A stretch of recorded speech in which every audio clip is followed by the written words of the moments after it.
Hello and welcome to my stream. Tonight we play more of RollerCoaster Tycoon Deluxe, and last Saturday we were able to finish the Woodworm Park, which was a very interesting level. I really liked it because it had its original idea of like giving us only traditional and historical rides. I think we did a good job on that level, even though it scared me at first with its objective that had to do with like getting a lot of people to the park. It was almost like a record on this game, in my opinion. It was like 1,600 people. It's a lot of people in under 3 years. So we were scared, but we made it, especially with some good strategies in the beginning. Plus advertisements. Always remember the advertisements. But today things will be very different because last time we also checked this level a little bit. We took a sneak peek of it, and this may be one of the craziest levels so far because first of all it happens out of space, so it's not like going to be a traditional level. Second, it doesn't have a time limited objective, so it's going to give us a lot of time for us to be free and then be creative and crazy and take our own time in here. So I am hoping that I can be very creative on this next level. And second, it looks weird. Like it doesn't have grass or even the traditional or more normal uh, planet looking land. No, it has like another dimension looking paths and Fanta or orange colored water. So that's why I have been calling it like the Fanta world or the Fanta planet, because I think that we are going to play a very crazy level right now, which is the Icarus Park. So let's go for it. Hopefully I can be very crazy as well, like as the level is giving me this weird idea, I'm actually signing it and going for it like 100%. So let's go for it. But yes, I'm not scared of the objective because it's timeless. So if it takes, I don't know, 3 hours, like 3 years for us to beat it, that's fine. If it takes us longer, it's also fine. So this is the Icarus Park. Develop this alien park to maximize its profit. So we need to achieve a monthly income from ride tickets of at least $10,000. Alright, so let's do it. But I will try to be very crazy in here. Like I will go for weird ideas. The park is closed. Let's open it. That's funny because it is starting the level with the Fanta River. So I was kind of thinking that we would have some land right at the start of the entrance or at the start of the park. But no, it's already a Fanta River.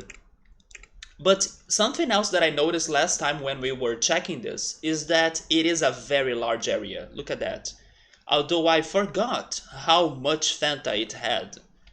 So yes, I don't know if I will be able to be that crazy as I was hoping to be before, because with water I can't do much, right? Unless I start like creating islands or I get rid of some of the Fanta to get more land.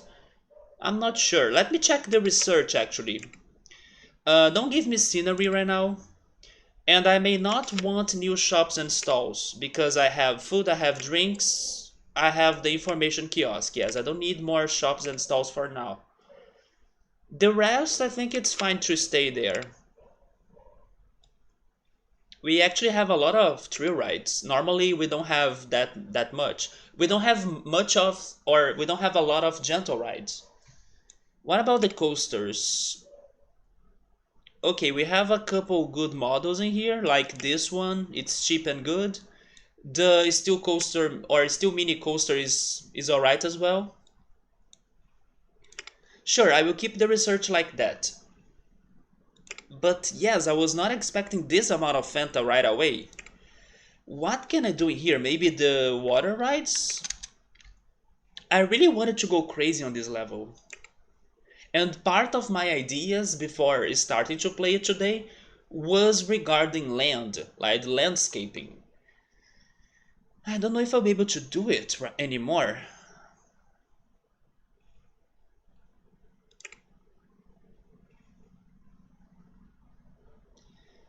Well, let me do something on this initial island at least.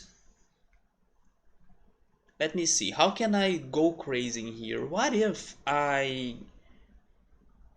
Yes, I think I will start changing the river. Like, I will do something to this river. So, first of all, block people from going too far in here.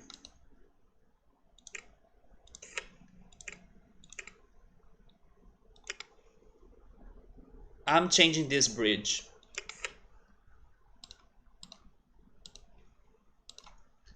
The problem is that if I start changing the landscaping without having rides, that's going to be horrible for me, right? Because I won't have ways to make profit. So you know what? I'm going to make a temporary coaster because I may delete it later. It's just to be our income for now. Yes, I'm not planning to keep this as I'm going with crazy ideas. Let's have red paths or red special entrance paths.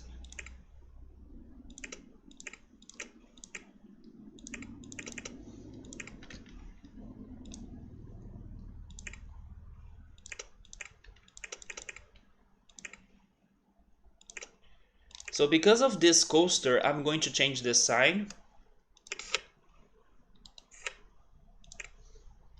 Let's place it there. And this is also going to be temporary. I'm going to add a bathroom, a drink stall, something to eat like a food stall, and an information kiosk. Change the inspections in every 10 minutes. Then give me one handyman.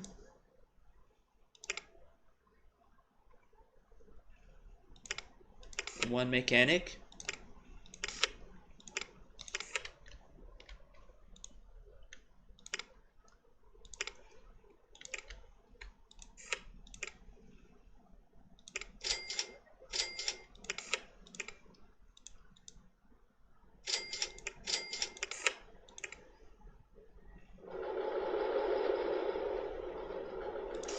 Yeah, it is higher than the location, isn't it?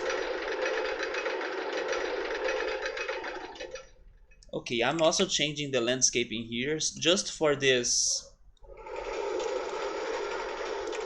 food plaza that's temporary.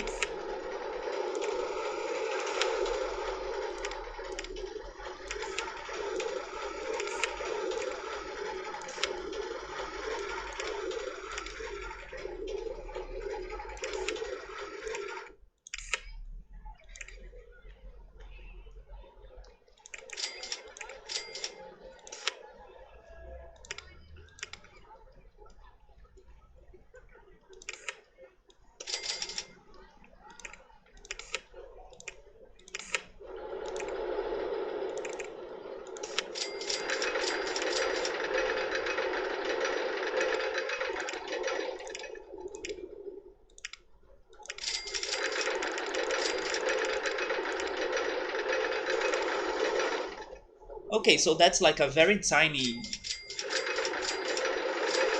I don't even know how to call it, but it's like a temporary source of income on this level. So hopefully it works because it has the food plaza plus a very good coaster. So it's like a summary of big levels, or at least like something that's hopefully self-sustainable or something.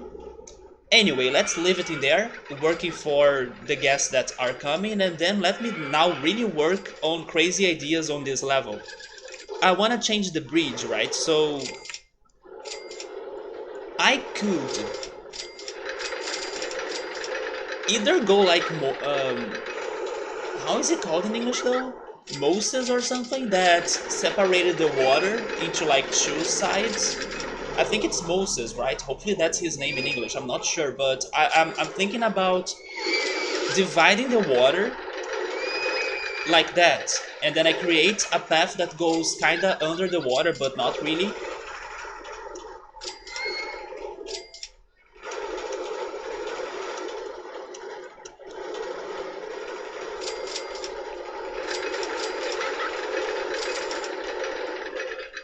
Yeah, something like this sounds okay in my opinion. Um, Maybe it could be deeper because then I will spend less money on the landscaping, since the most of it is lower, right? It's at that level, I think. Oh, never mind, but to get rid of the water, I'll need to go up regardless. Yeah, this is going to be expensive.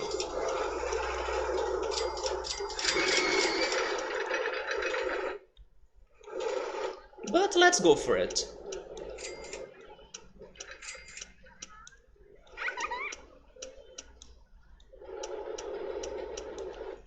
I'm not like in a very big rush to finish this level.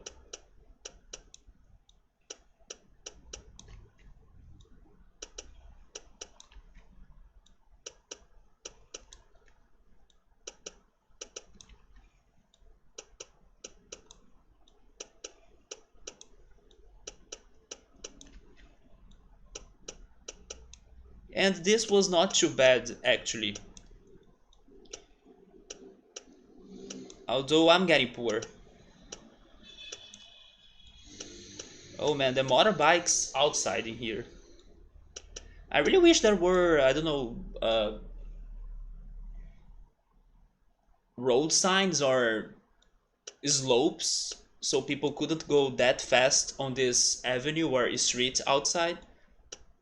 Because the cars not only make a lot of noise, but also they shake my room when they go in a very high speed.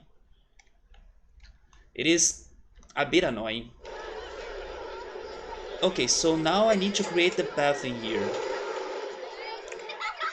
Um,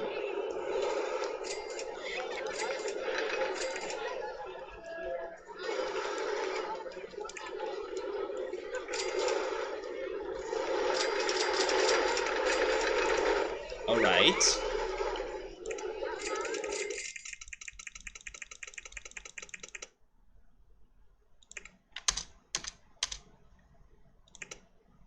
No, we can go one more straight, right? Actually, two more. Okay, so this is how people go from the entrance to the second island.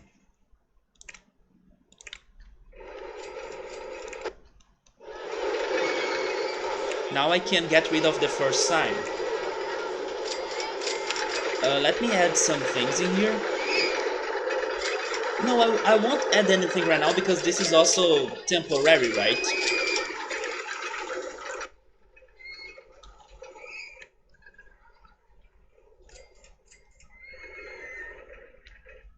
So in here we do have a good amount of land.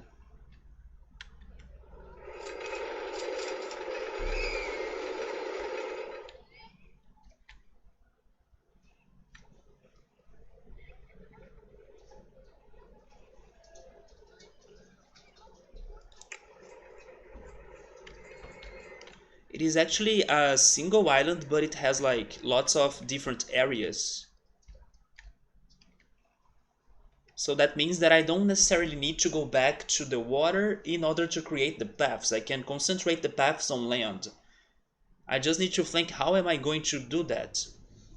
You know what? This could also be a good level for a transport ride. Like the monorail, for example.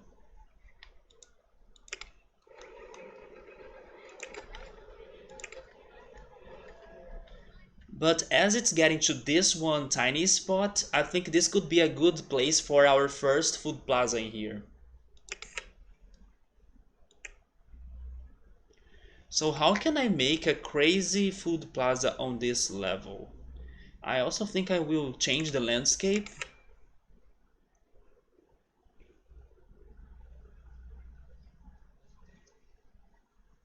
Yeah, but if I change the landscape, it's going to lose like its island's shape, right? So I don't know if I should do that.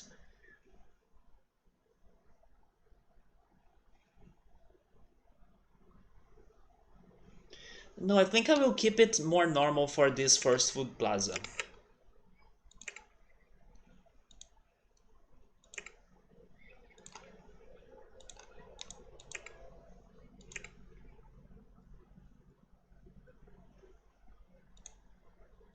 Why can't I do that?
Hey Victor and Ultras, how are you guys doing?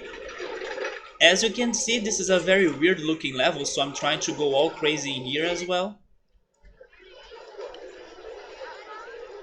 This is like the Fanta planet.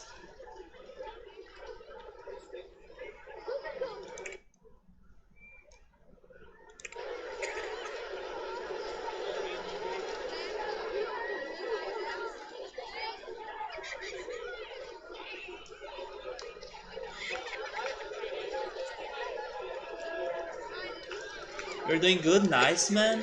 I'm doing okay. I had some problems this week regarding sleeping well.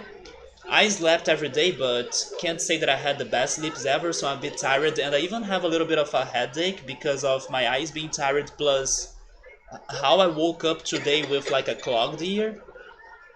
But besides feeling like this, I'm doing alright too. But yeah, this week was a bit rough because of not sleeping very well or resting a lot. You had a busy day though. Oh no, you went for a COVID test? Because you'll be traveling to the US for the essential work purpose. Thankfully, you got the negative. Then you had a friend cutting your hair. Then you sat at the beach until the clouds came. Yeah, you did have a very busy day. Thankfully, my hair is growing kind of slow. At least I would say it like that because normally I notice my hair growing faster. But yeah, my hair is still kind of short, even after some months. And then you made some dinner and you are now relaxing. That sounds good. I probably will be having some sandwiches later. And then Victor got back home from a nice walk a few minutes ago. I went for a walk, I think it was 2 days ago on Thursday. Yeah. Because this has been a very cold and rainy week as well, so not every day was looking good for me to go to a walk. So I used the time I had on Thursday to go for it because the weather was looking good. But I have been enjoying the cold weather in here a little bit as well. It's been good to try to stay comfy, but sadly I haven't been able to sleep very well though. I just got home from a nice walk a few minutes ago. It's been so freaking hot today that once it cooled off, you needed to go out for a bit. Yes, I think you did the same as I did, but regarding hot weather and not a cold weather, right? When it finally changed in here a little bit into cold to hot, I went out. But in your case, it was the opposite. Once it went from hot to cold, then you went out. Thankfully, your hair is long AF, so you don't need to bother with haircuts often at all. Yeah, I'm happy about that regarding my beard.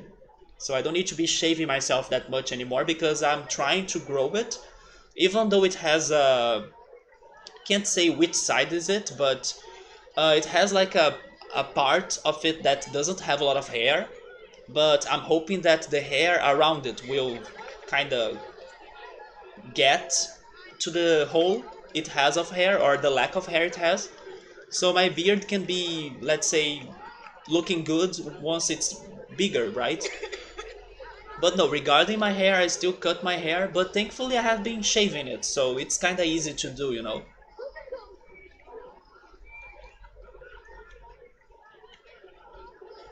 So did you guys had also a good week? Were you guys checking the E3 news? Because last stream we were talking a little bit about E3, but now that we have everything that has happened, were you guys excited about anything? I do have news to tell Ultros though, but it was not like on E3. It's just a rumor that I saw recently that may interest him.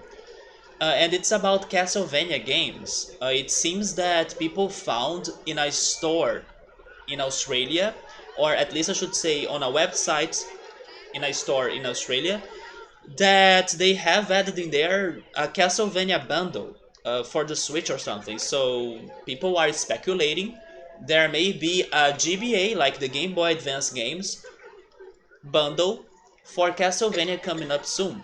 But nothing like that was confirmed or nothing like that was on E3, right? But I'm just telling Ultros because I know he likes Castlevania. So it's been like 32 degrees for most of the day. Yeah, that's a bit hot. I wouldn't say it's too hot, but it is hot. Once the sun decided to set, it was only around 25. Now that's a very good temperature. So it was finally cooler outside than inside. Yeah, man, I would do the same. I would go outside once it's at 25 because I think it's a very good temperature. And I hope it's been at least windy in there because when it's windy, you don't feel the cold, the not the cold. You don't feel the hot that much, right? It feels a bit more refreshing like that. Oh yes, you also could be into that new Metroid game, right? Yeah, it looked great. It looked a lot of like it looked a lot like the other 2D Metroid games, but with the twist of that um, new enemy that's like the robot Emmy that's going to be chasing you and stuff. It reminded me a lot of Resident Evil actually. There is also an enemy in Resident Evil that keeps on chasing you and trying to get to you. Even though the one in Resident Evil may not be immortal or like undefeatable, he is a big deal for you to defeat, so better not to mind him or like to deal with him. But yes, I was also happy for the fans of Metroid on the Nintendo E3 conference, but can't say that I'm not a little bit upset that they did not show us anything about Metroid Prime 4, but that's what it is, right? So it's better than nothing, of course. But also, speaking of games, they haven't showed anything to us. I also read some news that they were interviewing Bill Trennan, I think that's his name, Bill Trennan or something, and he said that the developers of Bayonetta 3 have been working on it well and it's been progressing well as well. So even though we didn't get any news, the game has been happening or like it's not cancelled or anything.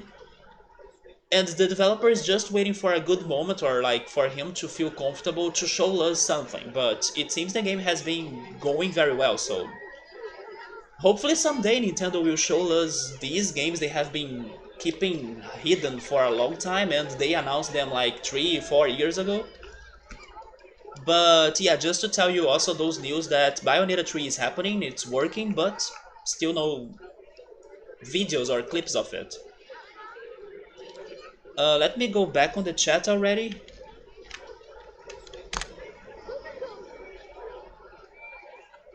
Another reason why this was not like a fantastic week to me was because in the beginning of the week, I had to deal with my computer again. Also during E3, so I was like watching E3 and trying to fix my computer. I feel like I was able to make some progression on fixing my computer, but it's still not perfect, but I felt it was working a little bit better. But it was like very stressful. I had to keep it on for hours and like try different testings and things. I also decided to back up my files in case I don't know it was going to crash or not work anymore or like not boot up anymore. So it was quite annoying, but thankfully around Tuesday and Wednesday I was able to have my computer a little bit better again. Even though we may still have some problems with its disk, it's what it's been getting the most at the moment. I want to believe it is a little bit better now than how it was in the previous weeks, but it was also a bit stressful to deal with that. But worth. The new Mario Party could be okay. I was happy about it too. I'm just upset that it had only 5 courses, like 5 boards. 5 is very little, in my opinion, for a Switch game. But I liked it, and I'm happy that at the very least, even though it was also not showed on E3, I learned about it offline or like not during the E3 conference. Maybe I should say that I learned it on YouTube, basically, like when they were telling us more details of the games. My favorite freaking board is on that game, and it's not the 2 ones they revealed. It's not Peach's birthday cake, which is from Mario Party 1, or the Space Land from Mario Party 2. Even though people are crazy for Mario Party 2, I understand that they were very happy, and probably that's going to be the most hyped level for most people. Not to me though, because Mario Party 3 is my favorite, and I finally know and I finally saw that a Mario Party 3 board was also confirmed and it's my favorite, which was Woody Woods. Maybe Victor wouldn't know it because Victor still needs to play Mario Party 3, hopefully he can do it. Or I can't remember now if you played it before, Victor, but you are only looking for the cartridge now or waiting for it to have a better price for you to buy it. But I'm thinking you haven't played it, right? Or am I wrong? But Woody Woods from Mario Party 3 is my favorite board. Even though I also think people may not have it a favorite, like some people may prefer other boards from Mario Party 3 instead of that one. I was very happy because it is my favorite. Even though, like, man, Nintendo, only 5 boards in here? Come on, you can give us more. You are also giving people that are going to play Mario Golf more content, like it was said on E3 that additional content will be released for free in the future. Even that New Donk City level that they showed us a little bit on E3. So why not also give us additional content for Mario Party, especially because 5 boards it's so little. So yes, I'm now hoping for more content for it, but I'm happy that my favorite board is back. Woody Woods is freaking great. Plus the mini games, right? The mini games are also a very good compilation.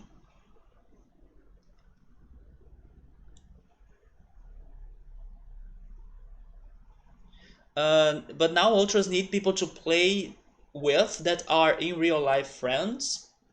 I mean, they also confirmed, Ultras, that you are able to play Mario Party Superstars, that's the newest one, with random people. Like, it seems that they will have a random lobby that if you don't have friends to be playing it with, you can also join a random lobby and play with different people.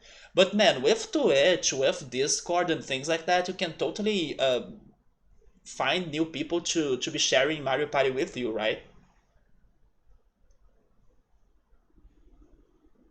Wait, you personal best Contra treat twice, Sunday and Monday? There we go, man. I told you that it was going to happen soon, you see? So I'm now also thinking you were finally able to update your record on the website, right? So what's your new time now? It was like 13 something, wasn't it? When you live in a country that has snow or snowy winters and anything over 20 is considered hot and then 32 is freaking insane. I agree. 32 is not that easy to deal with, especially like you said, if you live in a snowy country.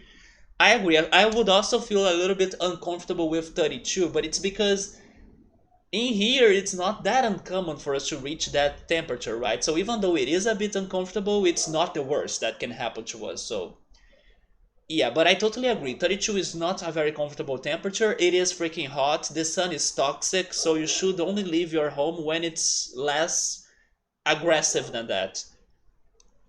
But it's not windy, so especially that. Like, don't leave your house at all because it's going to be a freaking inferno outside. A cool breeze would be more than welcome. Yes, here in my hometown, I love its breeze. I was closing the windows in here before starting the stream, and it was a freaking wind outside. Thankfully, it's not rainy right now, but the wind is strong outside right now. It's a good breeze. It was a nice day at the beach, but not too busy. I always feel like a hero when you leave and then a family who has been waiting for a parking spot takes your place. Man, I don't feel like a hero when such a thing happens, but I'm thinking of like restaurants in here. Like sometimes restaurants get very busy and crowded. For example, Outback Steakhouse. You really gotta leave your home early if you wanna get a table at Outback Steakhouse. And I know, and I have talked about this once in the past, that in other countries people normally don't stay or spend extra time after they have their meals in a restaurant like that. So like, oh yes, I had my meal, let's leave, and then another family can join that table or something. In here it's not like that. In here people will feel okay to like have the whole night in the tables of restaurants. So that's why I'm saying that I don't feel that much, because in here in my example of restaurants, I would stay there for like the whole day and then that's it. Unless we have something else to do, of course. And I couldn't relate to your parking example because I don't drive. But I understand the feeling. It's like, there we go, I did my job, and then let's leave somebody else being happy to do this as well, right? Kids are like way, man. It's funny that you're saying that you could notice the kids' reaction. Who wants to wait in a car for most of your family trip to the beach? You only ever played 1 and 2 a lot. 3 you still haven't found or played on emulation because you need friends to play with. I actually played the single player of it, like the single mode of it. Of course, it won't be as fun as playing it with your friends, but the single player is something that I actually want to bring to the channel at some point, because I do not remember beating it, even though I got very far on it. I even unlocked a special level you have on the single player, but I do not remember finishing it. But on the opposite, I need to play more of 1 and 2, because those are the two Mario Parties I haven't played a lot, especially the first. But the third one, it was the one I played the most. And Victor did not play 3. Only 1, 2, and 4. I don't remember playing the GameCube ones. I was hyped for Mario Golf, yes. I think it's going to be a very chill game. I'm not sure how do I feel, or if those new multiplayer modes will work really well, or if it's like going to be any disappointing. But I'm happy that Mario Golf is back, because I think it's a good game. I also wish it had more courses, but then Nintendo said that they are going to release more content, so that's great. And also new characters as well. But in general, I'm hyped for Mario Golf 2. I just need to convince a friend of mine in real life to like Mario Golf, or maybe I can like help him to fund the game so we can play together once I'm back to my apartment.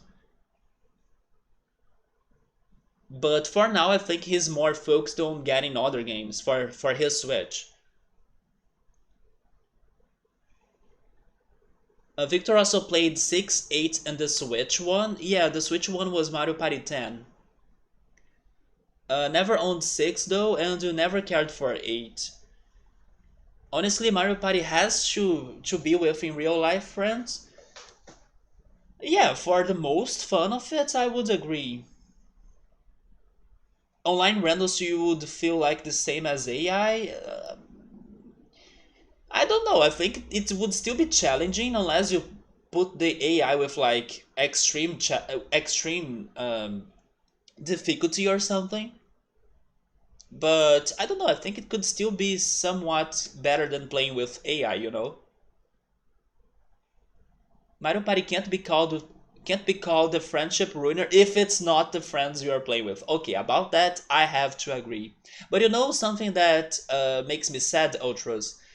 At the moment, most of my in real life friends, I mean, maybe not most of them, but the ones that are gamers don't live that close to me, basically. So when I hang out in my city, I mostly hang out with my friends that are not that much gamers. So when we try to play games, especially Mario Party, thanks to emulation like the Nintendo 64 ones, it was not fair because I was like a pro at Mario Party while my friends didn't know how to play a minigame. So we most of times when we play video games together, we go for Mario Tennis. Mario Tennis is a bit more fair when we are playing together. But Mario Party, unfortunately, I still need to have closer friends or like people that live closer to me to play Mario Party with them. Or I can try going for the online once I get the Switch, right? But yeah, the friends I meet the most, they don't know how to play Mario Party, so it never worked that great. But there is this friend now that moved to my city that's a gamer, so I'm hoping that we can play together at some point. It used to be like that, but restaurants have been closed for like a year and a half. Yeah. In here they are kind of back to business though, but of course with restrictions. But I also gotta say that sometimes nobody respects the restrictions. I was even going to a bakery with my father, and then in the front of the door there was like a message: only four people are allowed that time inside. And then I was trying to respect the message, but the person inside of the bakery was like, come, you can come in. And I'm like, wait, but it says only four. So yeah, it's being like kind of back to normal, but people are trying to. I mean, I'm still trying to respect the conditions for us to stay safe under the pandemic, especially because I don't want to get COVID. But yeah, some people are kind of, maybe not taking it too seriously, even though there are somewhat rules and things that places and the government try to put, or they try to give them to the population.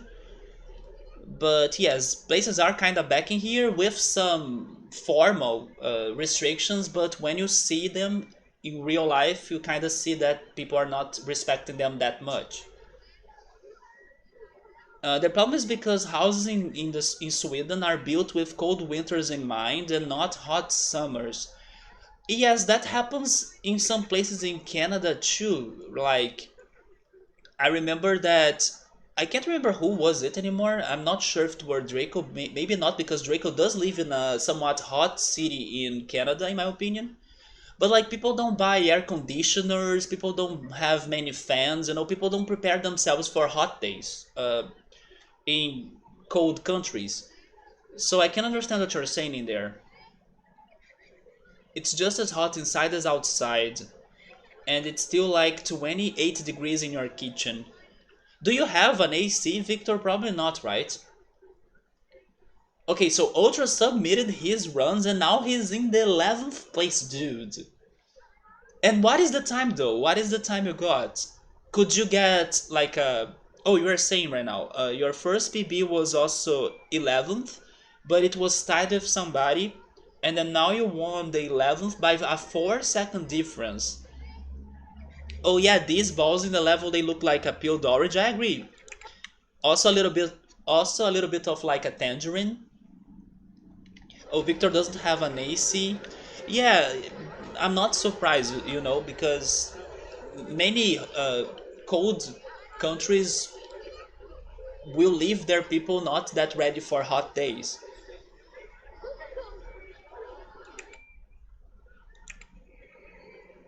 But I have a question, Victor. Do you think that this weather in there has been hotter than the same time in the previous years? Because otherwise, you should consider maybe preparing your house to the hot weather, right? Because if this is going to happen every time, then why not maybe get many fans or an AC? Oh, now Ultra's time is 13:38. Luckily, the basement is like 5 degrees cooler than the rest of the house. The basement is where is your, like, it's not an office, but it's like where you do your hobbies, right? Like you play the music and stuff, isn't it? Or maybe where you are watching the stream right now. Where you keep the guitars as well, isn't it? And speaking of basements, basements are not something common in here. Like my house doesn't have a basement. We do have an attic in here though. And did you know that I have never been to the attic? Only my father goes there because he works in the attic. I have been to like the door of it to help my father to carry things up there, but being there myself, I have never been there. Yeah, so that's where Victor has his guitars and his things. Speaking of which, you got a new bass guitar, wasn't it? Have you been using it a lot? Have you been playing it a lot? Okay, so this time of chatting helped us to get some money in here. But I still need to get more ideas as well.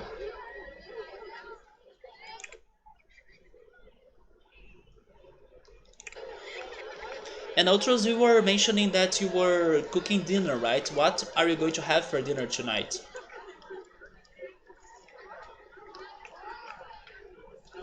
I kinda wanna keep the peeled orange in there. So...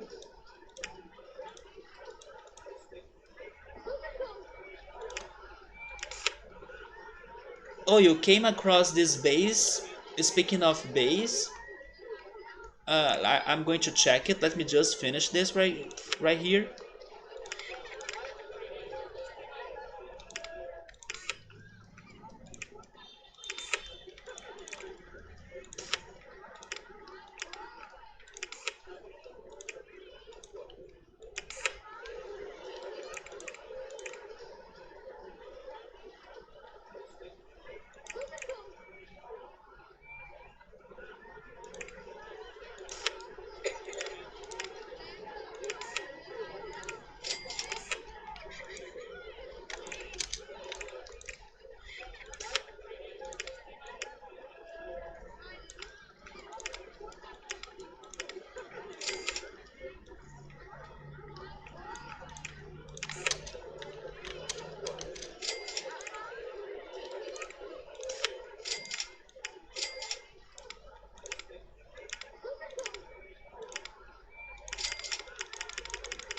Okay, so now that I have a real food plaza in here, I'm going to get rid of the temporary one.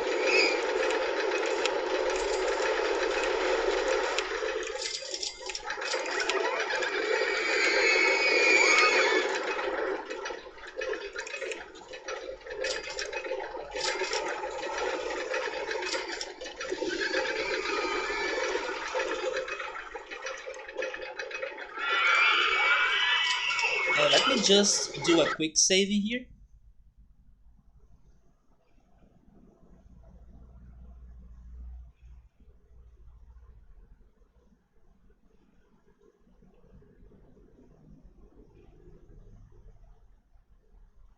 One of these days, Victor, show us your new bass guitar because you were saying that it was like blue and yellow, right?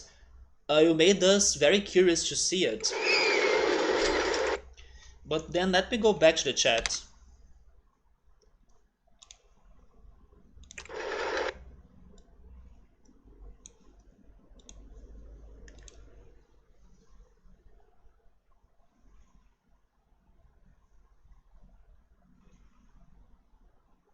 This is the Premium 4-string electric bass Seafoam Green Mate.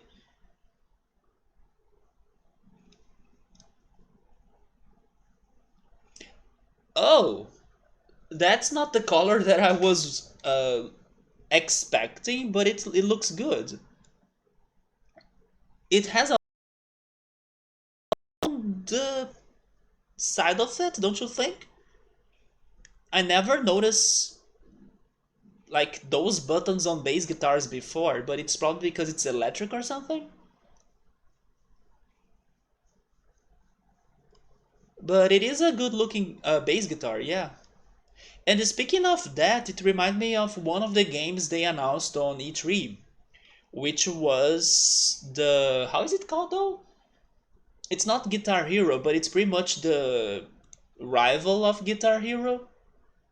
Songsmith or something? No, it's not like that.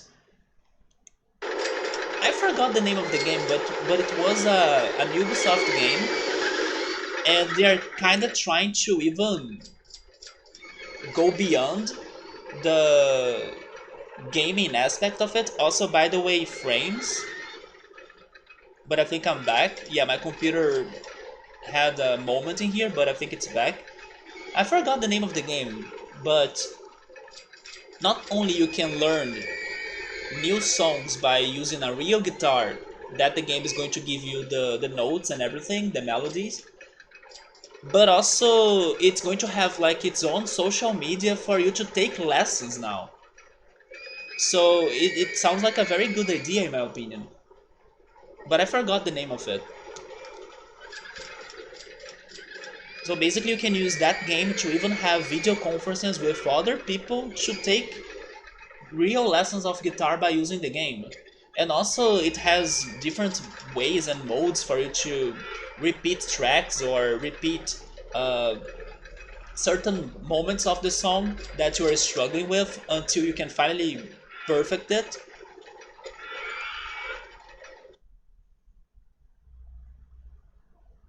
I think it's Songsmith or something, the name of it. I did some setup work on it yesterday and it's starting to become a pretty nice bass. Oh, you are even improving it somehow?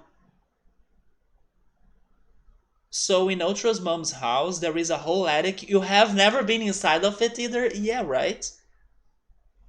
Also because I don't know how easy is it for you to get there, but the one in here, it is quite short, at least in the entrance. So if I try going up there, it would be a struggle for me to know shrink and then get inside of it.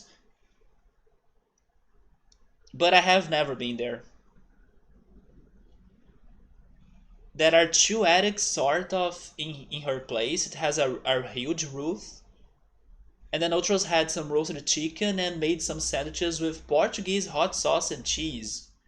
Yeah, I'll be going for sandwiches today as well.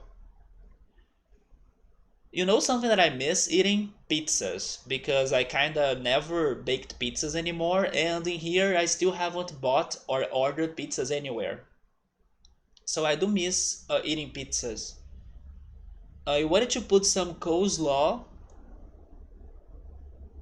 on the sandwich, but the grocery store did not have any pre-made coleslaw, so not even shredded coleslaw, so you decided to not go for it, and you were not going to buy a cabbage and do all of that by yourself. So you made two chicken sandwiches. I did like that bass guitar as well, but I thought that it looked a bit weird on the buttons on the side of it.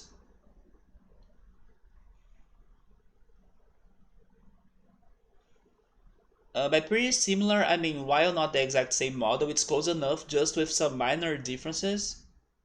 Oh, Rocksmith, yeah, there we go. Also, hello, Hanjuku, welcome. This used to be a Digimon World stream. It is going to be tomorrow.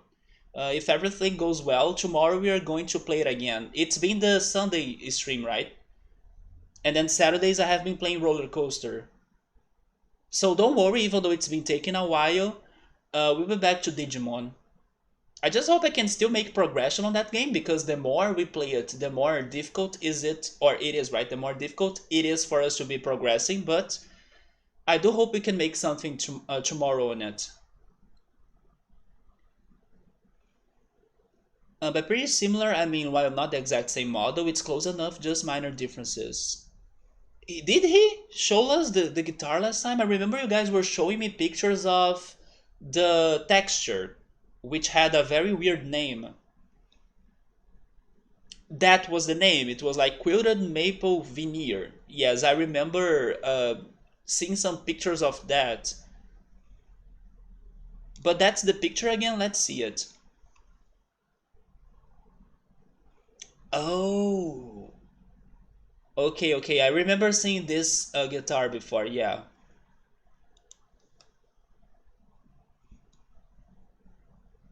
This one is a small square door on a wall in a stairwell. It's hard to describe location, but you need a ladder or to stand on the railing.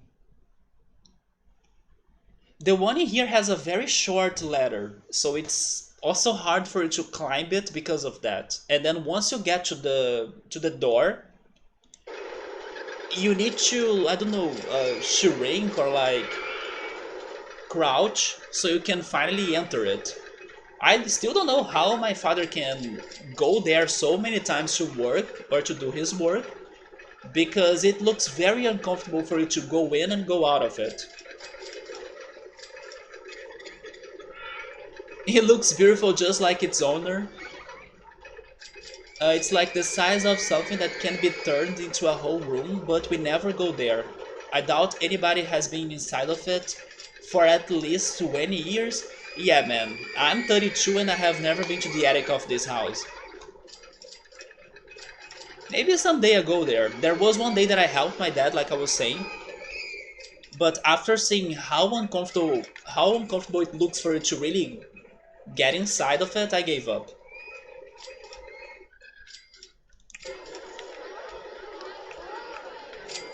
So I was talking about the Rocksmith game and how people in the future will be able to take lessons by using a video game, which sounded very great. It made me to wonder, how did you guys learn how to play guitars or like how to play an instrument? Did you learn it by yourselves or did you take classes or both? How was your learning process?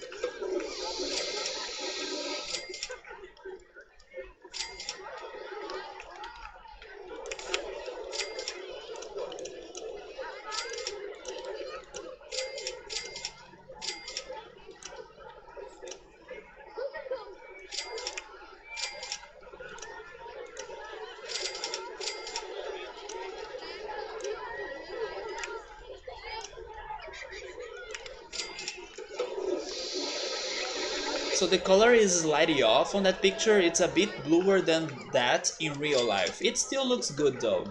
It looks like a great guitar that reminds us the sea. So Ultros did take lessons for a few years and then it's really just practicing from there. Do you remember for how long did you take the lessons? Did you take lessons for like a year or more? I wonder how long does it take for people to, in an average of course, learn the basics of playing either guitar or like an acoustic guitar as well. Here in Brazil I would say that most people would try to learn an acoustic guitar instead of an electric guitar. Yeah, acoustic guitars are very common here. So Victor took lessons and he just played around with it until he started to understand how it worked. So it's like the same, you guys had the same learning process. Have you guys ever tried to play those games, like the ones that you need to play a guitar and like learn some new songs by it? Like Rocksmith or Guitar Hero? I remember a moment or some years here in Brazil as well that Guitar Hero was super popular. People used to go to the shopping malls that had an arcade sections, and then they would either go for the rhythm games like the Pump It Up, hopefully that's how it's called in English, or either DDR, right? I think it's also called like that, Dance Dance Revolution or something. People were either going for that or for the Guitar Hero. I personally have never tried the Guitar Hero, but I tried dancing on the DDR even though it was a complete failure. So Ultras has taken the lessons for 2 to 3 often once a week for 30 minutes. Do you mean years? 2 to 3 years? That's a lot of time actually. I don't know, a few days if you practice hard. After a few days you can strum chords. You might just be slow to change the chords because you have to memorize where to put your fingers. Is the pronunciation chords or is it like chords? It's chords, right? Once you understand how to read the tab, it's just a matter of how much you wanna grind. You have only played a Maraca action puzzle game. Now that sounded different. Guitar Hero had an explosion in there as well. Yeah, man, in here. When was it though? Maybe 2000. I would say 2007, 2008. Maybe a little bit earlier than that actually. Maybe 2006. It's chords. There we go. Victor was able to play Guitar Hero a bit when it got big in Sweden, but it's much easier and more fun to play the real guitar. It's funny you say it's much easier. I would expect the game to be easier. I actually have a music game. I also have, I mean, I should say that I have another game by Ubisoft. I was mentioning Rocksmith, but the one I have is called Jam Sessions. It's a DS game.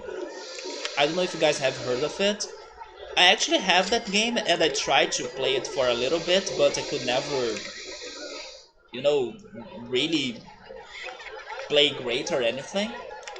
And it's funny that I bought that game after watching a video on YouTube of a Daft Punk cover of one of the best songs, which is called Something About Us. And the guy played that song, or at least used some effects or music effects, by using his DS once playing jam sessions. So I was like, man, this looks freaking cool. I wanna play this as well or try this by myself. Of course, it was like the dream versus reality, right? So it failed, but I did try at least getting the game. I got the game, I played it a little bit, but that's where my music video game experience stopped. But I do love some rhythm games, like Rhythm Heaven, which by the way, I'm hoping that Nintendo gives us a new Rhythm Heaven game. And the one that's the best I have played in my life, Elite Beat Agents. It's a DS classic. It's going to be here on this stream someday, hopefully. It's fantastic. It's one of the most fun games ever. When you are 7 years old, you need a few years of hand-holding if you're not gifted with a strong understanding of music. People take piano lessons for like 15 years. Yes, I know that your talent or like your skills will matter when you're learning instruments, and they may help you or slow your process of learning depending on how it is or how it goes. But piano is something that can give you a lot of working time to develop your skills, right?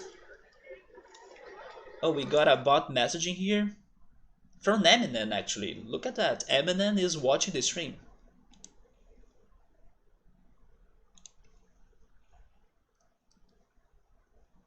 But yes, Ultros, people do take forever to improve their piano skills. Actually, I would love to learn how to play piano. It's one of my favorite instruments, and maybe if I had to choose one to learn, that would be my pick. But it's been only something I have in my dreams, you know, I never really went after it.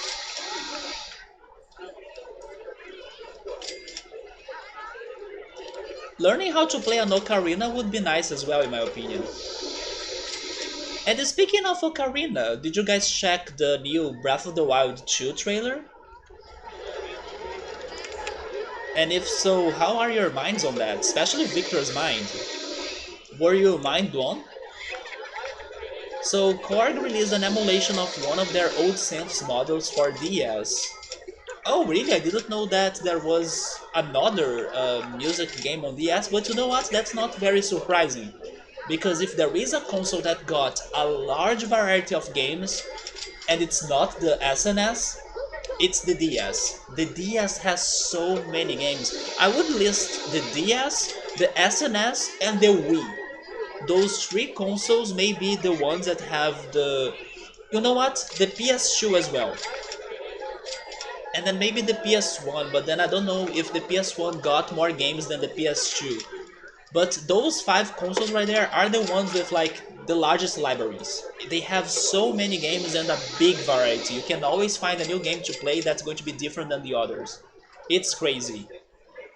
So I'm not surprised there is like another musical game for the DS because the DS had a lot of things.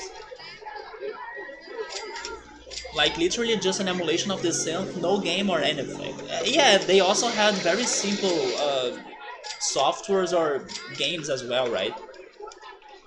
You can learn piano songs by ear and watching people play them, but you can't be bothered to read music. So you can do that, Ultras? I know how to read music, but not very well. I didn't see much other than a very very short video. Yeah, it was a very very short video actually. They didn't give us a lot. Is that Nope Victor from not seeing the trailer of Breath of the Wild 2?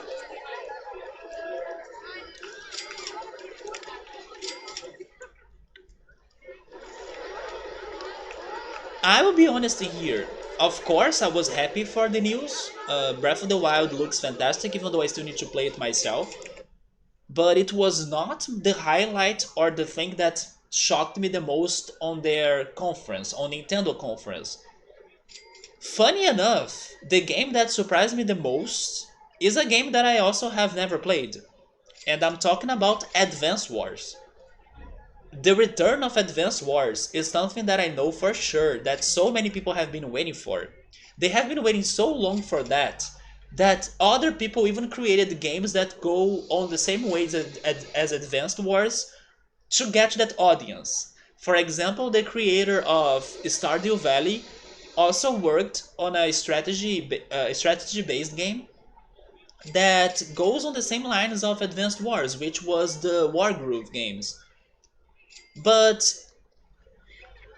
nobody was like seeing this bomb coming. So once it happened, I was like, holy shit.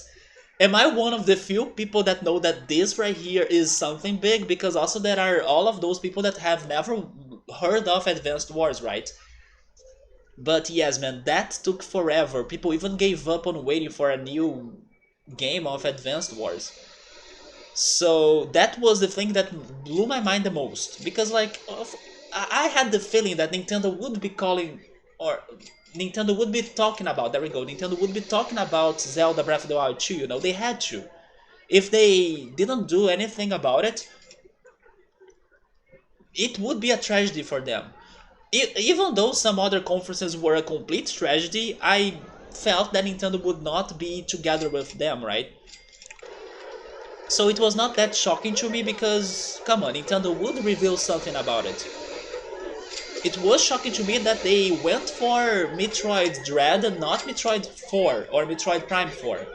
That was a bit shocking to me. But Breath of the Wild 2, I was waiting for it. So Advance Wars was like the craziest thing I saw on that direct. Even though I have never played it, and I'm not gonna lie, it made me more curious to play it. It looked great in my opinion. Breath of the Wild 2 looks okay to Ultras. It was surprising to see that they are going to the sky. Yeah, I was not really expecting them to make that change, but it's a change that makes sense. What else would they be doing if not like either going up or to the underground, right? I guess going up is easier, so they decided to do that just like Skyward Sword. Oh, actually Victor doesn't care that much? Oh, really? I was thinking you liked the first Breath of the Wild game.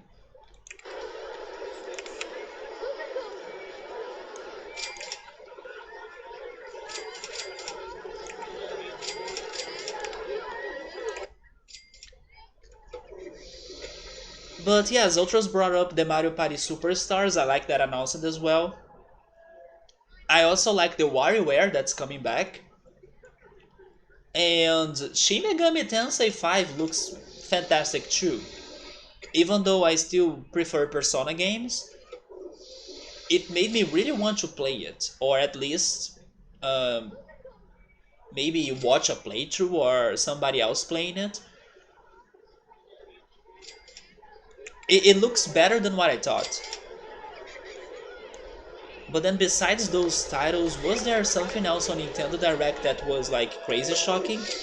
The new Smash Brothers character, it's not my character, but it also makes sense for them to have something from Tekken in there.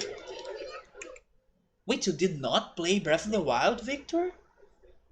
So you bought the Switch for Mario Odyssey? Was that it?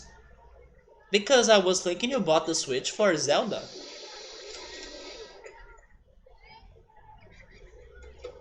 Okay, I was completely wrong then. I thought that you bought the Switch for Zelda.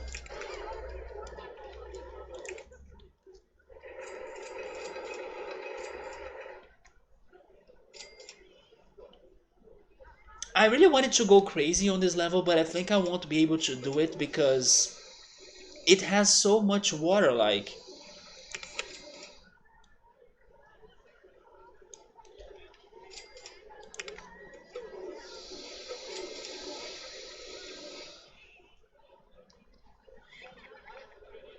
I mean, maybe I could also create some rides.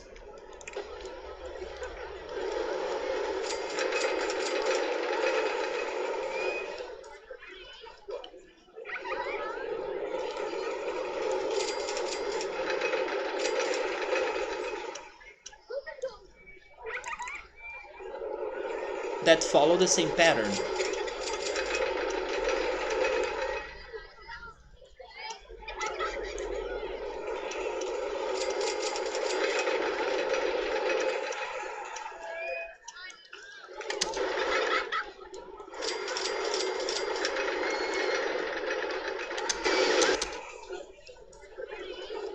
Okay, I can go for this idea.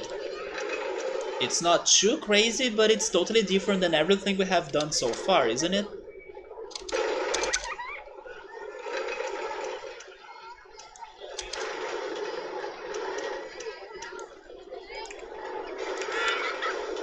So let's finally have a gentle riding here. That's going to be the space rings. Or you know what, let's go for the scrambled eggs first because I believe it's more profitable.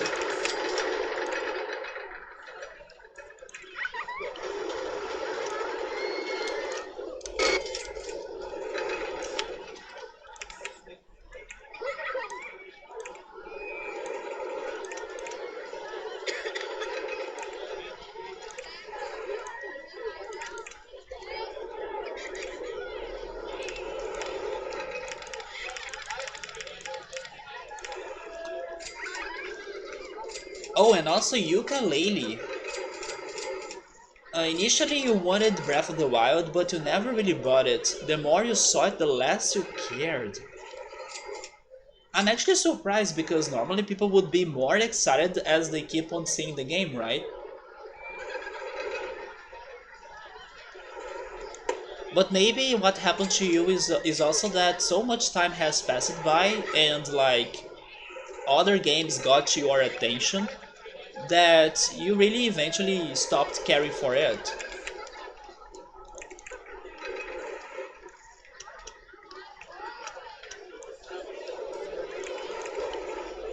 I remember talking to you about the other Tales games, Victor. I know that the only one that you care for is Tales of Symphonia.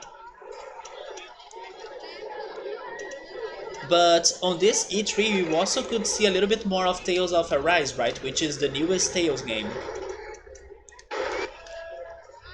But then I imagine you also haven't checked that or you haven't seen it. But it's crazy to see how our childhood franchises they have changed with time, right? And how they look today.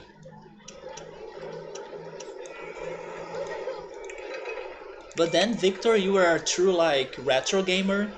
So like you were saying, you really don't care about the changes that much.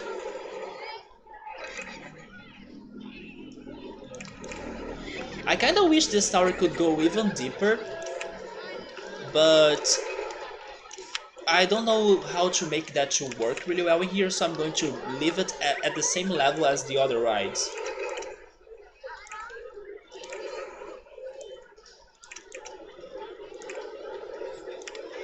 Victor, would you like if they remade Tales of Symphonia? Would you like to play Tales of Symphonia with like HD graphics or something, or do you think it would fail?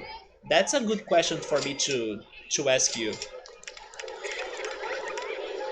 And speaking of that game, I had a discussion or a debate with someone this week when we were talking about old RPG games, and I was surprised that the person told me that he preferred Tales of Symphonia over Final Fantasy games. And the person told that to me especially towards the plot.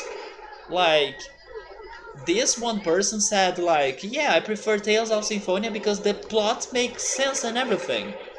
And then I was like, wait a minute, isn't the plot of Tales of Symphonia the one thing that has some holes or like some things that are a little bit bad, you know? If he was saying like, oh yeah, the action, the battles, maybe the characters or the universe they created are fun, and then that's why I prefer Tales of Symphonia over Final Fantasy, then I'm good. But when he said the plot, I was like, wait a minute in there. I'm not crazy, right, Victor? You was, even though you are a big fan of Tales of Symphonia, you agree with me that the plot of it had some crazy choices or some crazy things. Because I do remember when I was playing Tales of Symphonia, the plot was what was like the wildest to me at first. And then I was like, okay, I will not create expectations towards this plot anymore because it's a bit nonsense or going too far here. Which was good, because by the end of Tales of Symphonia, the plot really got good, or like, it surprised me in a positive way, so I was shocked with some plot twists that happened that I was not expecting at all. But in the very beginning and half of it, I was like, man, this plot is nonsense. Like, what the heck is going on in here? Why are they making those choices? You know, A and B are not connecting, so what the heck? So I was really surprised to hear this guy saying that, in his opinion, Tales of Symphonia is better than Final Fantasy because of the plot. Not that Final Fantasy's plot or games are any close to perfection, no, they also have their flaws. But some games, for example, Final Fantasy 9 and 7, I would not say the plot of them are that bad, you know? But yes, I just remembered that, Victor. Also, hey Subro, what's up, man?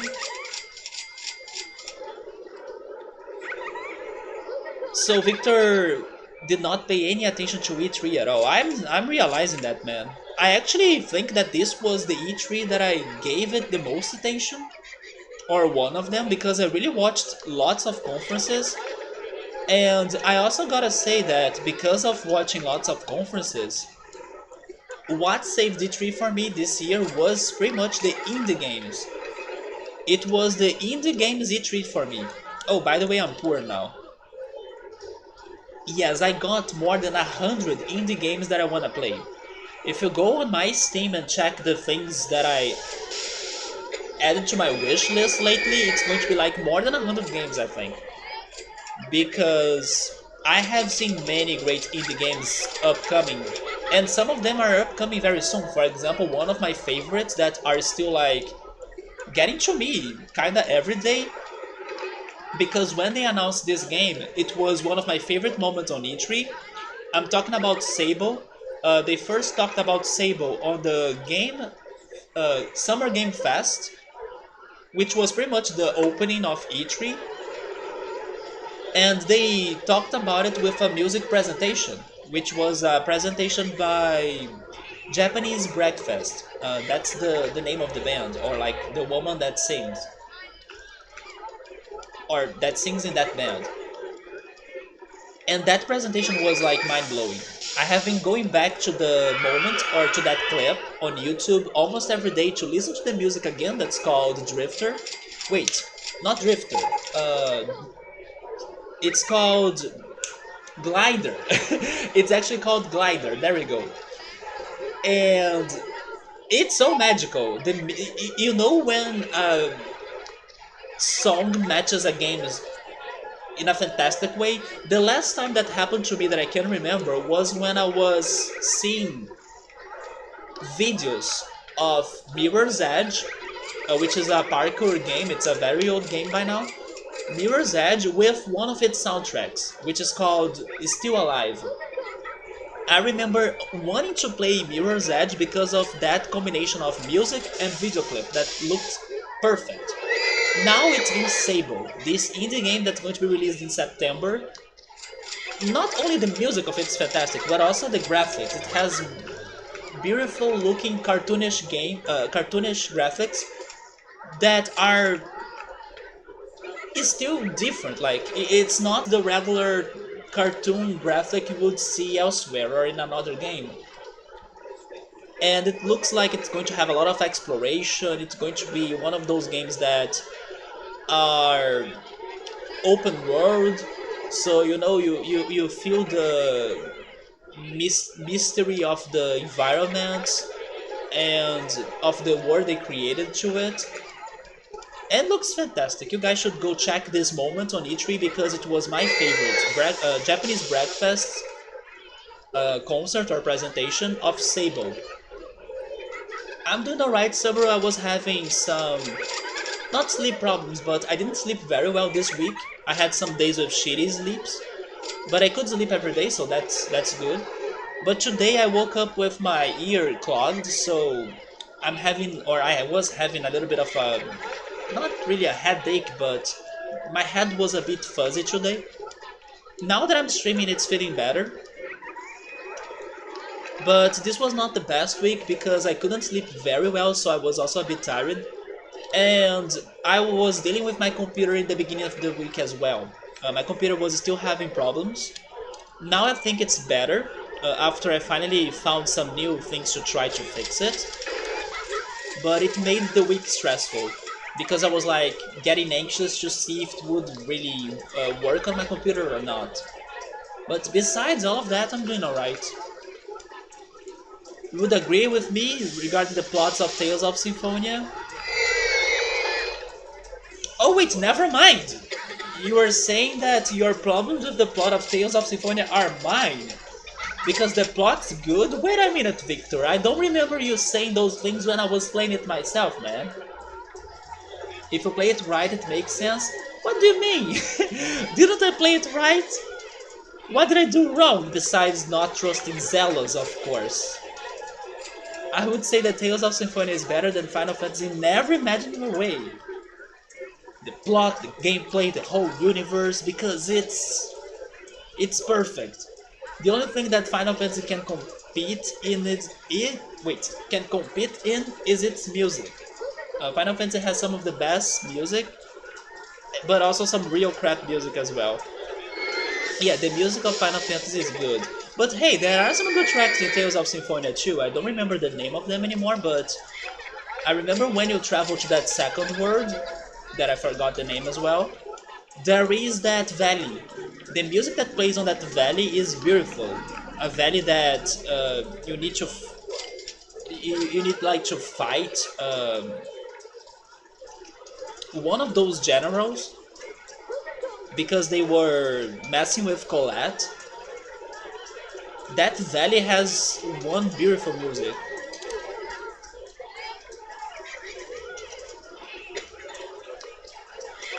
So you really think that the problem of the plot was only mine? Man, some decisions they were making in that game, I don't know.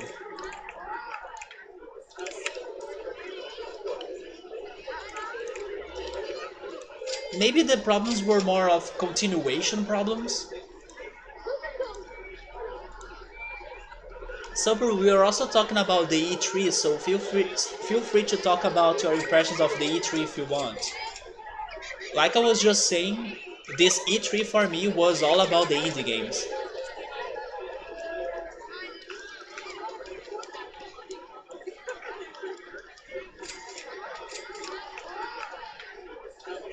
But if you need to think about who won E3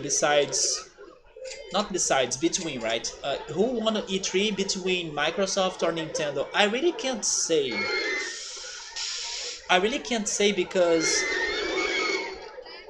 both were somewhat good, or like both had the same, let's say, level of interesting things. Some people may say that Microsoft was better because like they showed us maybe more games or like the games had fantastic graphics. Look at Forza 5 and stuff. I can agree if you look at it that way, but Nintendo was not that bad.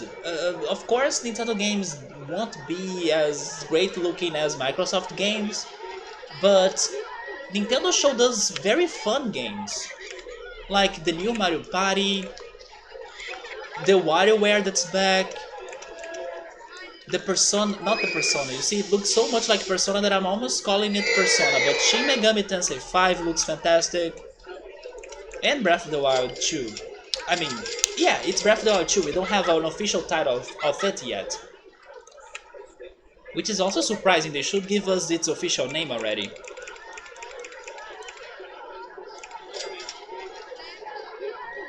So to me, both were kind of great. And let's not forget, people normally kind of ignore this, but Nintendo does something that the others should do as well. Because this was one of the problems of this E3 actually. I'm talking about the Treehouse. Another reason why I think Nintendo could compete side by side with Microsoft's presentation, even though many people would not think about that, is because of the Treehouse. Nintendo gives us the gameplays. Like, they show us how the game is going to be played and everything. And they spend a whole afternoon doing that. So if you really want to see how does that game feel or how is its gameplay or something, Nintendo gives it to you. They gave that for us regarding Advance Wars, the Mario Party, also Metroid Dread, while some other conferences that were very criticized this E3 did more talking than like showing us the games, they were, let's say, a failure because they didn't have that extra space or extra time to show us the games, or like they used their time in a bad way, or it was not their focus. They were not focusing on showing us the games. They were focusing on interviewing the developers. I think the one conference that did a very good mix of showing us games and interviewing the people was, how were they called again? The Freedom Games Conference. Yeah, it's like a bunch of indie games, which by the way some I was very interested, like Koromon for example. Have you guys ever heard of Koromon? It's like a Pokemon clone, but I loved it. It looks exactly like Pokemon, but with like other mechanics, with new monsters, and of course new music. But even the music sounds like Pokemon. So I'm totally going to play Koromon at some point, maybe after Digimon and some other Pokemon clones. But Koromon will happen on this channel because I wanna play that game a lot. But yes, I also would give credits to Nintendo for giving us the Treehouse that many people kinda stopped watching the presentation, or like they ignored the Treehouse. Man, the Treehouse is freaking awesome. We get like more than half an hour for each game to see how they are being played. So yes, that's why I think that Nintendo could also win this E3. Even though Microsoft showed us beautiful and amazing looking games, plus a big quantity of games, and also the Xbox Game Pass. Most of their games are going to the Xbox Game Pass, which is fantastic. But yes, if people only think about, oh yeah, Nintendo showed us 5 games, they didn't show us Metroid Prime 4 or like Bayonetta 3 or something, and I don't know, it was not as beautiful looking as Microsoft's presentation, so it's Microsoft's year. I don't know, I think people should also consider the Treehouse, and they were both great in my opinion. But okay, let me go back on the chat. So lately Victor has only been caring about the Nintendo 64 games. And then he thinks that the remake would be unnecessary. Why would he buy the game again when he already have it? Yeah, the problems of Tales of Symphonia are mine. Silver Rant was one of the words. That's the word, yeah. I wish I could remember the place where that track that I used that as an example of great music of Tales of Symphonia. I wish I could remember that valley or that mountain. Tales is more consistently good compared to Final Fantasy, but the best Final Fantasy tracks beat the best Tales of Symphonia tracks. Somebody is saying that this was the worst E3 because of the pandemic. Do you think it's because of that? Because like the teams, they didn't have enough time to work on their games, or they couldn't be as fast as if it were not the pandemic to develop the games and then have something to show us on the E3? Is that why? Because I have the feeling that regardless of like having a, let's say a physical presentation in comparison to a digital presentation, I think they would be able to show their games or their works the same way, kind of. But I imagine you were saying that because of the pandemic, game developments got slowed down, and then because of that, we didn't see many new games or many new informations, right? Somebody saying that he's not like a player of Mario or Zelda, so he would give it to Microsoft. What do you play in Nintendo Summer actually, since you are bringing that up? Also, hey Death Dog, how are you, man? We are talking about E3 in here. Were you excited about E3?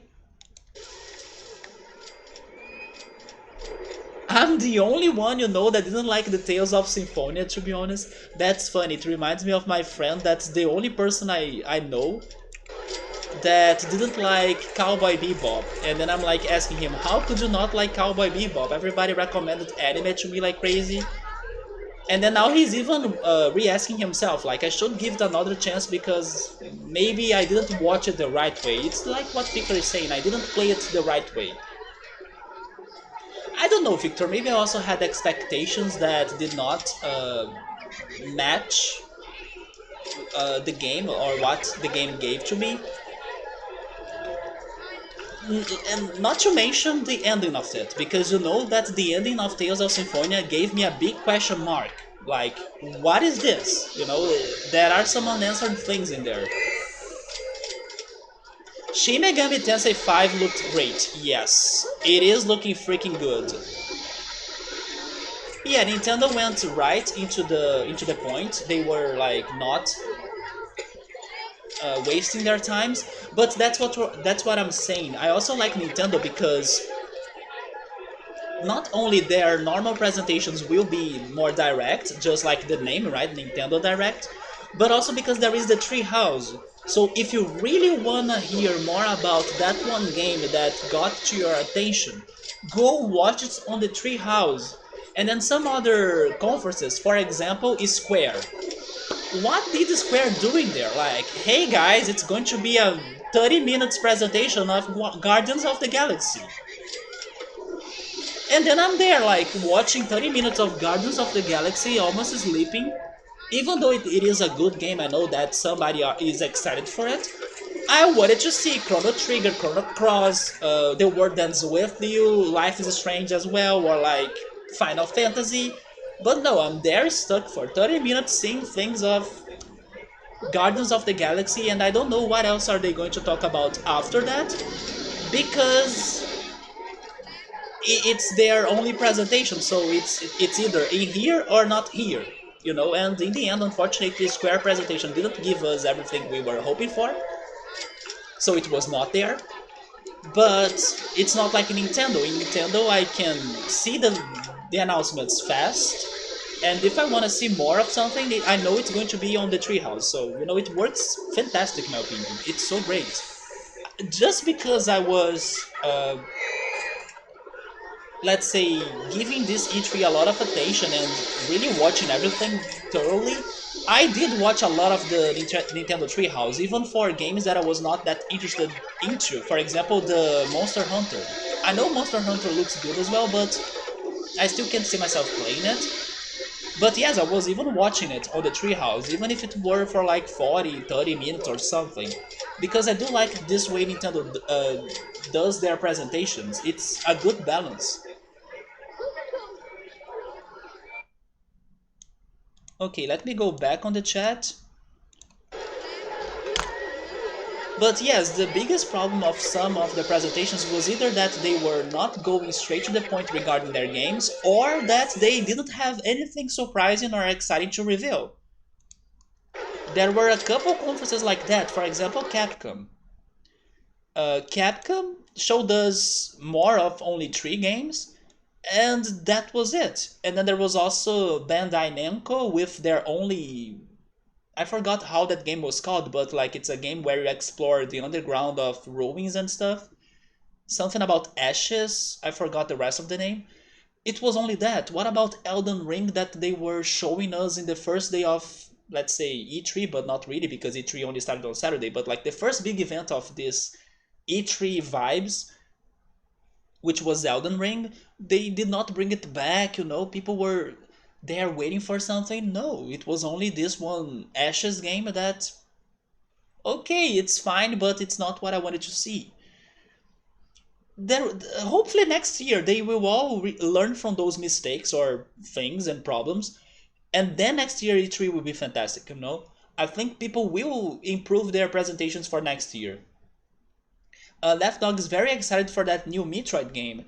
It does look great, yes. I gotta say that I still gotta into the Metroid games, or I still need to play them myself, but I think they did a good job. And I don't know if you saw the tree house of it, but it seems that they were trying to bring that idea to the game many freaking times. And every time they were like, oh yeah, let's try to make Metroid Dread, because this Dread game or this Dread name exists for a long time as well. Like it's even in one of the other Metroid games from what I saw. Maybe one of the Metroid for the GBA? I'm not sure. But it seems they were always trying to make it real, but they never could because of the capabilities of the consoles. So they were like, no, no, no, this console will not be able to work this out. And then finally, after more than 15 years or something, they could give us that new 2D game that had that old idea from before. So it's freaking amazing. Learning about that story brought more depth to this game. But it does look great, yes. They showed us a lot of it on the Treehouse, actually. Some were saying that last year the games started way before the pandemic. Like their development started way before the pandemic. And then in this year, they started like a little bit before, maybe during the pandemic. So that's why some conferences didn't have much to show us. Yes, I can understand you, man. I also think that Nintendo's conference was kind of shorter than usual. I was even saying last weekend that, man, only 40 minutes. I was expecting like an hour at least. But it's still, I don't think it was a bad E3, but definitely not exactly what we were all expecting. Or it was a different E3. Because for me, before watching this whole thing, I was not expecting to fall in love into so many indie games, for example. I was shocked because of that. Like, normally I give more attention to Nintendo and that's it. And then sometimes I watch an Xbox conference and or a Sony conference, but they don't surprise me that much. So now, after what happened this year with E3 and me, after watching to some other indie conferences, mostly, I'm hyped for the indie conferences next year. Maybe more than Microsoft even, or if Sony ever comes back, who knows? But yes, the shock I had with indie conferences this year is huge. Like I said, I have like 100 games or indie games that I wanna test or play at some point now. So this was a very different E3. That's how it changed my perceptions of the games I normally follow on E3. But maybe to you it was different in another way, or maybe it was only disappointments. But I don't know, I think it was different, and not different bad, but just different. with good things and bad things, of course. He's doing fine. There we go, man. He can't stay for that long, but wanted to pop in and say hi. I appreciate it, man. There is Tales of Symphonia 2, don't play it. Yes, everybody says that. Even Victor, that loves Tales of Symphonia 1, kind of gave up on playing the sequel because he's afraid of getting disappointed. I totally think that he has a point in there because nobody really says great things about, or says, right? Nobody really says great things about the sequel. Also, hey Noble, how are you, man? What's up?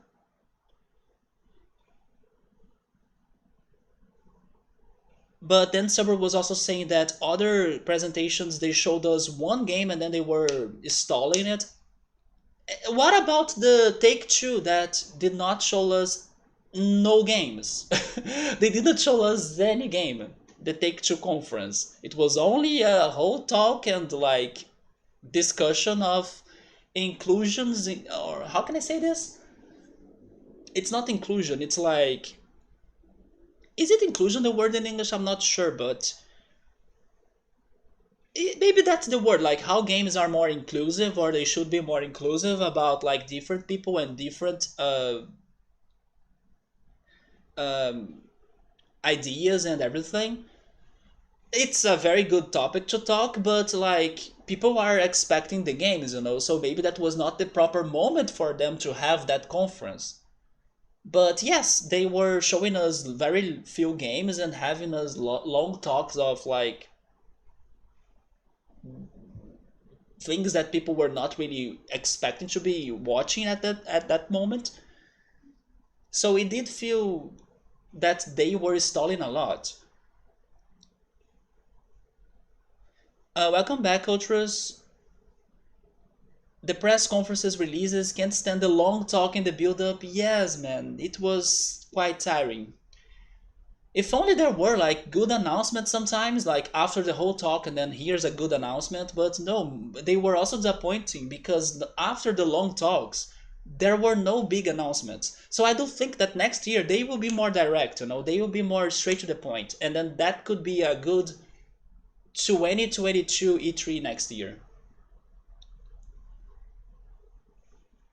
2020 Corvette redesign reveal was like 45 minutes of bunch of guys in suits talking shit that no one remembered. Wait, were you watching some sort of car conference?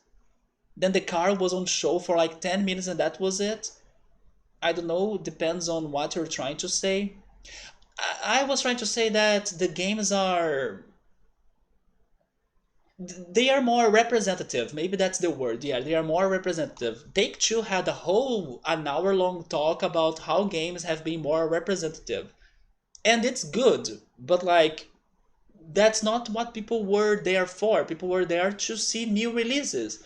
I can't remember the titles that Take Two works on, but they are big titles. If I'm not mistaken, even GTA, like a game that people really love or are crazy for. But no, they didn't show us anything about their games. But it's just an example. There were so many others. There was this one company called Koch. It took them forever to show us one good game.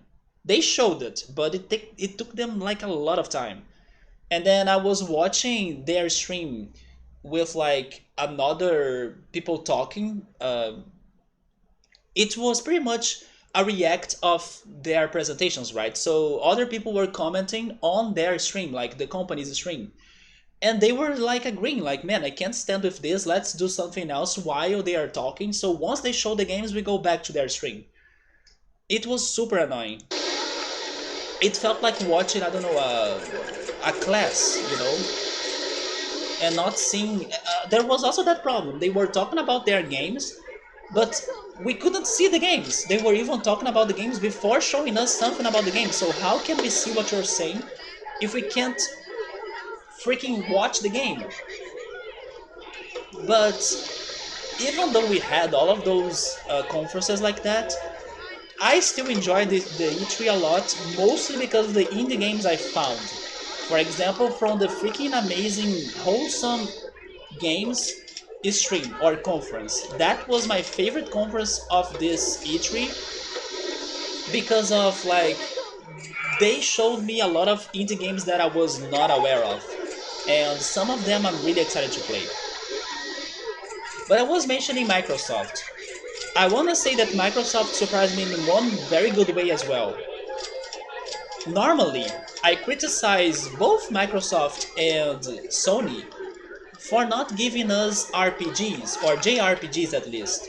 Because I understand that Nintendo is the platform for you to go play those, but I gotta say that Microsoft, before its conference was over, and I was like, here comes another year of Microsoft not showing me any interesting JRPGs.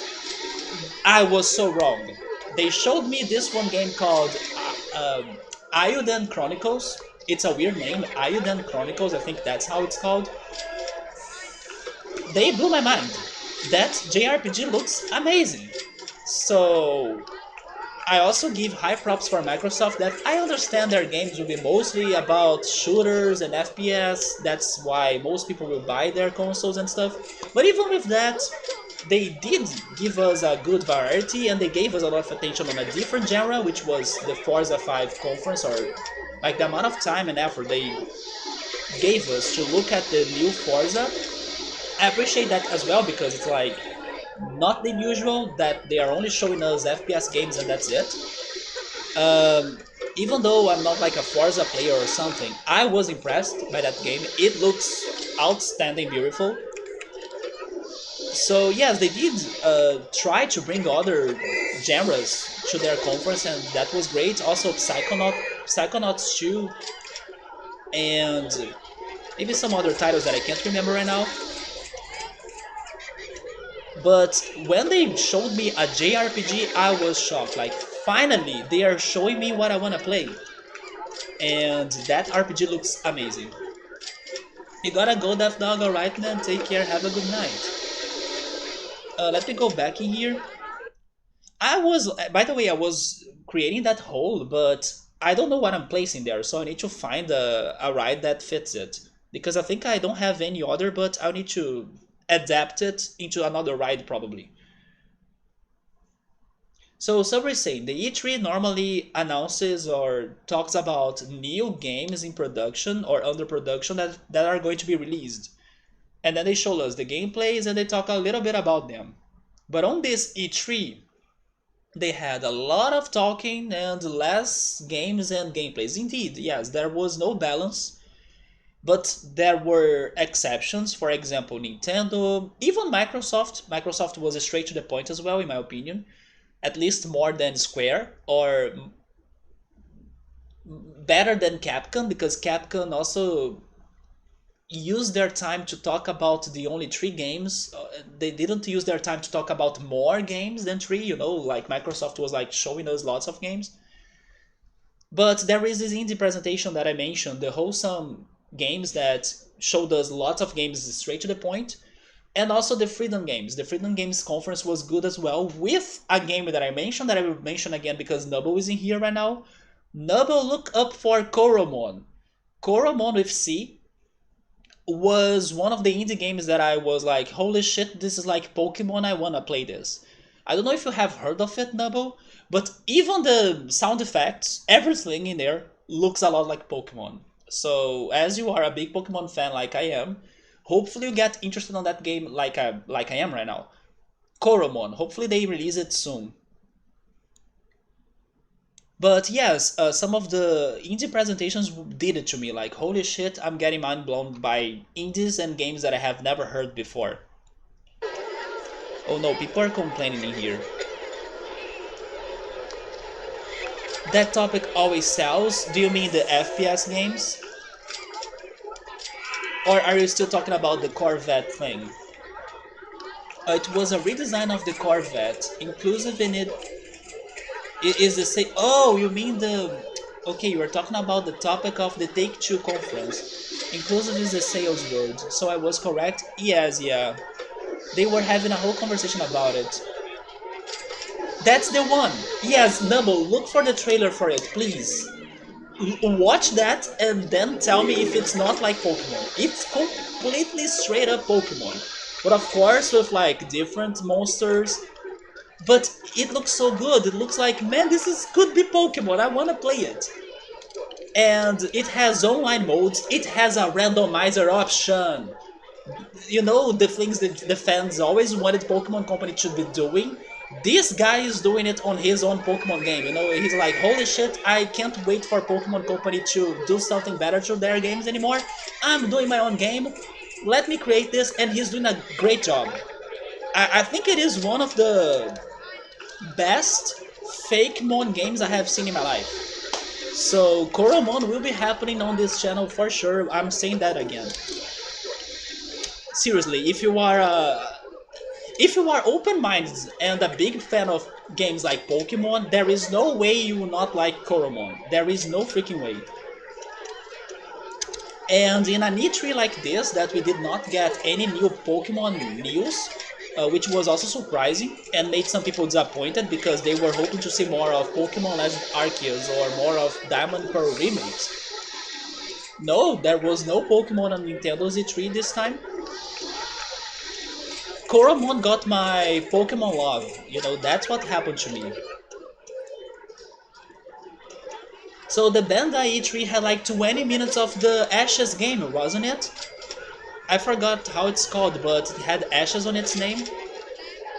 But I can give the Bandai Namco a credit, because here's what really happened. It seems that before their conference, they said somewhere on social media, maybe on their Twitter, I'm not sure where they said it, but I heard they said it somewhere to people, that their conference would be just one single game and that's it. They tried to tell people in advance what was going to happen. But of course, not most people got that information beforehand, like me for example. So once I started watching the presentation, I was hoping for news on, I don't know, maybe Elden Ring or maybe some of other titles like Tales of Arise for example. And no, we only got that one Catacombs looking game. But I can give them the credits for at least trying to tell people that it's going to be just like that. Because, yeah, some other conferences, for example Capcom, it seems that people were disappointed because in the beginning of Capcom's presentation they were saying things like, but after the 3 games you need to talk about, Resident Evil 8 Village, the new Phoenix Wright, and was it Monster Hunter? I think it was Monster Hunter, right? The Monster Hunter for the Switch. They were saying something about after those 3 games we have some big news on sport games or something. And in the end they were showing us Street Fighter 2. So like it was not a new fighting game, you know, that people were expecting to hear about. So they kinda created expectations of something that didn't happen. But hey, I will say this though.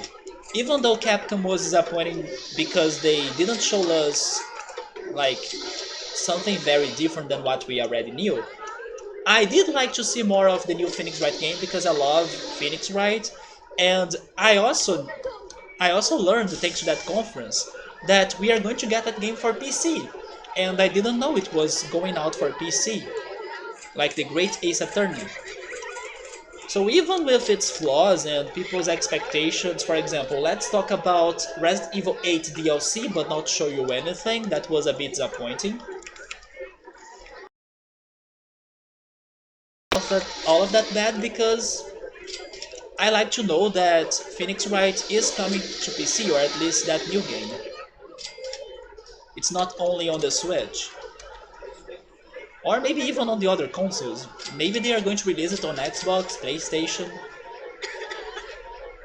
By the way, did I do that incorrectly? I did. I could swear the circus was with like a 4 squares versus 4 squares. No, it's 3 times 3. So I messed with this for no reason.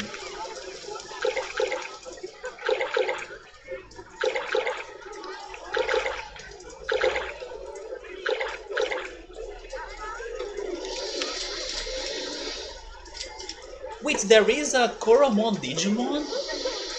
Who is Koromon now? I forgot. But Koromon with C is the game.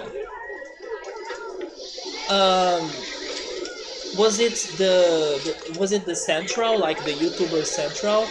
I noticed their conferences, but no, man, I was mostly watching the IGN conferences, but also some other random Brazilian streamers as well. I did try to watch one of the Central's conferences, but I can't remember which one anymore.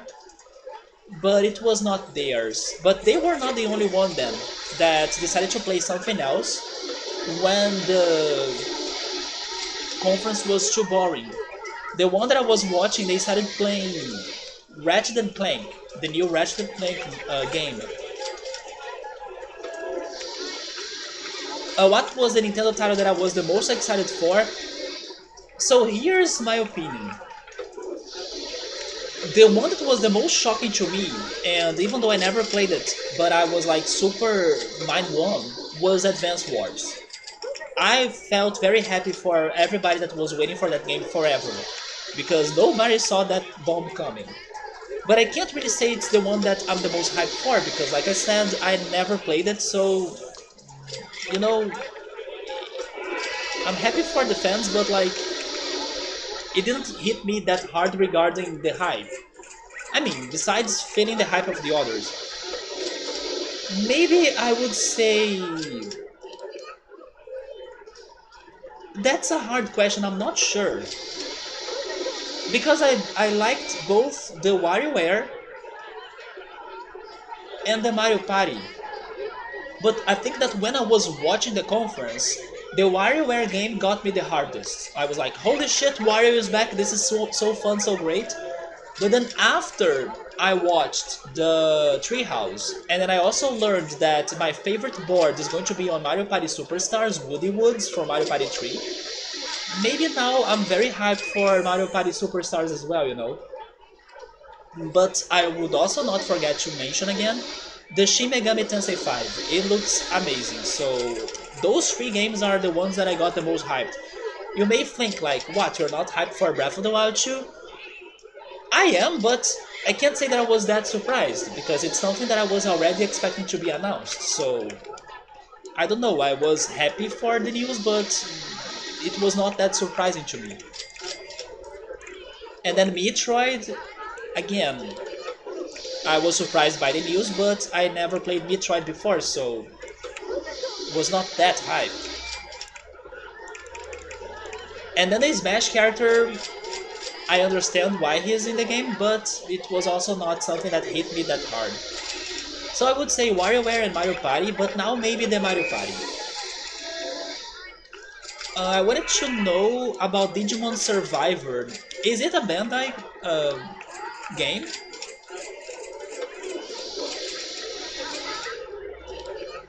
But you're thinking that the project is dead now because there were no news about Digimon Survivor? Was it a Bandai game? I wanted to see something more about the Atlas games besides Shin Megami Tensei 5. They did speak very quickly about Resident Evil 8 DLC plus their online feature, right? They said that. They said that it was only thanks to popular demand. They were they are going to work on a new DLC for Resident Evil 8 Village because of a popular demand. They said that, yes.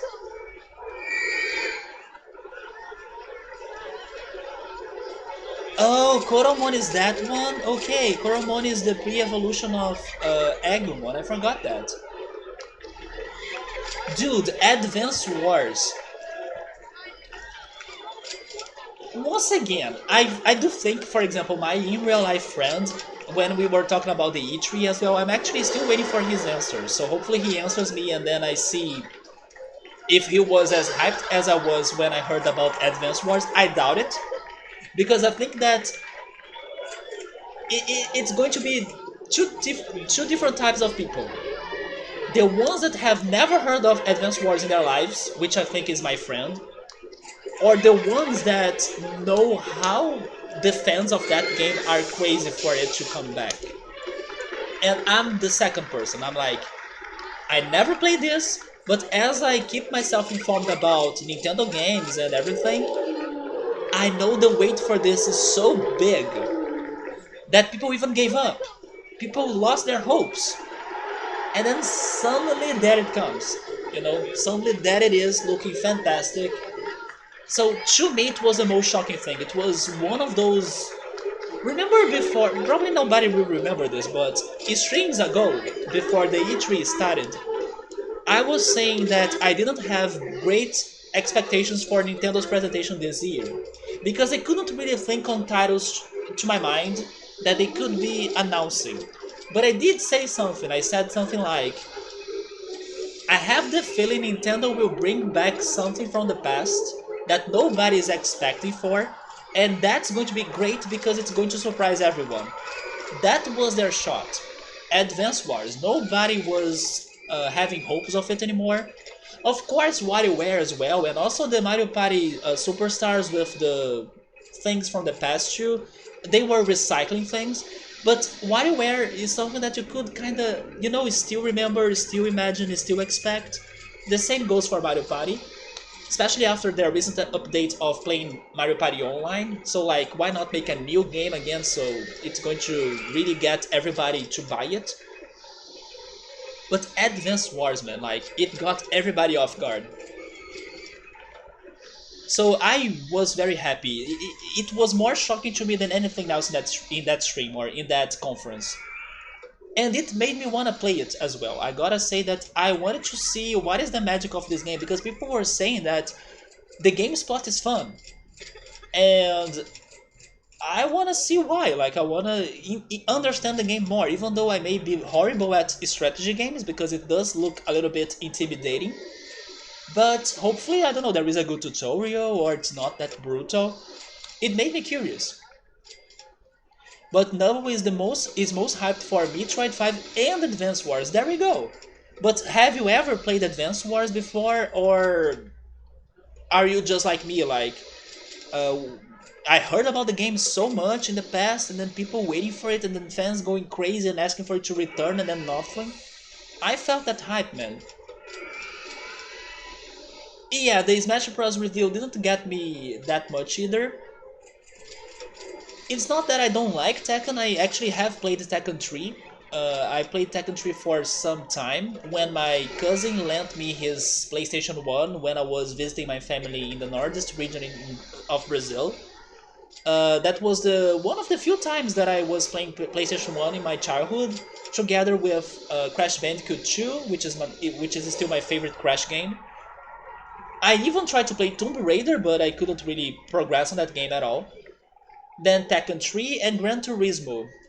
I believe those were the four games I could play, but of course I played the most of Crash 2, right, which was my favorite. But I did play Tekken 3 for some time. And here's my thing about this new reveal of Smash. It does make sense. I'm not like upset or like, I can't say that I disagree with their pick. I think it's a pick that makes a lot of sense. Now they're only missing a Mortal Kombat character. Yeah, hopefully someday that happens because then it's only missing that big company or franchise. But I just think that they chose the wrong moment to reveal that character. I would probably have swapped, I don't know, reveal. I forgot his name now, but reveal the Tekken character earlier, one of the first announcements, and then give us now, I don't know, Sephiroth, maybe even the Xenoblade Girls would be better, or more shocking, or more hype. But I don't know, I just think that they chose the wrong moment to reveal him. Maybe the final character will be way more hype than him, and E3 is the moment that everybody's hoping for the best announcement, so I would prefer Nintendo to give us that best announcement at that moment. So Sabri is saying that he does think it is a Bandai game, the Digimon Survival, because it is Bandai. Yeah, so you could expect them to talk about the Digimon game, but we didn't get those news, right? But at least they told us, or they showed us, Elden Ring. Although they showed it to us in the first day, like in Thursday. And not everybody was really watching that conference. But it was one of the best conferences. The The Summer Game Fest, I really like that. Can you do something fun with the two ships in here?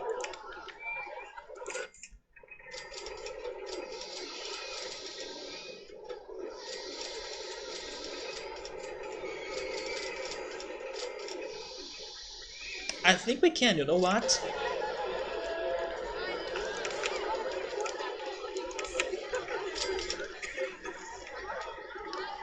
Pilot, hey man, thank you so much for the resub. Closing in on 4 years, dude. We still gotta have our 4 years stream anniversary, by the way, but how are you, man? So Nubble had some hopes, but it was very low for Advance Wars once he heard an interview with an Advance Wars dev saying that they wanted to make a new game, but Fire Emblem took over and they were having creators block.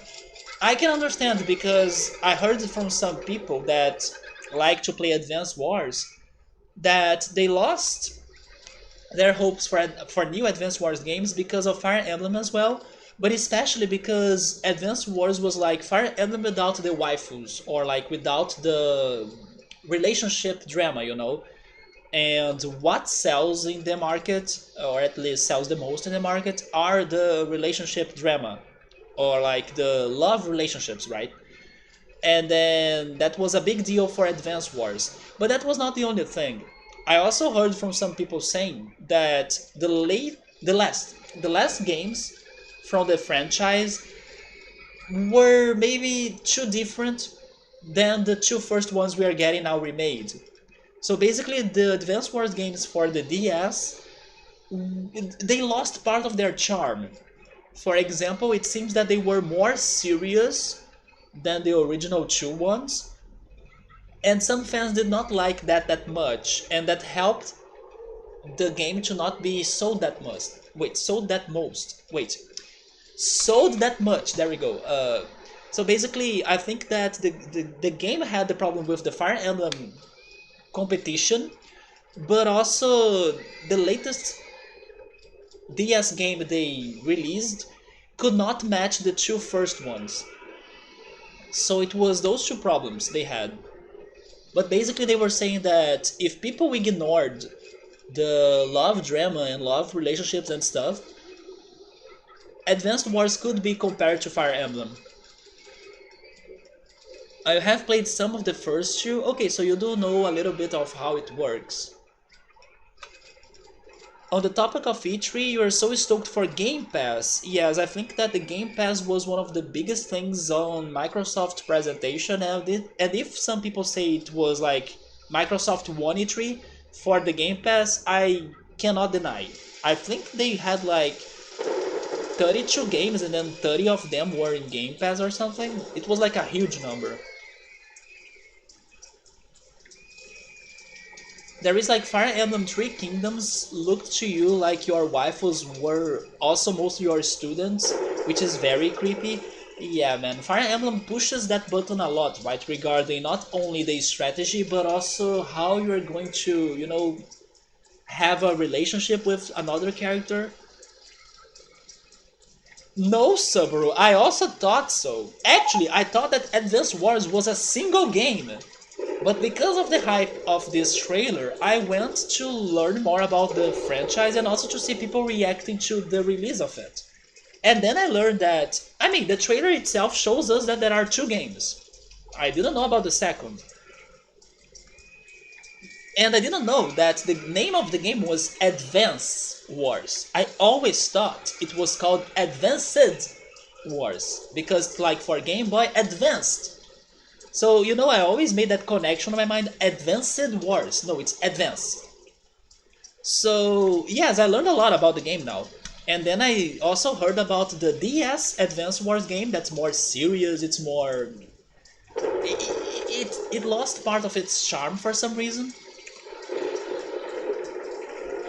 And then it didn't sell that well. So there are at least 3 games out there. Days of Ruin was made more greedy and serious because Advance Wars was more popular in America, and then they thought we would have preferred the more greedy style.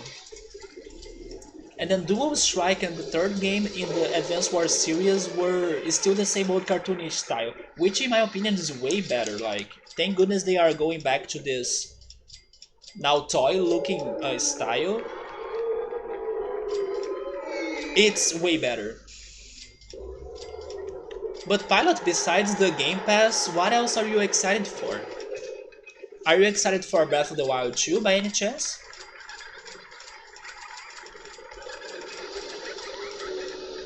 Once again, to me, this was the E3 of the indies, so little by little I can try remembering the titles that surprised me. I told Nubble about Koromon, for example, hopefully he checks that one indie title out. Sable looks amazing, like it was one of my favorite moments of the E3. There is this one game that I watched on my favorite covers of this E3 called Wholesome Games, right? It was a bunch of indie games that are there for you to chill, to relax, or to appreciate how simple they are, or like to just distract or feel relieved. Wholesome games, basically.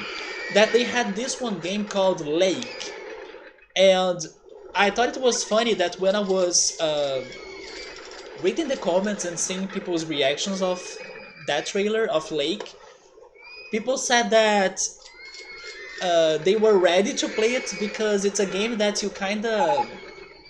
Here's the plot of it. You are a woman that's like a businesswoman, and then you're working a lot, a workaholic or something in a big city. And then, I don't know, maybe she had like a burnout from her work, and then she decided to go back to her hometown to just work as a mail deliverer, or like to work for the post office. A mail woman, maybe that's how it's called. And then people were saying, man, I played Death Stranding, so I'm all ready for this, you know? So I thought it was so funny that people were comparing that game with Death Stranding. Which, by the way, we did have some Death Stranding news on E3 as well, right? But, man, this Lake game looks super great. It has beautiful graphics. The idea is simple. I think you'll be just simulating a male person life. It's like a simulator of that. But it has some depth as well, because it seems that the people you deliver the mail will have some interesting stories or background to them. So they got me. Just give me something relaxing. I love simulators. I'm interested to see backstories of characters. That's it, you know? I was super sold on that one Lake game. Not to mention this one game that I also brought it up last stream, that's called Planet of Lena. If you watch the trailer of that and see the graphics, you are going to fall in love for them because it looks like Studio Ghibli's work. And by the way, speaking of Studio Ghibli, but not really Studio Ghibli, but like animation studios, let me know if you guys watched Chuluka, the newest Pixar's movie, right? I do wanna try watching Luca. Hopefully it's on my parents' streaming service. I need to check it, and then I can try watching it soon because I'm really hoping to watch Luca. And it was released, I think, yesterday. It was released these days. But yeah, Planet of Lena looks like Studio Ghibli's graphics. It looks so good. So yeah, the indie games got me. Let me go back to the chat and then I think more about the swinging ship.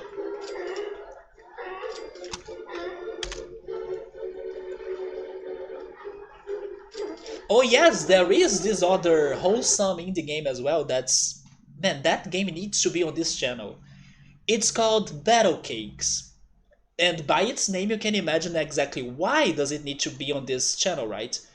But not only because of the food, as you control 3 cupcakes in an RPG, or at least it looked like a very old style RPG game. It has mechanics that interest me a lot, like turn-based battles and exploration. And it did feel a lot like, I don't know, a Super Nintendo game or a Super Nintendo RPG or something. So Battle Cakes will come to this channel someday as well. And it looks cute AF. So there is also that. The colors are beautiful, it's so vivid and bright. It's about food. Your characters are cupcakes. We are playing Battle Cake someday here. So it was another surprising game that I saw on E3. And then after E3, when I was checking Steam for new titles, I was also surprised by this one platformer called Tiny Tor.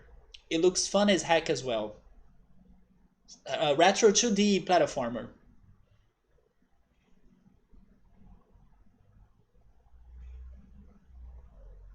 So the Halo reviews were also amazing. I agree.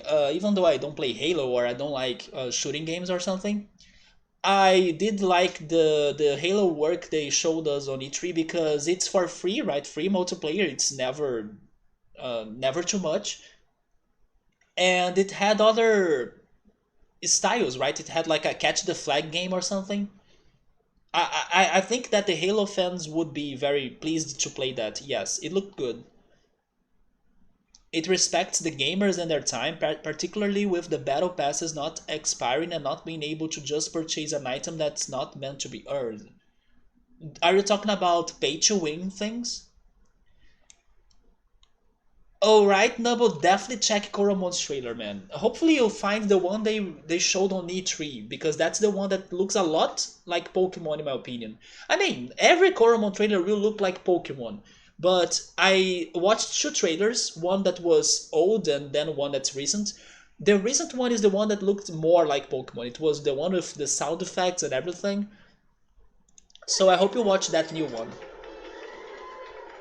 Breath of the Wild 2 didn't give you enough information to know if you're excited or not. So I am intrigued, and I will tell you why. I think it's going to have something to do with time mechanics from that trailer, and that's why I was very interested on this new trailer of Breath of the Wild 2. More than like going to the sky or how beautiful it's looking.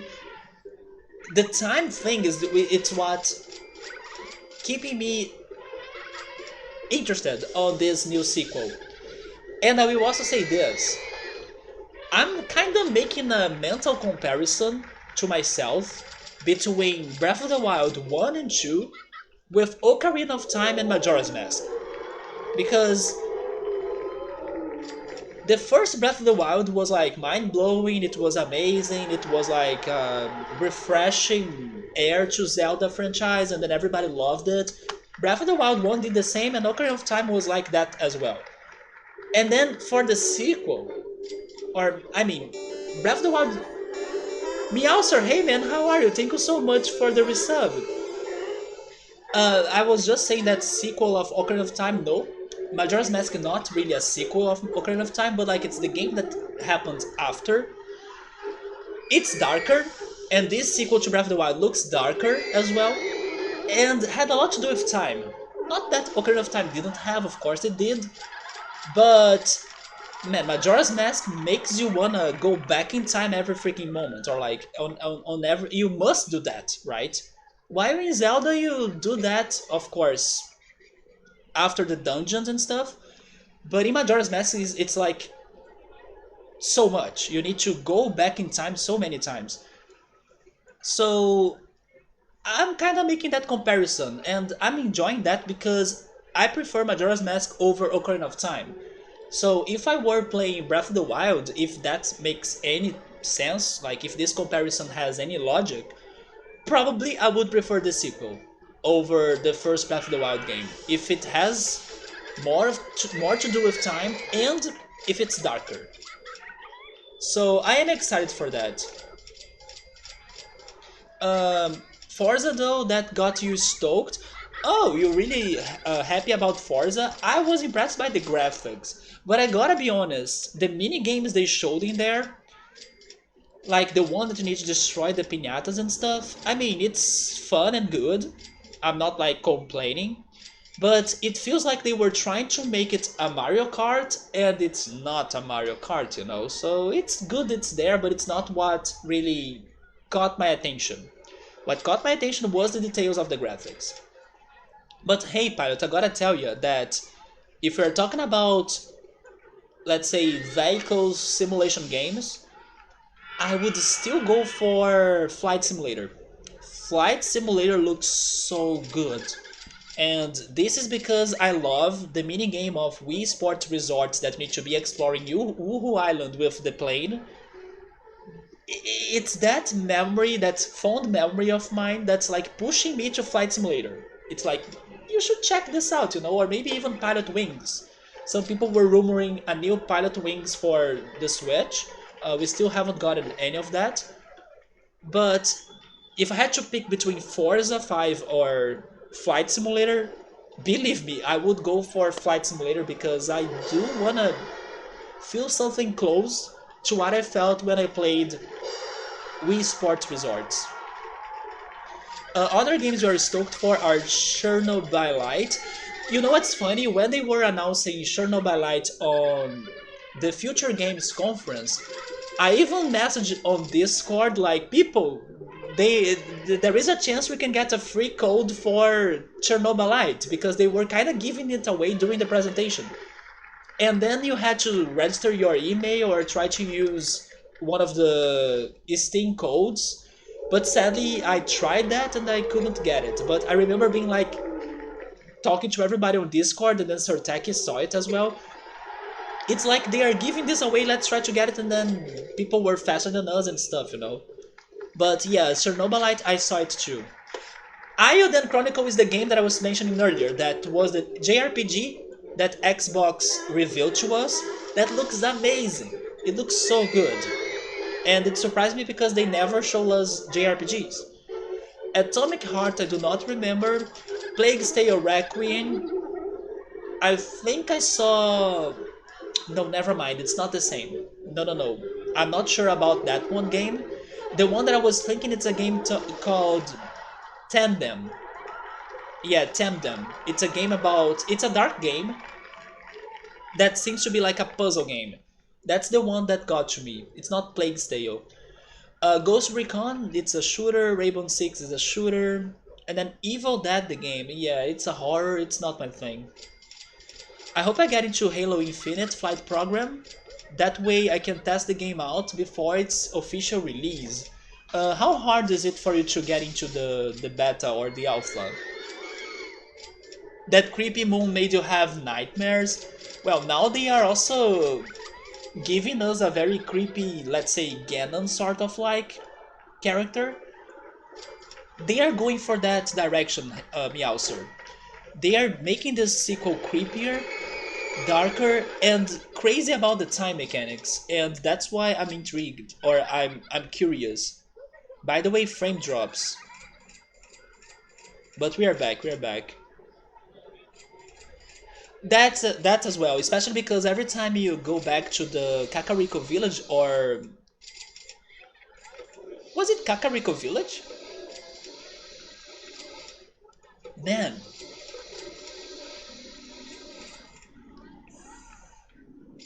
it was Kakariko village, right, that had the castle?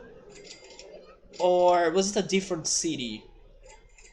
No, it was a different city because Kakariko village was at the foot of Death Mountain. I forgot how was that city called then in Ocarina of Time. The one that had the Temple of Time and Zelda's castle. Maybe it doesn't have a name, I'm not sure.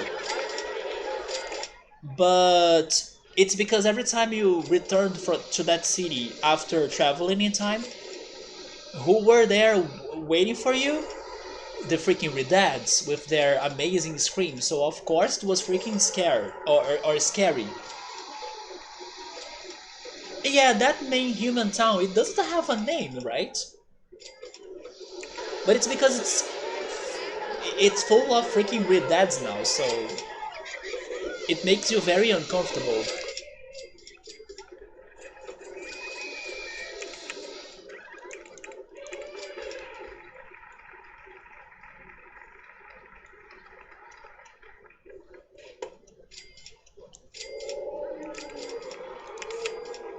I mean, that was too much land that I changed, right? I think this was an exaggeration. But I want to have the flying saucers. Wait, what? What happened in here? Oh, it's because I placed it on the water still. No, come on, place it on the hole. Or in the hole. Maybe I can't... Oh, because it's bigger. Okay, I need to increase the size.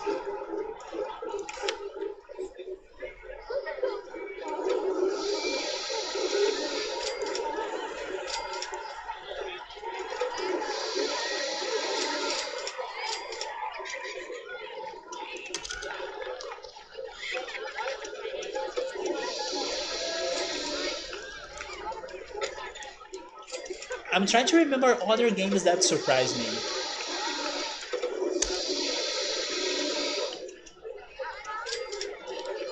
There is this one indie game called 2D Talk D, but I think I need to type it on the chat.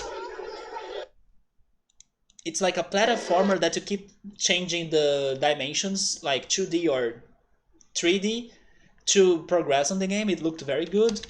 It's like this, 2D and Top D, which are the names of the characters of that game as well. It looked very fun. What else?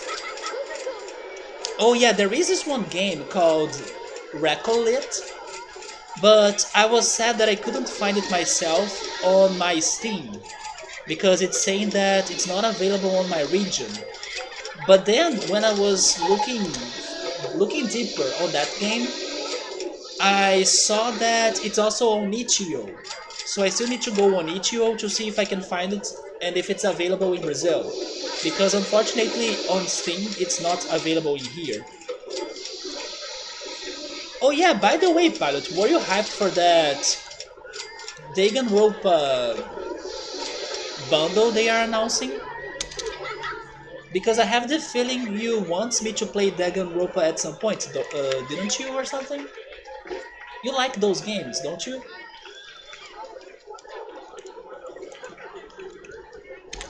Maybe I'm wrong, but I have the feeling you like those games, the Danganronpa series. Let me go back in here a little bit.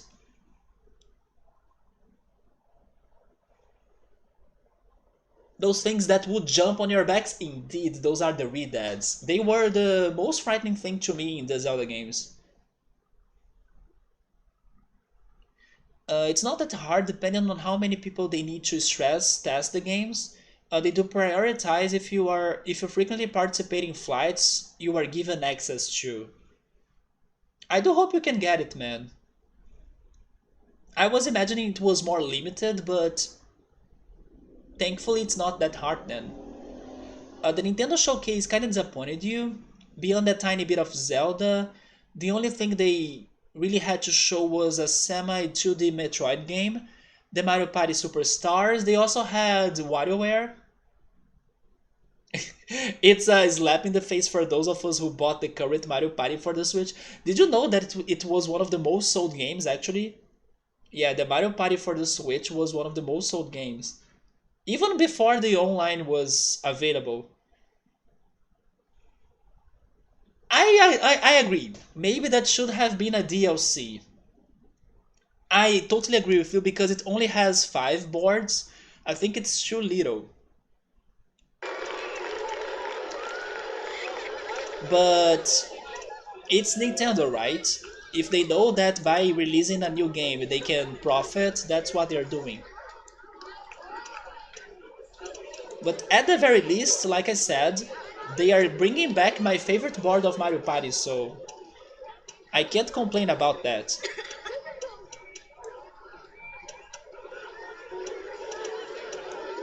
But then, Pilot, what were you expecting from their presentation? Were you expecting Bayonetta 3, maybe? Or Metroid Prime 4? Because I didn't have, like, crazy expectations. Oh, finally I did it. I didn't have crazy expectations for... Oh my god, are you kidding me? Once again, I oversized this. Oh no, and I did it wrong. Wait a second.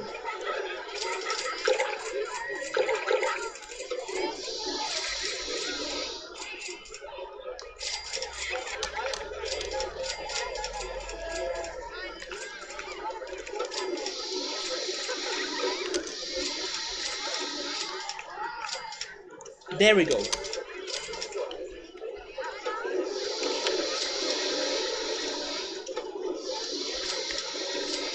Because you're saying you're disappointed, but which expectations did you have, right?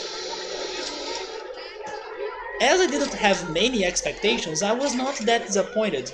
I was disappointed about the new Smash Brothers character. Yes, about that I was disappointed because I did think that they should have announced another character and leave the Tekken character to another day. But besides that, I don't know, I was not that disappointed. I was actually shocked that Advanced Wars is back, that we are finally getting a new WarioWare game.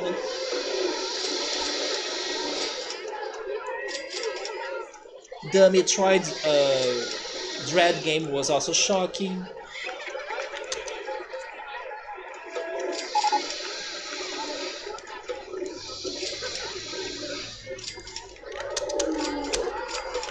Actually, this right here should be water, right?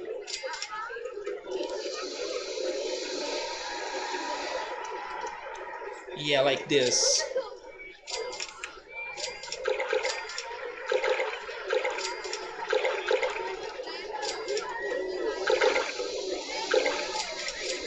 There we go.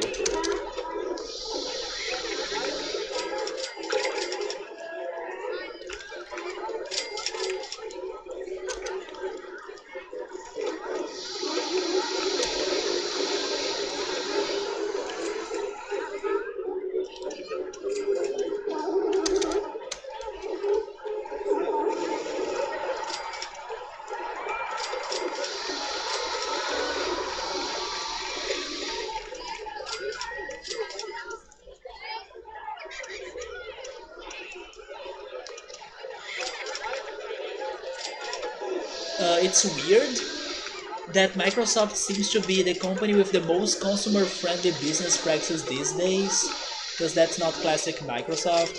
About that, I have to agree. What they are doing regarding the Game Pass is big. It's like a big thing. It's a big deal. Yes, I used to think like, why would people prefer Microsoft over, I don't know, the PlayStation that has the same games as them? Now I can totally understand why. Yeah, it's a big thing that you can get the Game Pass. It's their it's their differential. Wait, how is it in English? It's what turns them different or makes them different.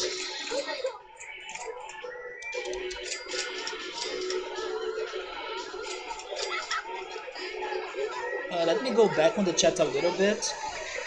Now that I finally bought or built the flying saucers.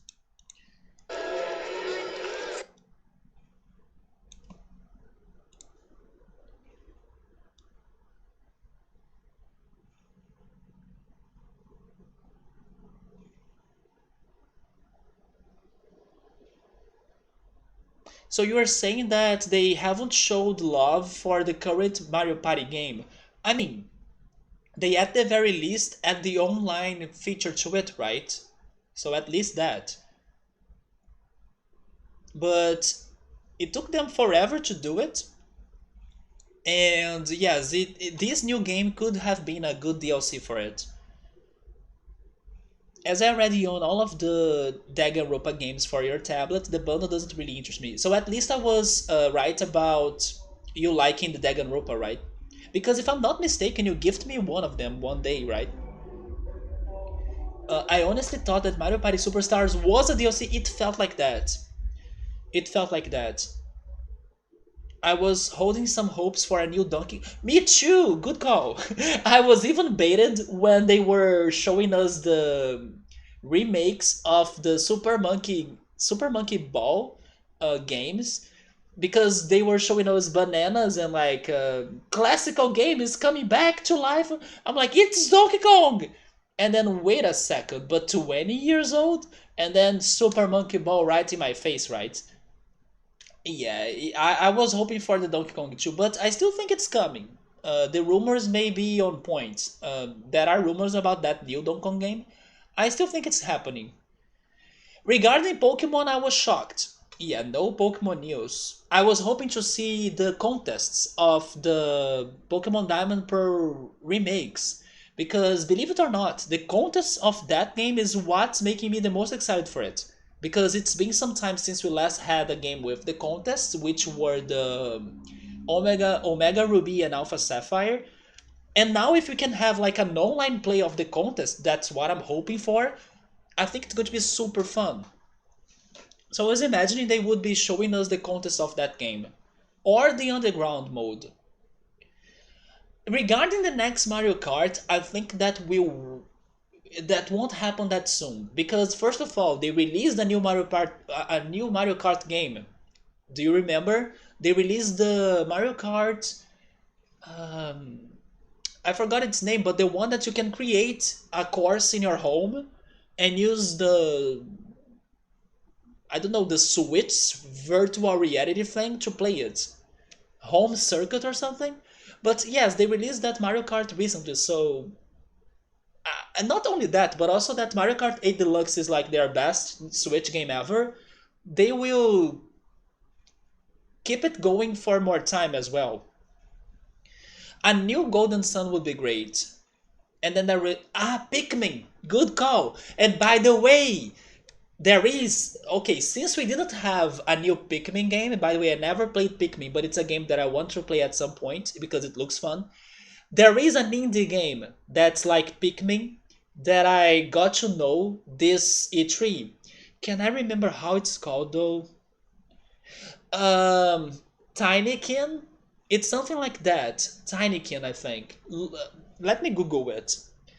So that's another indie game suggestion for you that was not like checking the indie games that much this E3. Tinykin. Let me confirm it. It's just like Pikmin, but it happens inside a house. And maybe each level is going to be somewhere different inside a house. It looks very fun. It's the same ways of Pikmin. Tinykin, wasn't it like this?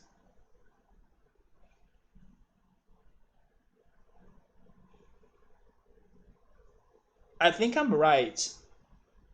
Yes, catch hundreds of Tinykin and use their unique powers to bring Milo back to his home planet and back to normal size. Look for the trailer of Tinykin. This one game right here.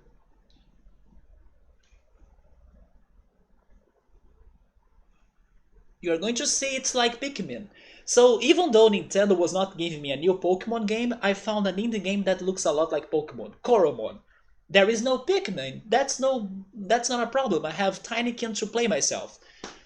Man, the freaking indie games, man. I'm telling you, I have never been this excited for indie games like in my life. I got to know so many fantastic titles. Is Star Fox gets no love these days? That's a good reminder, Lamo. Do you want me to tell you which game is not getting any love these days, even more than Star Fox, and which, by the way, could have been an amazing reveal and resurrection if they could bring that back to life on this E3? F-Zero. When I was saying that the Advance Wars fans were always hoping and dreaming for a new Advance Wars game, the other fans are the F-Zero. The F-Zero fans, like, F-Zero this time? No. F-Zero news? Never. So yeah, now F-Zero is the one that deserves a new game or a new something. And you know what's funny? Nintendo knows there is a good fan base for the game, so why not freaking make a new game? Instead of, I even think that when they were showing us the new Smash Brothers character, when they showed, man, when they were showing that character throwing the characters into the lava pit, first they showed us Ganondorf, right? But then the other two, they were Captain Falcon and Pit from Kid Icarus, which is another game that some people are dreaming to see again. I kind of felt like, is this are they like giving us some subliminal messages here of like Captain Falcon and F-Zero is dead, don't ask for more, or like no new Kid Icarus games. I felt like that. Like, why are they killing those two characters right there? You know. But then they killed Min Min. But then I can't say why is that, unless they were like nobody liked her as a DLC, so let's kill her. But when they showed Captain Falcon and Pit, I almost said Kid, and Pit, I kind of felt like, what about their games, Nintendo? Why are you doing this? And then a new Xenoblade, they were working on the second game still, right? With the DLC. I mean, the last thing they did actually. But Pilot, I heard that Platinum Games is now working on a new IP. So instead of learning about new Xenoblade informations, I think they are going to give us a new IP the next time they show us something new. There is a lot of talk that Ubisoft Game Pass as service is going to be bundled into Game Pass Ultimate soon. I hope so. Yes, I hope so because Ubisoft, even though they may not have like the greatest games ever, they do have some fun games in there. And by the way, Ubisoft, when are you bringing me my Rayman game? That was my biggest expectation. And once again, another year without Rayman. And no Chrono News as well for Square conferences. All I'm asking is like a port. Give me a Chrono Cross port to the Switch and I'm happy. Or for, I don't know, Xbox, PlayStation, Steam. But not even that. Oh, you think that the price is going to increase? Oh, never mind. It is already increasing, but it's going to make it less painful. Since you have been playing Mario Kart 8 for 7 years now, I have a theory that every time there is a new Mario Kart game, the worse I get at Mario Kart. Which, by the way, we still need to have the racing games bonanza happening on this channel that I need to go back and play all of the racing games I have always wanted to beat. And speaking of which, next weekend on Epic Games, or next week actually, they will be giving away freaking Sonic Mania and Horizon Chase. And Horizon Chase is the spiritual successor to Top Gear, one of my favorite all-time racing games ever, that I was able to play before on stream. So yes, I'm very excited for Epic giveaways, because they are also giving away Overcooked 2 right now, which is another fantastic game and fun game for you to be playing. But yeah, they're giving me Horizon Chase, that I will try to bring to the channel when I'm having the Racing Games Bonanza, where I play Biker Mice from Mars for the Super Nintendo, when I try playing Rock and Roll Racing for the first time, and also Crash Team Racing that I also never beat, I only played it once. There is a Bomberman game as well, there is Chocobo Racing, I have heard of all crazy racing games out there as well. I can't wait to be playing racing games in here too. Just like how the Mother fans are the only ones waiting for an official translation these days ever since Trials of Mana finally came across seas. Exactly, but Nubble, if there is something that's not going to happen, man... I mean... who knows, right? But honestly, after all of these years, I lost my hopes. I really lost my hopes about Mother 3. Because even Nintendo itself is like asking for the fans to stop, like Reggie Fils-Aimé. He was saying something about like, don't talk to me about this game anymore or something. There are so many memes about it. If that happens, then it's going to break the internet. Yeah, he also threw Kirby on the lava pit, but Kirby is unbeatable. He's like immortal.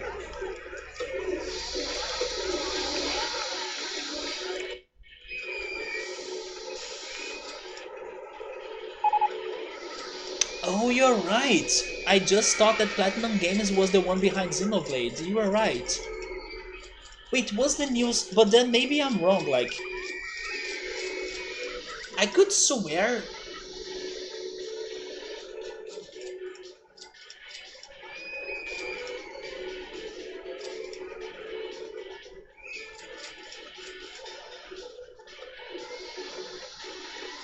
So I was thinking that the same company behind Xenoblade was working on a new IP, I remember hearing such news, but I thought it was Platinum Games. Maybe I'm wrong then. Maybe it was Platinum Games with a new IP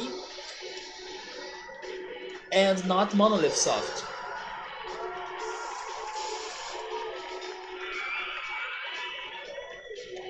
Never mind. Oh, actually, it is that. Like, it's Platinum Games that's working on a new IP that people don't know much about it. And they are not behind Xenoblade. But that's true, I forgot about that. When I heard Platinum, I thought of Xenoblade. I have given up on Square Enix entirely. I'm sure they will bring out a few good games, but don't bother paying much attention to them. I mean, personally speaking, even though I haven't played Life is Strange myself still, it's a game I want to play, like, and I liked what the sequel is looking like as well. So I can't say that they didn't have anything good to show on this E3. It's just that, I don't know, the expectations were way higher than what was in their presentation. So even though I didn't get the Chrono games I'm waiting for, or more information on Final Fantasy VII Remake, or even on Final Fantasy XVI, I could see a bit more of the Life is Strange games that I'm interested to play. But then there was that last reveal of Final Fantasy, I don't know its name anymore. That, I mean, it could work for the fans, but when I saw it, something in there didn't get to me. And I think it is pretty much the character. Because I got so annoyed by hearing the same word chaos every freaking second that I was like, no, stop saying that, you know? And then it didn't get to me. But people were saying that new game is like Final Fantasy crosses over with the Dark Souls or something, so that game will be good for the fans, but definitely not what I was hoping for.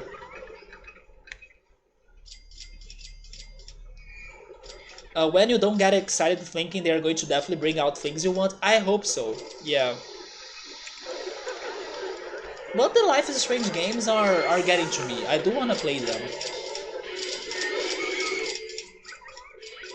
So I was talking about these ships. Where should I build them? Oh my god, it's been 3 years of this level? Jesus. I haven't done anything yet. Okay, let me drink some water.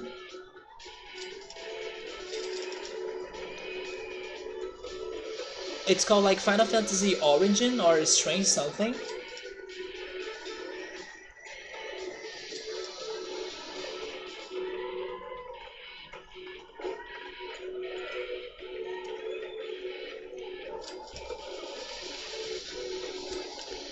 So yeah, it can be surprising somehow, but not what I was really hoping for.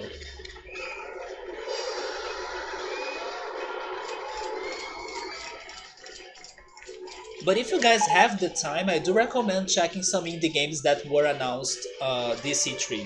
There are very interesting titles in there, or titles in there. Oh, maybe I should add more litter bins, right? Or actually more handyman. We got an award for the most untidy park in the country.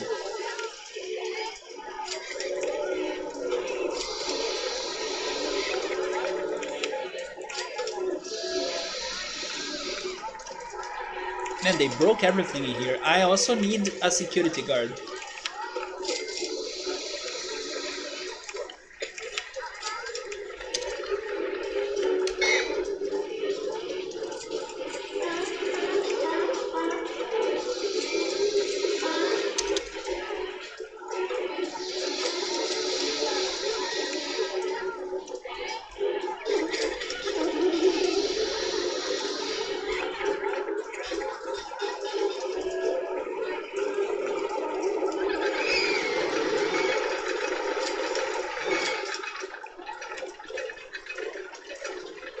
So it is a mix of Final Fantasy Dark Souls, but then there are the crystals that make it look more like Devil May Cry.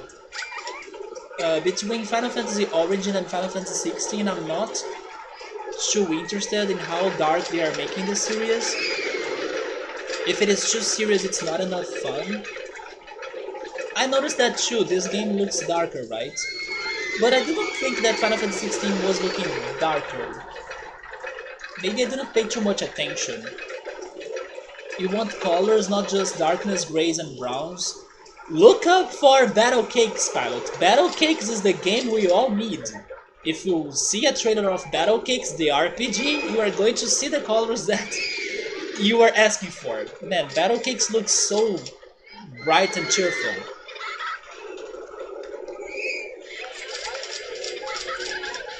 But I can understand, yes, it does look very serious. And I don't know, I would rather see more of the other Final Fantasies. But I think it's going to be a hit, because people do love Dark Souls today.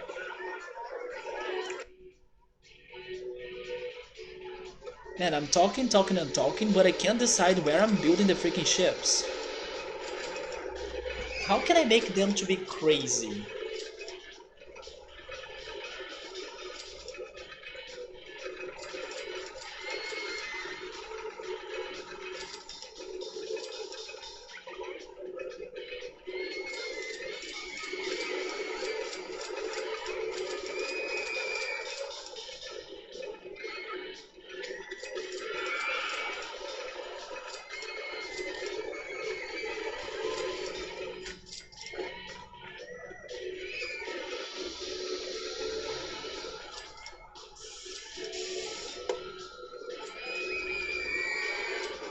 I got to head off, alright, man?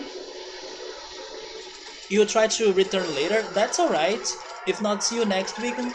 Okay, have a good night and maybe we talk again later. And thank you for stopping by, man. Take care. And get something good for dinner for sure, right? I was saying earlier today that I miss eating pizza. Every time I see Pilot, I think on Domino's. It's been forever since I had Domino's, actually. More than 2 or 3 years, actually.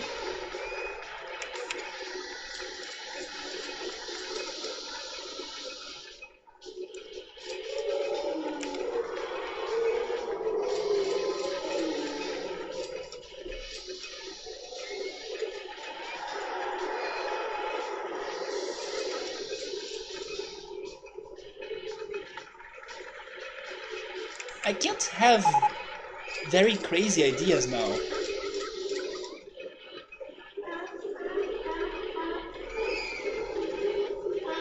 Oh, you might be able to pop in tomorrow as well. There we go, man.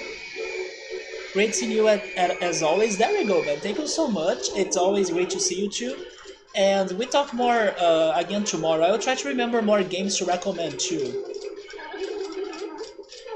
Delicious vindaloo? Wait, what is that?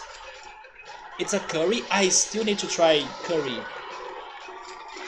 How was it called? The thing that shocked me a lot?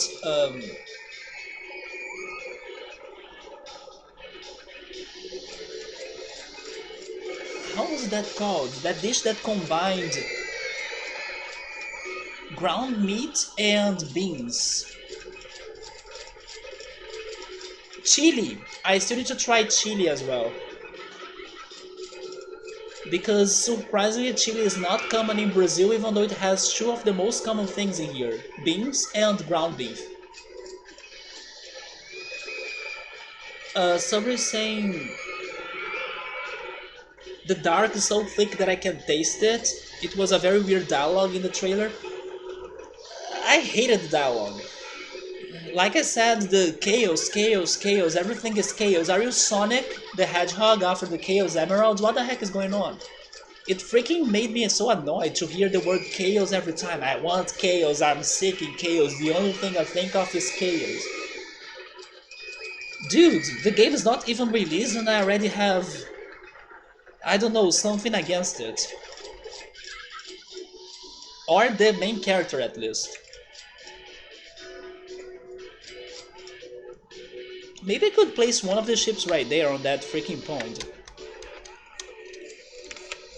I couldn't think on anything else.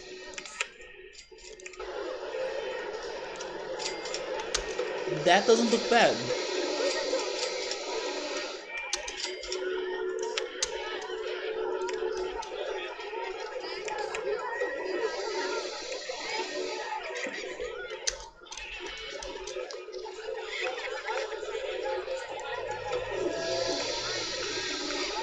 And hey X5, how are you, man? I'm here to kill Chaos. Yes, he could only say that in that trailer. I was so annoyed by it. X5, how was your E3, man? Were you very excited for something? Like I was saying today for everybody, this was the Indies stream to me. Or actually I should say the Indies E3, right? The Indies E3 to me. So many indies that I want to play, so many of them. Too bad that my memory sucks and I can't remember the names, but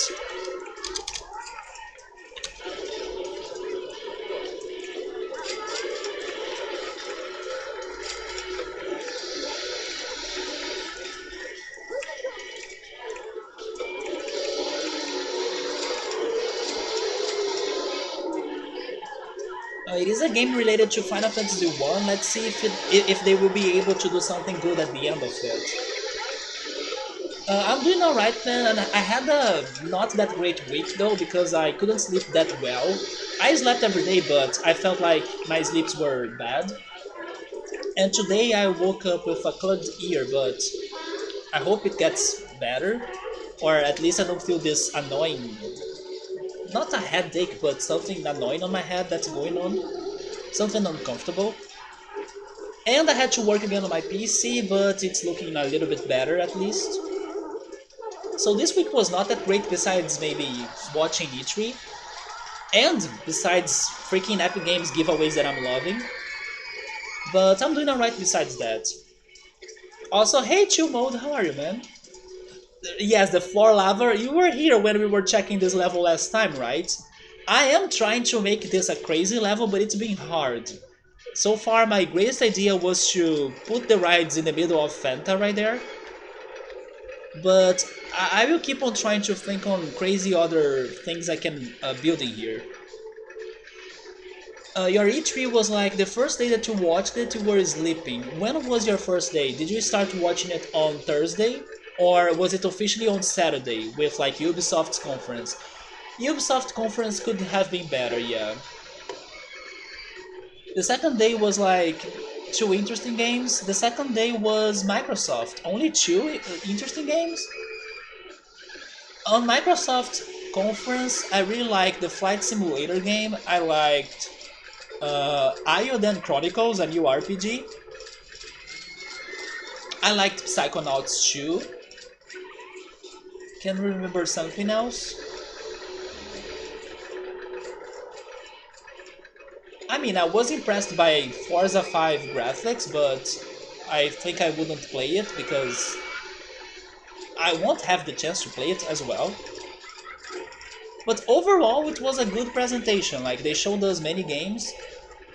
They showed or told us a little bit more about 12 Minutes, which is an indie game that I'm interested to play as well. But those were the games that got to me. But the other games that I saw that are for other players, they look good. So I thought it was somewhat fair conference. Especially because of the Game Pass. Like, most of those games are going to the Game Pass. Thank you so much, X5. You had a similar problem with your PC on your living room?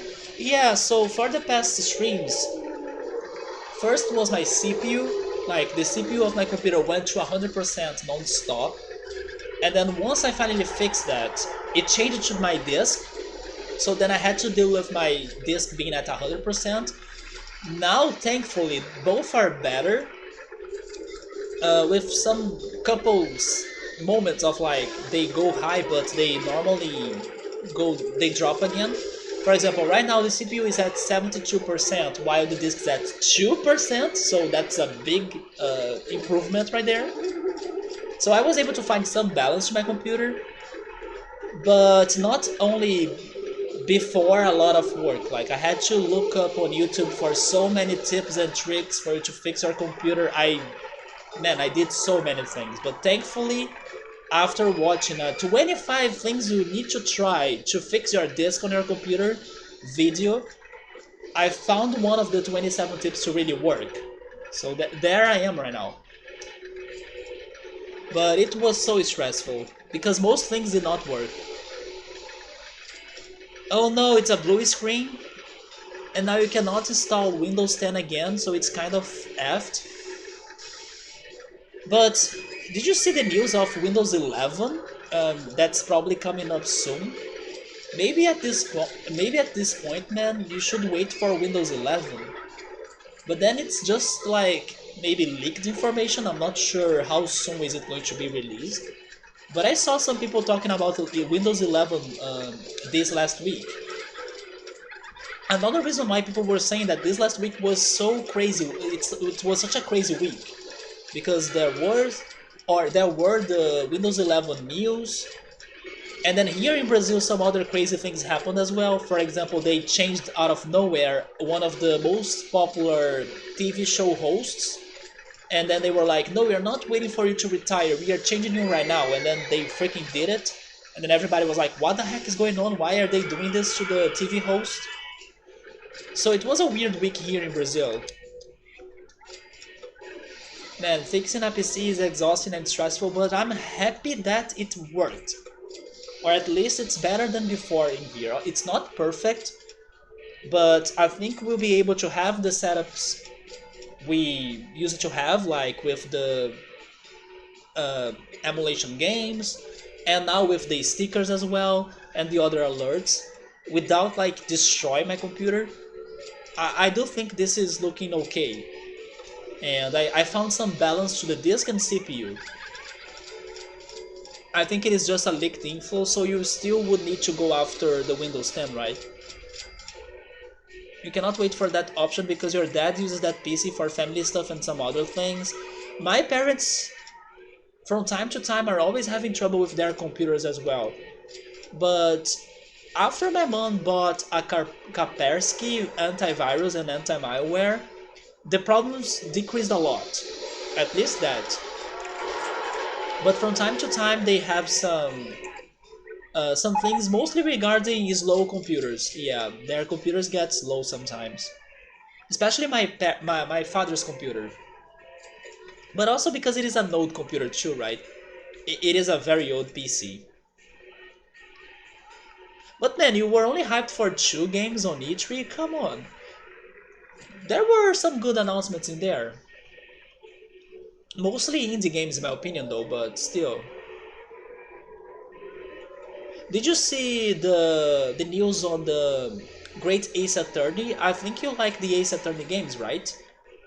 I was happy to see that game is going out for PC. I didn't know that. I mean, I can't say that it I couldn't expect it to happen, but up to E3 I didn't know at all that it was confirmed that it would be on PC or on Steam.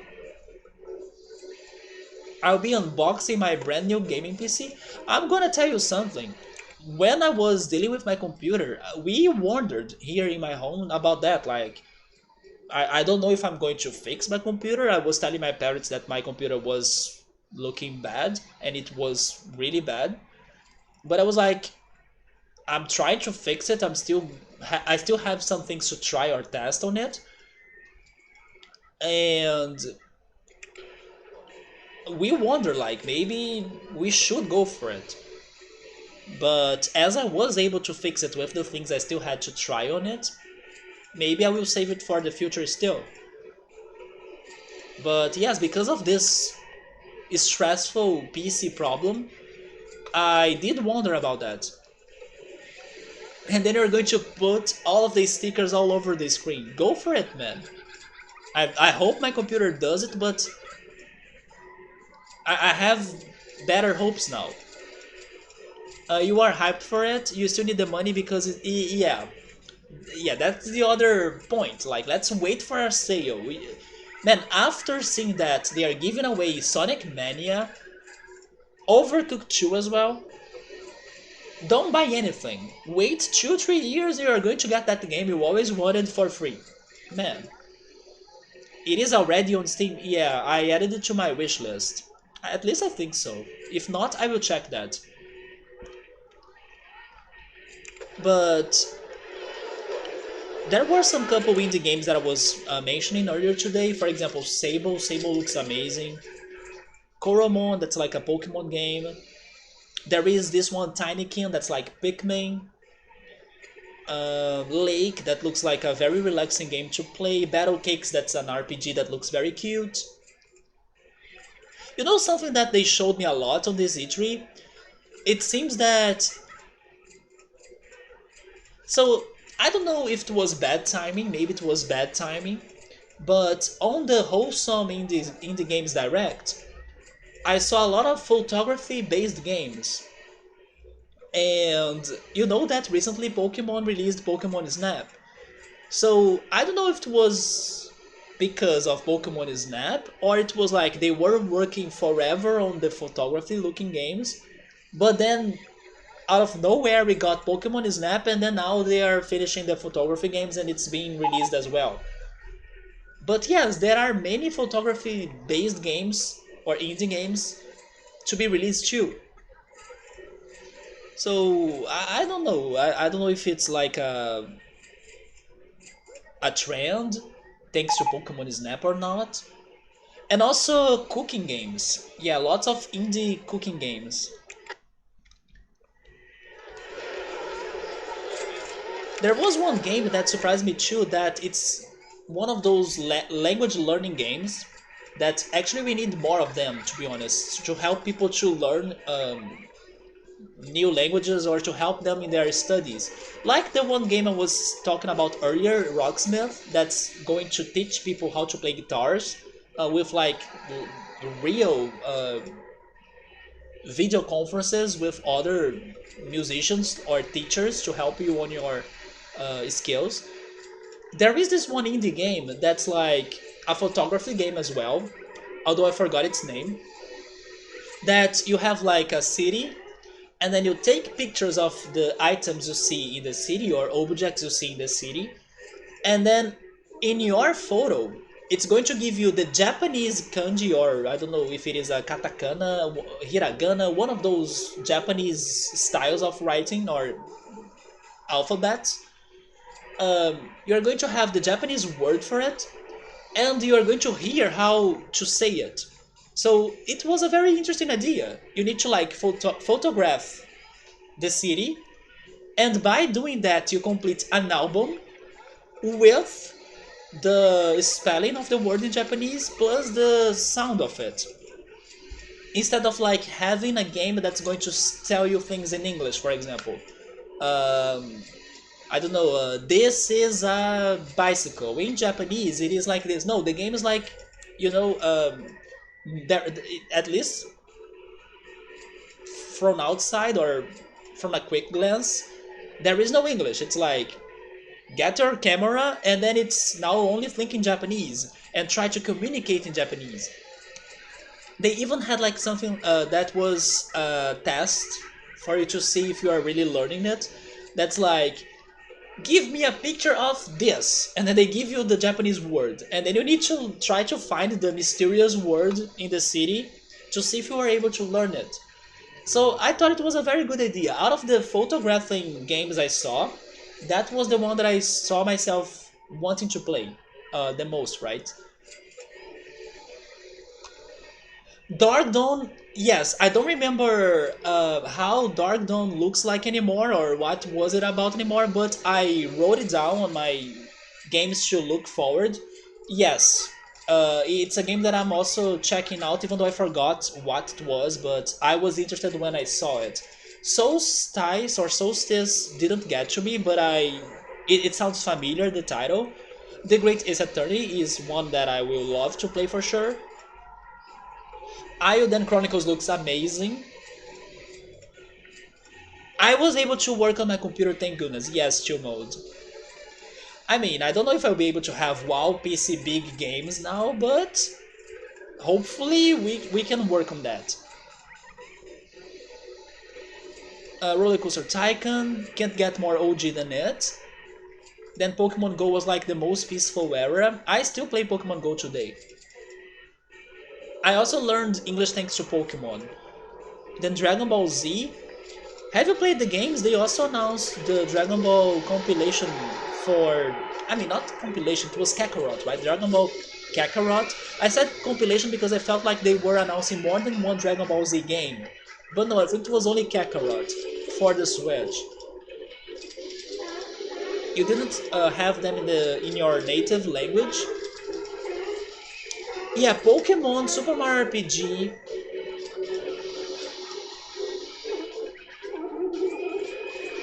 I would say those two games because I didn't play many games or like many heavy English text based games as a kid, besides those two.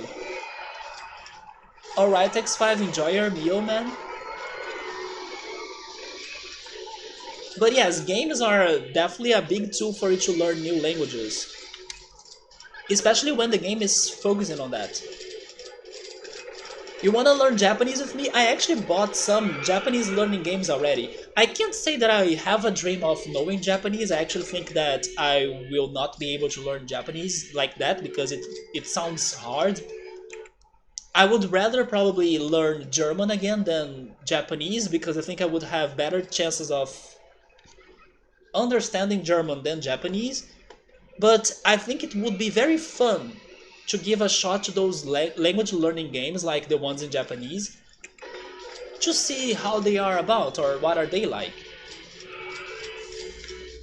But regarding like getting good at a language, I think I have better shots at German than Japanese. You want a deal gun? There are lots of seals. At least here in Brazil because we are close to winter.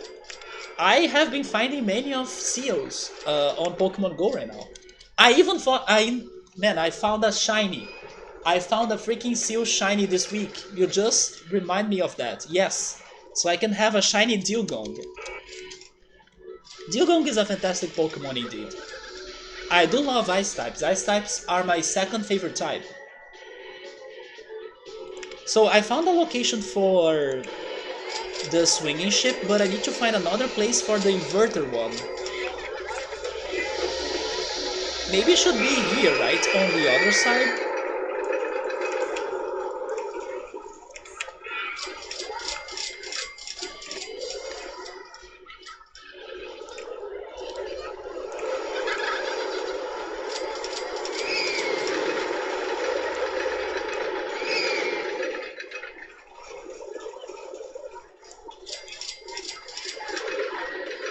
But then I don't want to get rid of this coaster already.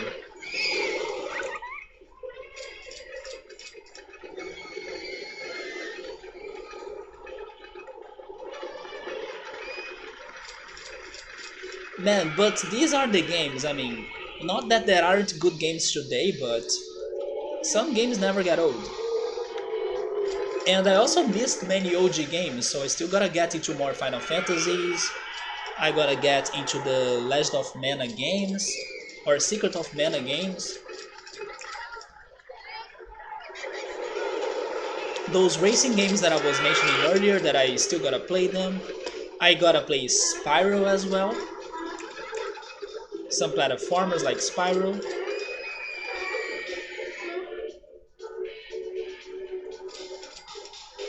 What if it's there?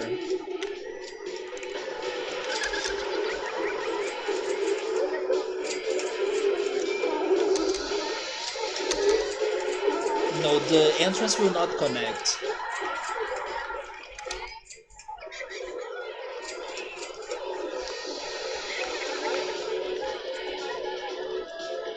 I don't know, let's save it for another moment. I can't think on a good location for it.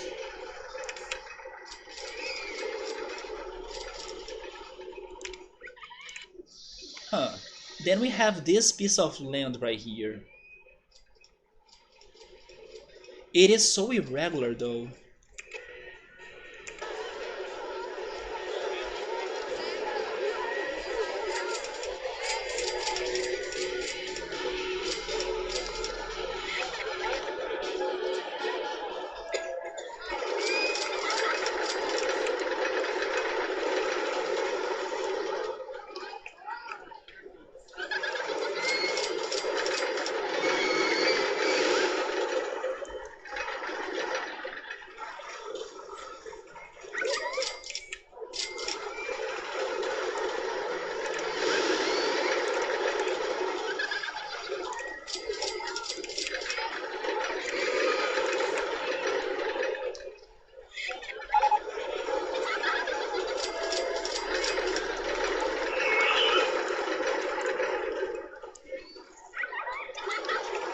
Okay, I think I got a crazy idea right now.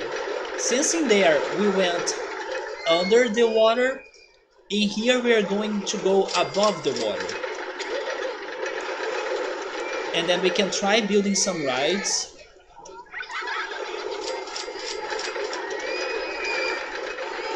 At a higher spot.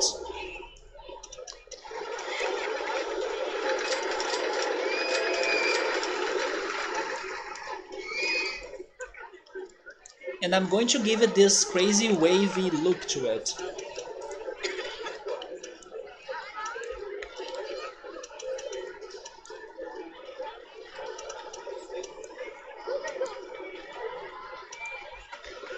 So, can I destroy everybody's childhood in here right now?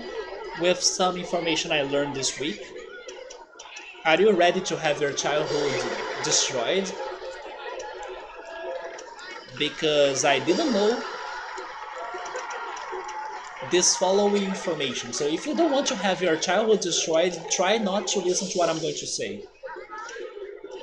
Who in here is aware of Free Willy? Or have watched Free Willy in the past? Because I learned this week that Free Willy is not a whale. Yes, Free Willy is an orca. Up to there, it's fine. I know it's an orca. I knew it was an orca, but I didn't know that orcas are closer to dolphins than whales. Although that makes a lot of sense, because dolphins are freaking smart, and Free Willy is freaking smart. But yes, I always thought it was a whale. No, Free Willy is an orca which is closer to a dolphin. So hopefully you guys, I don't know, are there with me, crying over your lost childhood, because I have been fooled by all of these years, thinking it was a freaking whale.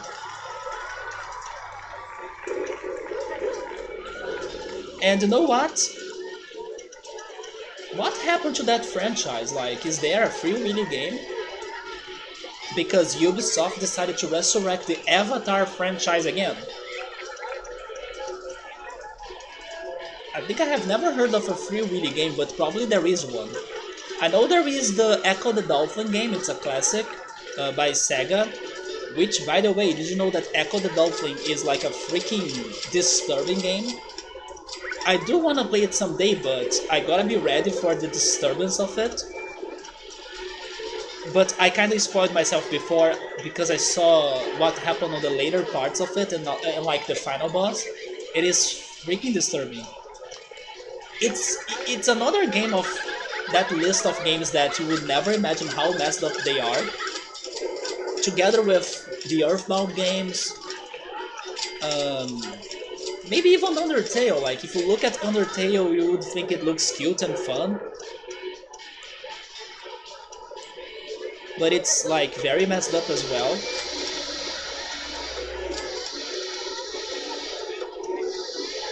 Tales of Symphonia that I was talking about earlier with Victor is also very messed up. It starts with heavy stuff. No, I'm telling you, Sabur, it is not a whale. At least from the information I got. They said that it's closer to a dolphin than a whale, so it's more like a dolphin. Like, the species of an orca is closer to a dolphin. Of course it's neither, like, it's not a dolphin and it's not a whale, because it's an orca. If it were one of the two, it would be called one of the two. But it's not a whale, that's what I'm telling you. They made us believe and grow up believing it was a whale. You know what? I'm going to Google. Because even though I got the information, I haven't confirmed it like 100%. So, Google, tell me if an orca is a dolphin or like a whale. Because from the video I watched, it's like a dolphin.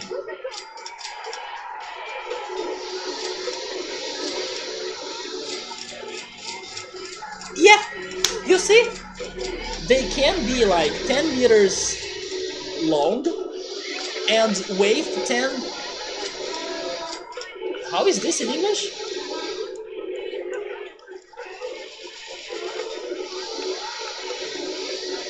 I forgot how is this unit in English. But they can be very heavy.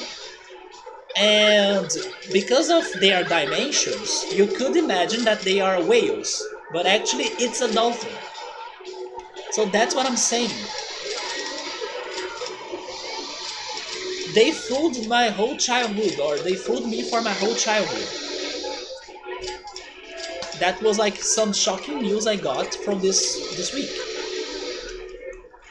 It's a freaking dolphin. Actually, this looks very cool, don't you think? Maybe I should give it a special path. The Tales of games, do you like them, chill mode? Have you played many of them? I have only played Tales of Symphonia. Okay, I'm really happy that I did this. This looks amazing. And the contrast with the other side as well.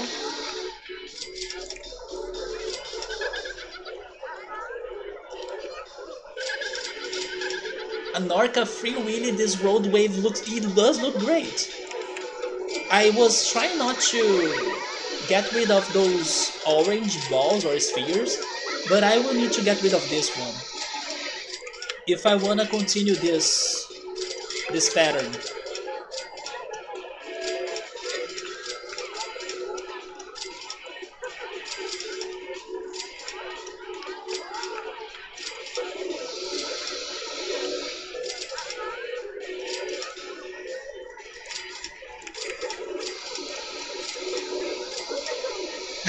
That's true, right? The orcas are famous to be the killer whale. They are not a freaking whale. It's just like the cashew. The cashew nut is not a nut, it's a fruit. I'm going to confirm that information as well, but I remember being like mind blown when I heard about it. It's not a nut, it's a fruit.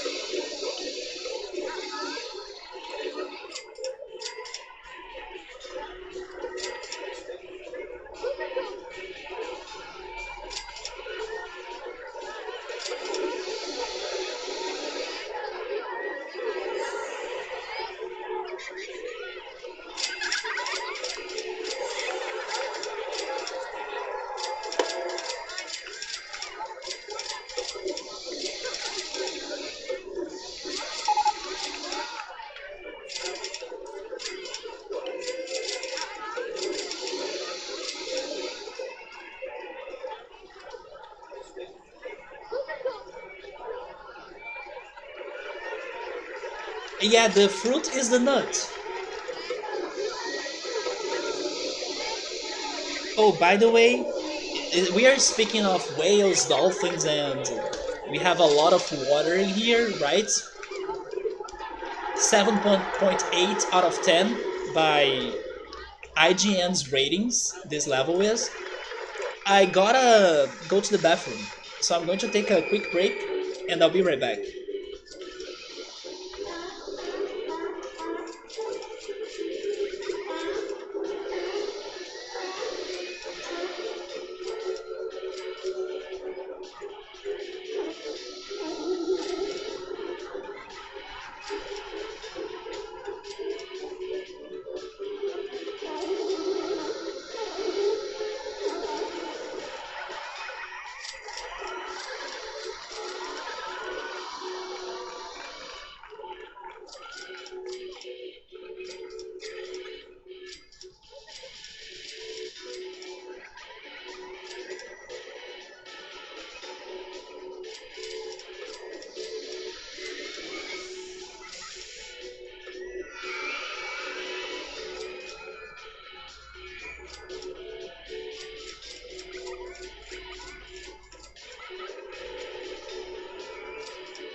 I'm back.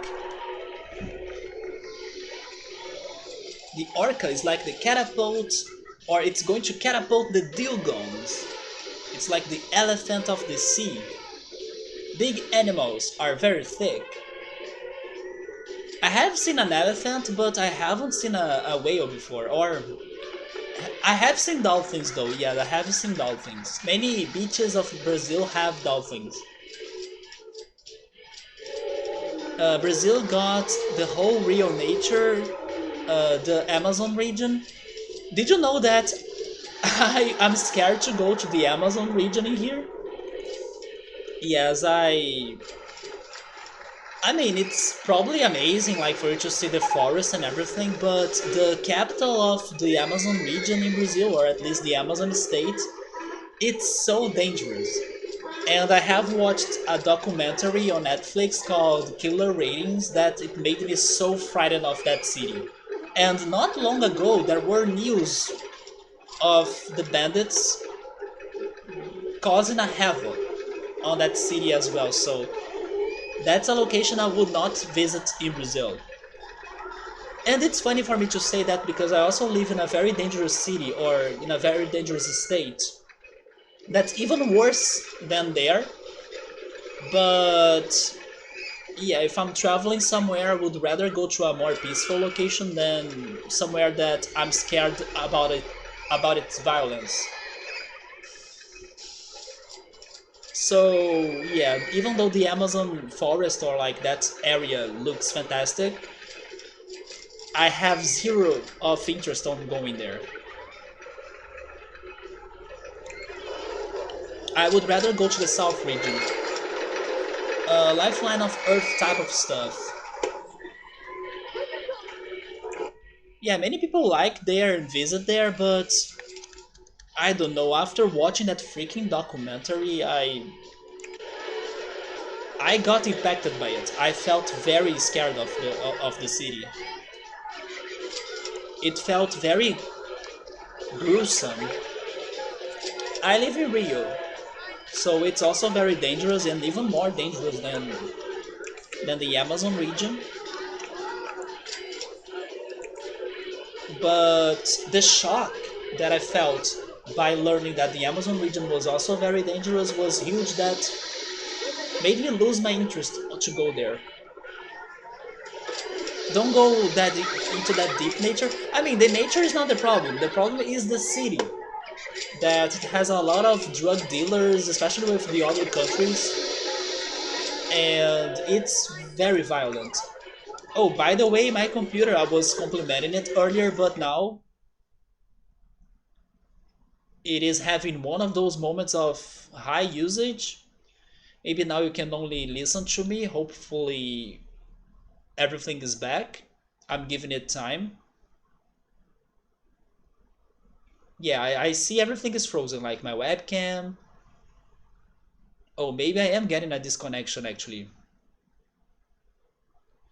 Really, computer, I felt like I saved you before, but it seems that you are still going to give me trouble. Yeah, this is going to be a disconnection. Is this not a disconnection?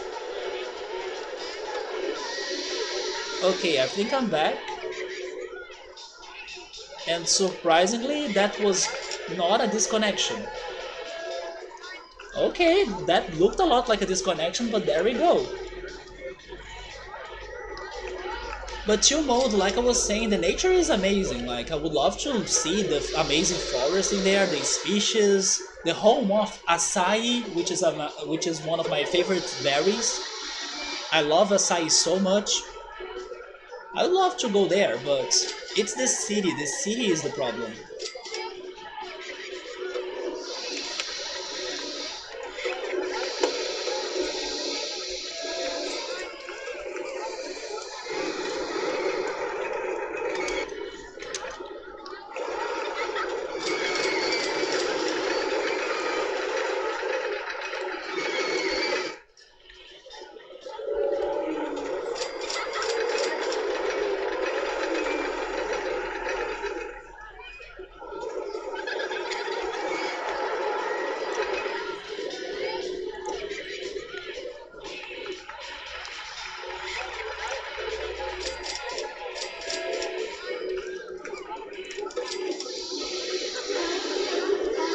So now that I created this crazy wave, by the way, let me save the game. We played it for 3 years plus that was a lot of work. How am I making the the rides to be at a higher level?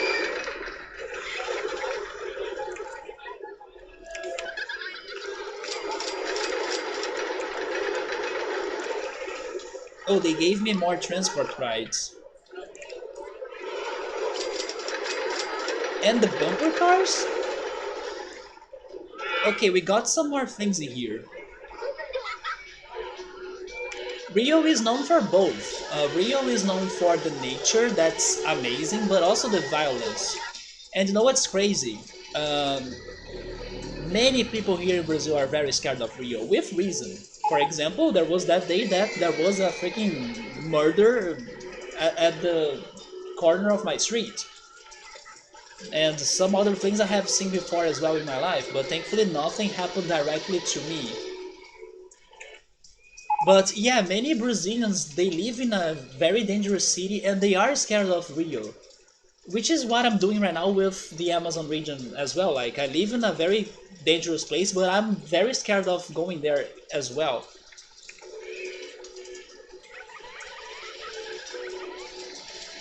So it's crazy that Rio is known for its violence as well. There is a lot of tourism in here, yeah.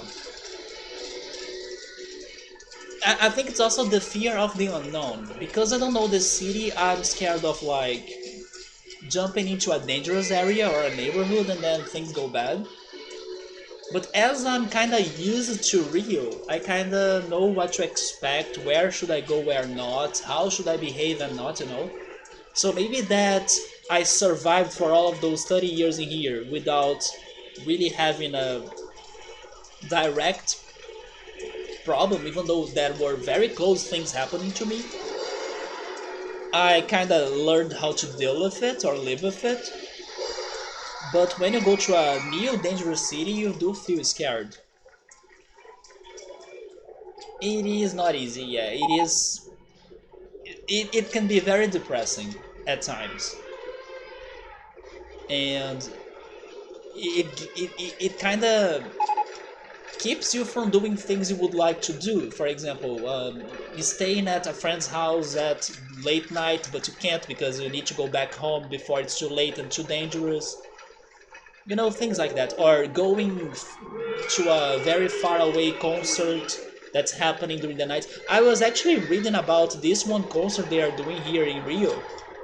That's going to be a concert of music from animes, and it's happening in the planetarium, which is a very great place in Rio. I have been there many times.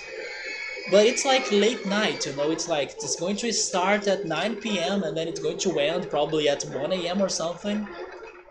So even though the idea is great and I would love to go there, it's impossible for me to think about going there and returning home safely without spending like not a lot of money, because of course you could order a taxi or an Uber, but to help on your finances, I would rather go back by bus. But because of the violence and and how dangerous it is, after a certain time of the night, it's better for you to avoid the buses.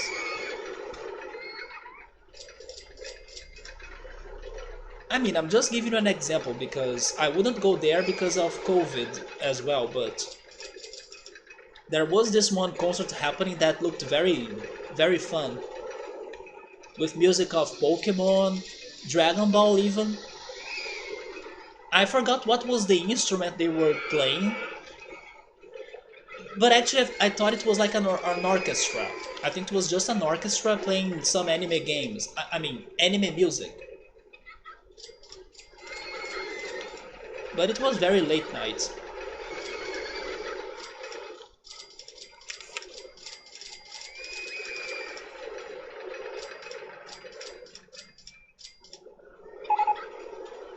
Should I have another mechanic?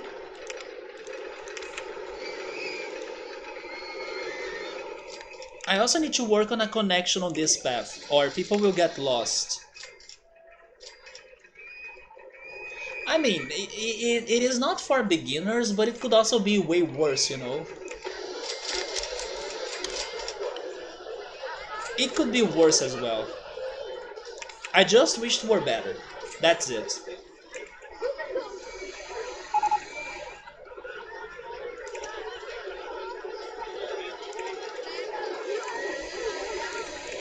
That's connected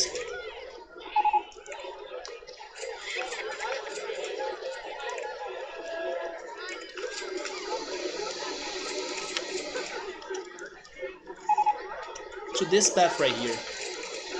Wait, I'm not connecting?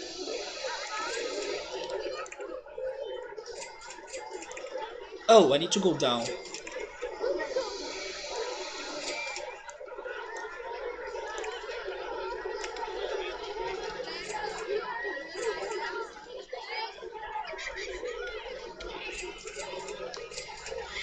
You had that going in the Philippines? They tried to rob you, but it's normal. What happened? How could you avoid getting robbed? What happened to me in Rio was that I got stolen during Carnival, which is not surprising. Carnival is actually very dangerous in Rio. They took my wallet, but I didn't see it happening, so it was not like threatening. But of course, it's unfortunate. Yeah, somebody opened my backpack and got my wallet without me noticing. And there was the situation in the corner of my street in here, in my hometown this year. There was one day that I was walking back home after college, and then there was a crime that happened before in there that there was like a body on the street, and then the police was there investigating the situation. In my apartment, I hear shots during the late night. That's the reason why it's not safe for me to be out during late night. Hopefully, in the future, Rio has the most inviting people at the same time. Yes, I hope that the violence gets better. I hope the tourism can get stronger too, and then people can get more inviting too. Like, no, it's not that Rio is not an inviting state like to other people. It is, but after knowing people from other states, I kind of like some people from other states more than the people from Rio in general. In general, of course. Lately, I have been liking lots of people from São Paulo actually.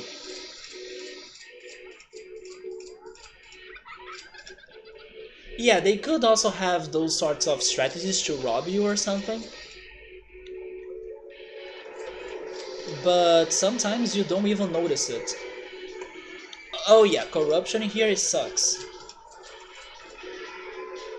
I'm not very excited for next year because we're also going to get elections and it's not going to be fun.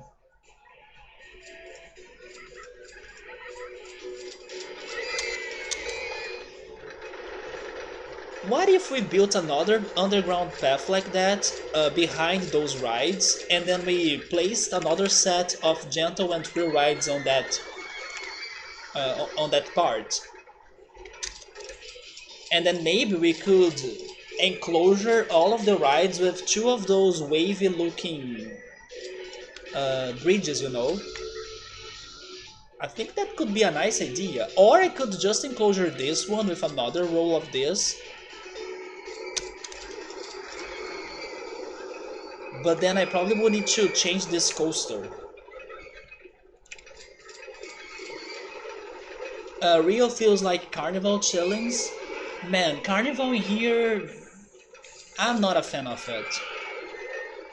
I mean, it's not for me. I don't drink, so it's more for people that like to drink and like to go, to parties and stuff. I'm not really that person. But it's a mess. I think it's a big mess. The name of this park is Icarus Park.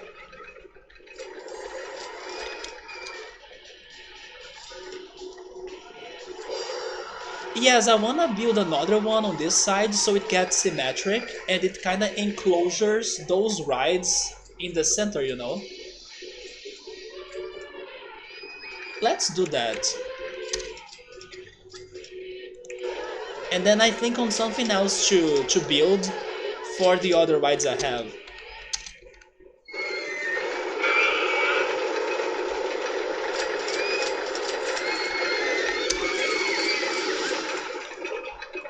Let's just start it on the other side.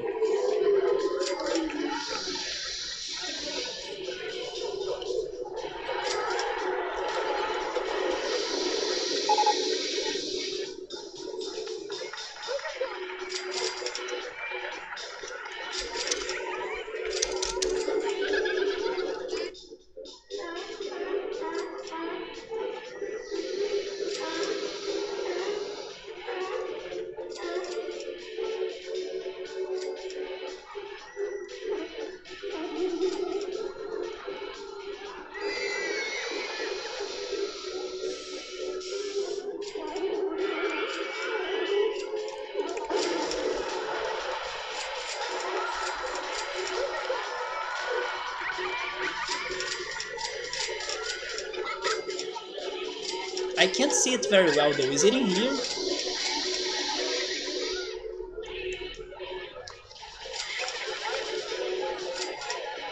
I hope it's in there, but I'm not sure.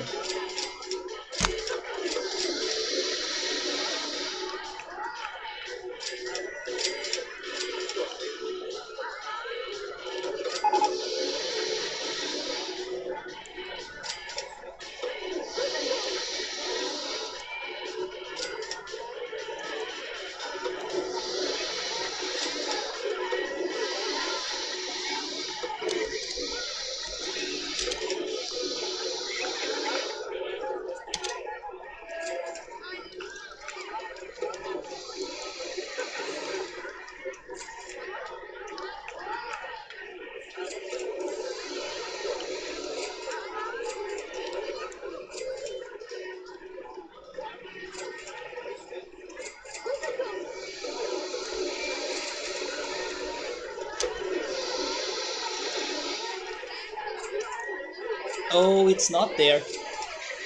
Oh my god, it's it's so wrong.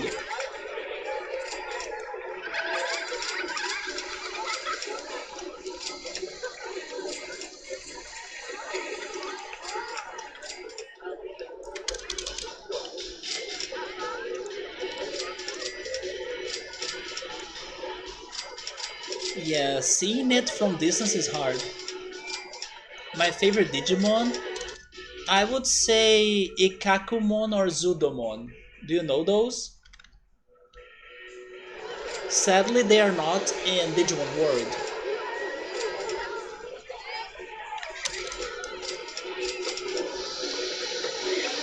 Do you have a favorite old school game?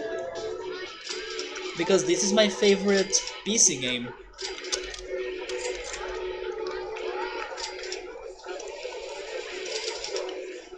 Yeah, but that was not right. Maybe I should do it with a path first and then I change it into a landscape mode.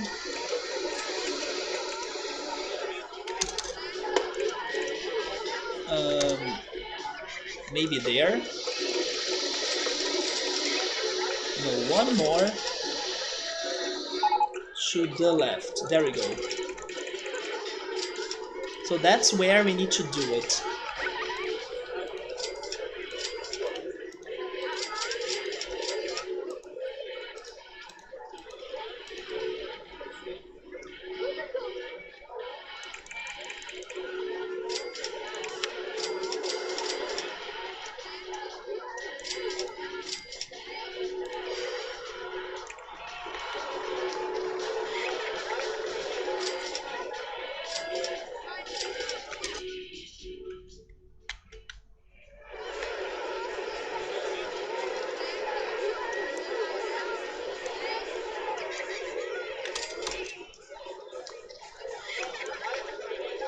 I gotta say that now I respect way more those people that create crazy and beautiful looking amusement parks on this game, like customized ones. Because look at this work that I'm having to just do a detail in here.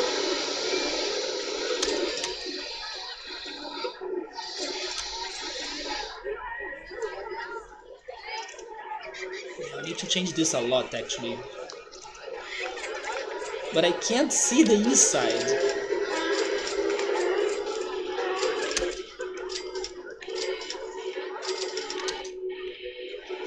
Oh my god, I'm ruining the level now. Oh no, you got some pizza? That's evil. I was saying earlier that I haven't eaten pizza in a long time. What is your pizza though? Is it pepperoni? Actually, chill mode, this park should have more people on it, considering it's year 4. So I wouldn't say it's too crowded, but considering that I don't have many rides and just one coaster, yeah, it is a bit crowded, but I would expect more people. It's because I'm still working on the planning and not really the park itself, or the rides. Yeah, in order for me to do this, I think I need to change the landscape because I can't see it. Yeah, there we go.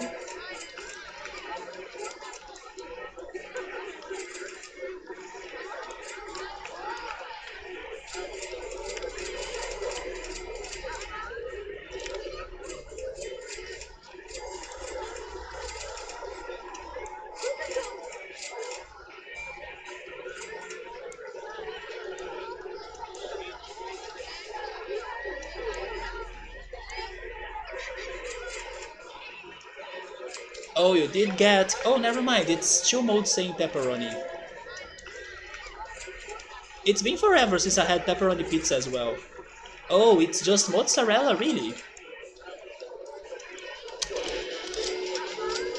You like it simple, X5?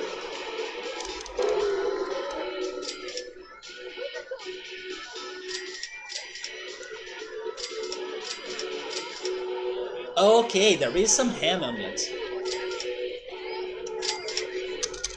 Yeah, mozzarella and ham is popular in here too.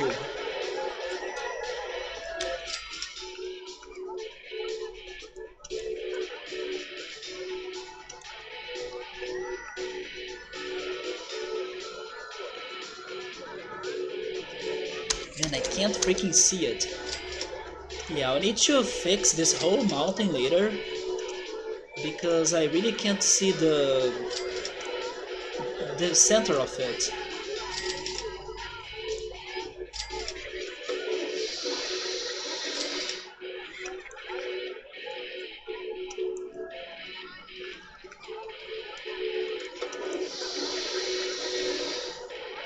So we were speaking about dangerous places and locations and things. Are you guys any excited for the Olympic Games? Do you normally watch them? Do you watch the games? I am very excited for it. I think it's starting maybe next month or in August or something. I know it's coming soon.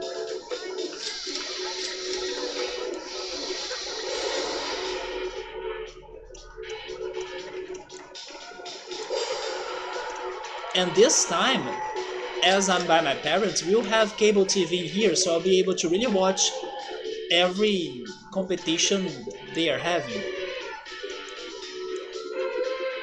Because in the previous Olympic Games I was not in here, so I could only see some couple events that were on Open TV.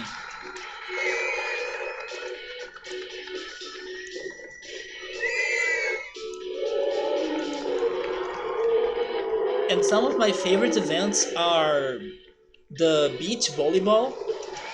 I also love the gymnastics. I like the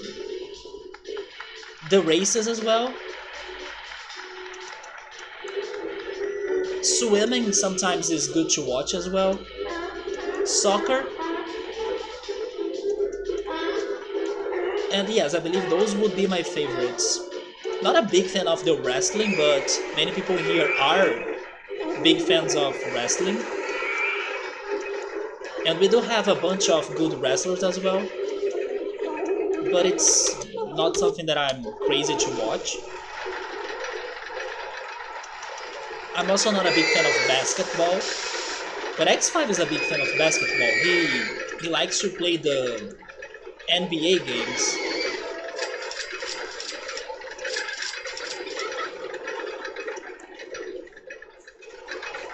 Where are the Olympics? In Japan, right? They are happening in Japan later this year.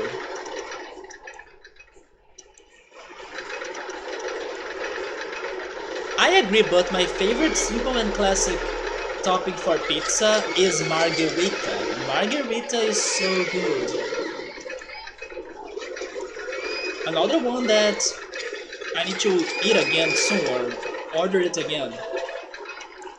Because lately I have been only going for sausage pizza.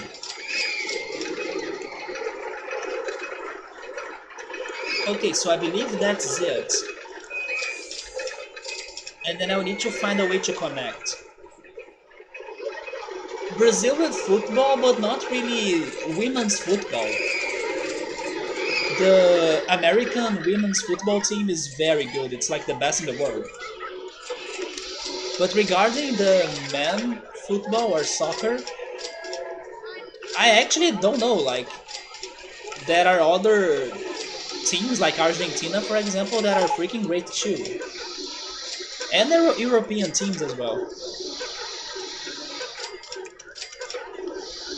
Oh no, not again, computer, come on. Okay, there we go again. Computer getting slow for some reason. But it's back again, right? At least the game is back. Okay, there we go. I'm actually surprised that the computer is doing this to me after everything I have changed. Oh, by the way, this is not good news. It means that I messed up with the patterning here.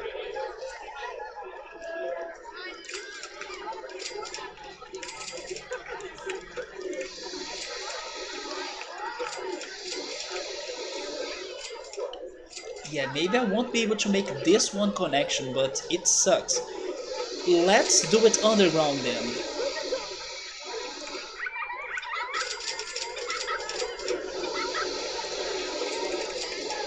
Oh, I need to change the landscape for this? Oh my god, this is going to... Man, people that really customize their levels... You are very skilled and patient, because Jesus... That was the wrong one? What? Oh. Okay. Now get through that mountain.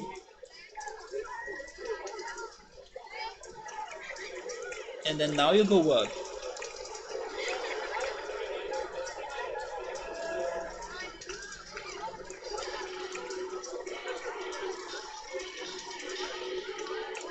That was still not enough for you to go out?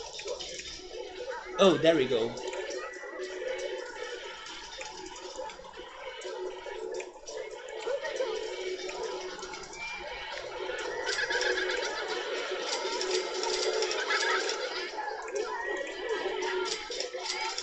But I'm higher than what I should be.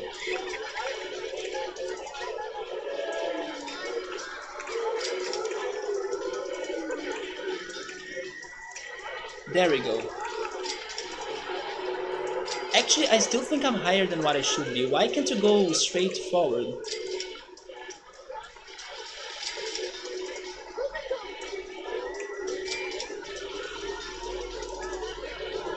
I don't get this. Oh, finally, there we go.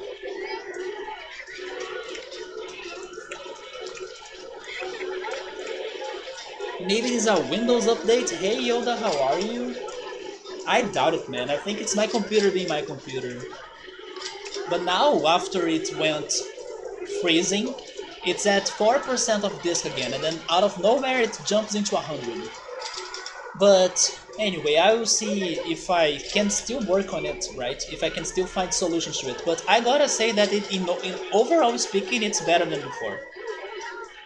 So chill mode got 4 cheese pizzas. That's one that I also haven't eaten in a while. And then you add some meat on it, overload the oven with too much grease, it's a bad combo. Yeah, it is a lot of grease for sure, like the 4 cheese pizzas and meat, but it does sound delicious. Uh, Windows be like, here's the weather forecast and your stuff. They actually updated something like that in here that I didn't use it to have on my monitor. It's like a news icon or something that's going to give me the forecast and some other information.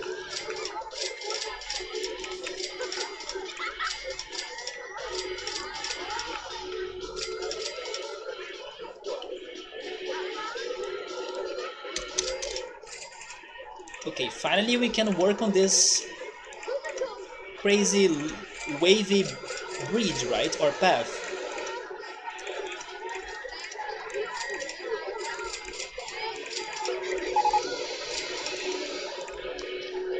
Oh my god, this one is lower than the first one. I don't care. I'm leaving it like this. I'm not going to change it. It's closer to the sea level, I don't care. What matters is the effort. That's it.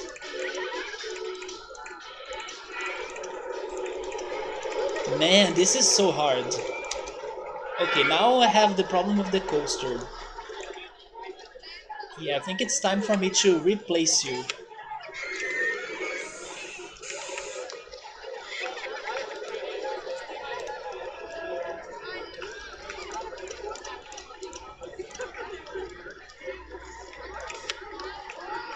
So that's where I need to connect. Okay, it's in here.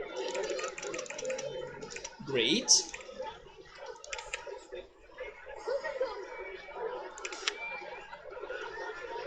I feel like that there should be something at the end of the wavy bridge.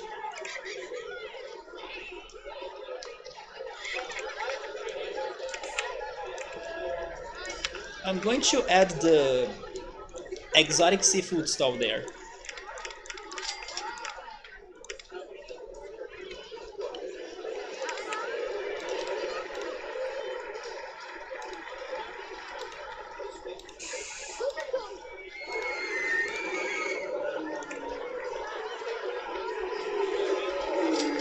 Let me save the game again.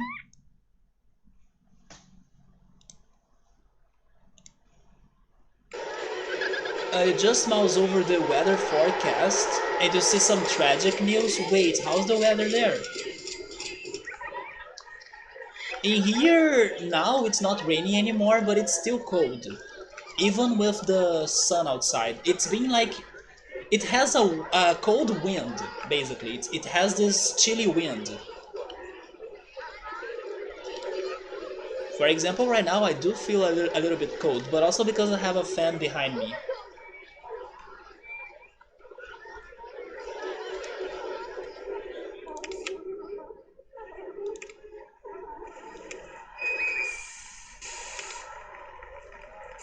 We could make a raft ride. What if the raft ride...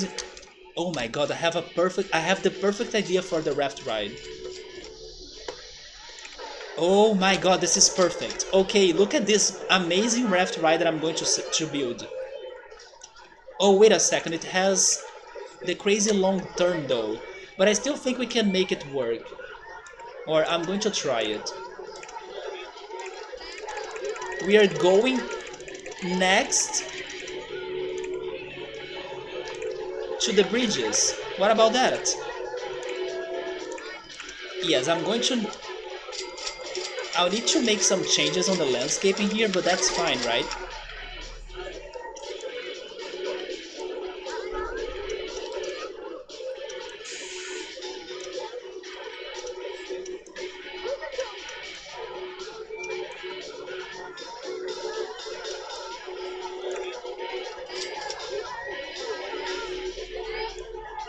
Wait, what is wrong now? The flying saucers?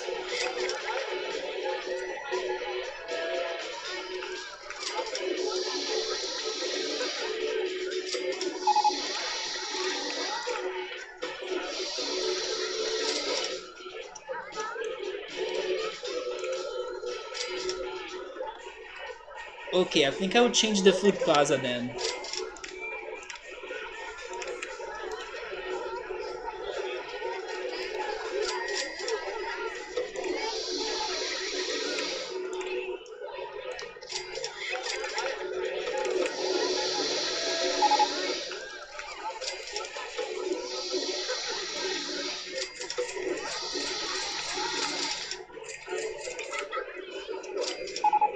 I would rather have this raft ride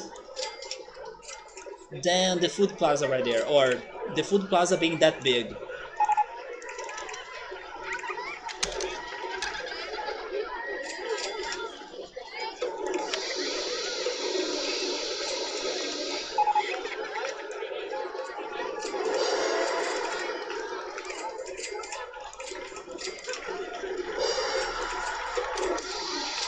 Oh my god, on the way back we are above the...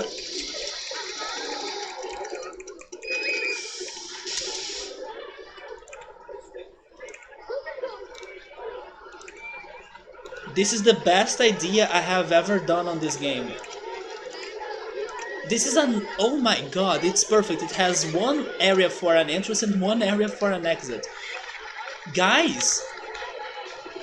Look at this, it's such an optical illusion. On the way back it's above the entrance and the exit.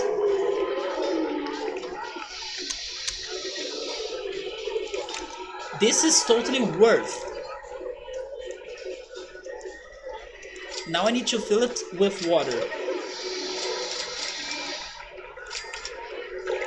No, not there.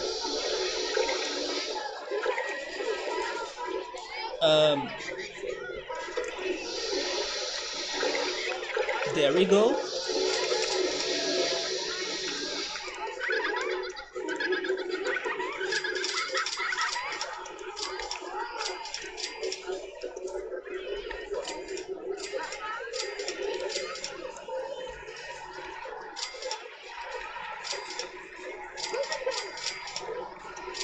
No, no, no, not land.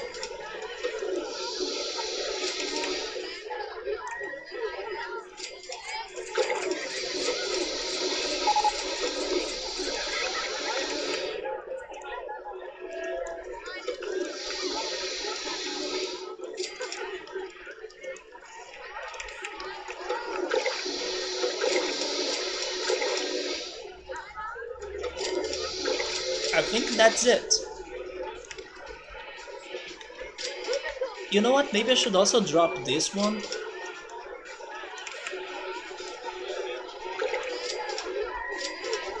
Man, this looks better than what I imagined. It's the complete Fanta world. Also, hey Rion, how are you, man? We have underground water as well, right? Underground paths and underwater paths with a raft ride above them into this crazy other planet Fanta loving level. I don't know how to describe this better than those words. Are those lava boats? They could be lava boats or Fanta boats too, right? This game is like reverse tower defense game. Wait, why is it reverse tower defense game? I need to get the message there. Reverse tower defense game? I do have those things, yes, Saburu. We have that, the jumping fountains, and we also have the spring.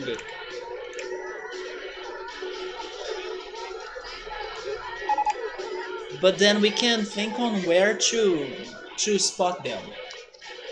Let me just complete this this course in here, or this ride, because it is like at a lower level than the bridge right there, so I need to think, how am I doing this? Maybe with some, what if we go for tunnels? I think we can go for tunnels, right? I can raise this, and then I can find somewhere to place it.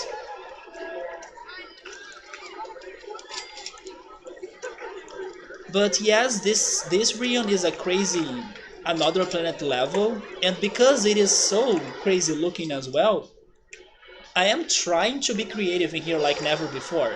It's been hard because I'm not coming up with many great ideas, but little by little we are doing something different than the other levels we have played so far in this game, right?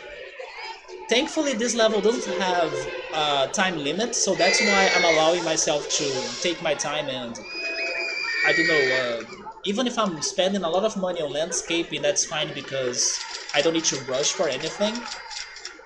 But yes, because of this level being this crazy looking, I was like, this is where I'm going to lose the shit out of creative me, you know? So I'm testing things out in here, I'm going for crazy ideas, and so far it's looking better than what I was expecting actually. So let's go underground for that. And then I need to see where am I going to make the connections.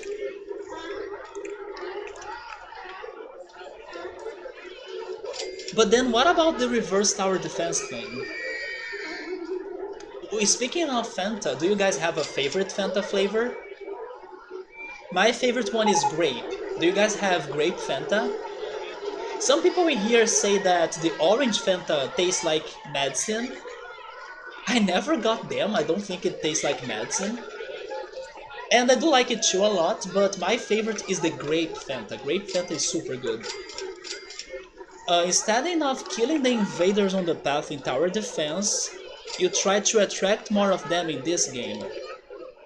Oh, so you're talking about like the general idea of RollerCoaster Tycoon. I was thinking you were talking about my strategies on this level. Yeah, here you need to bring more gas to the level. Yeah, exactly. But speaking of tower defense, my favorite is Bloom's tower defense. Such a classic. I don't know how are they going to even evolve or develop the franchise more in the future. I don't know what could they do to the franchise to keep it alive, basically. But I hope they come up with something. And speaking of franchises that are there forever with new elements to them, in the Nintendo Direct, they brought back Worms. I played the heck of Worms as a kid. But now they have this one sort of Smash Brothers Worms kind of like game. So I believe that's how they try to keep the Worms games alive or something. Unfortunately, it looks like it's a bad quality game, but I like the idea. Maybe if the game looked better, or like the mechanics and the movements of the worms could look better or something, I would be down for that game. But that's what they did to the worms game.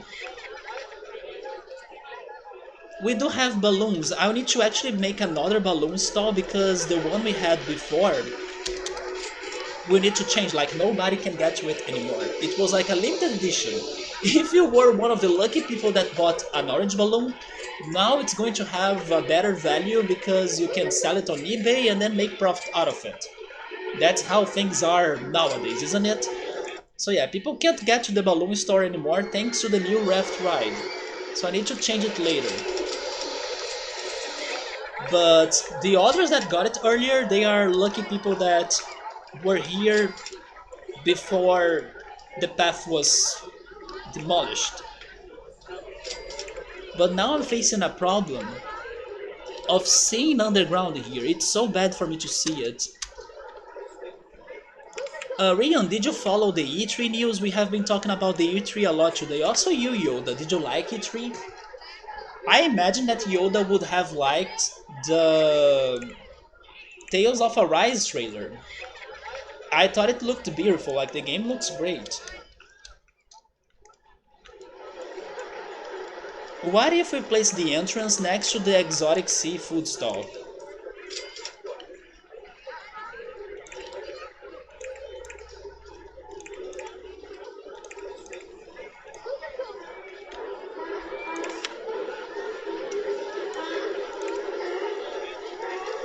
Wait, but then I'm not on a very good position right now. I would need to turn.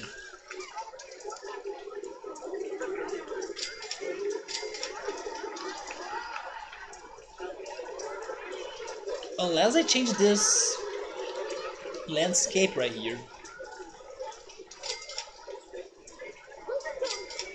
You know what? Let's change the landscape. Why not? Let's not super complicate this, right?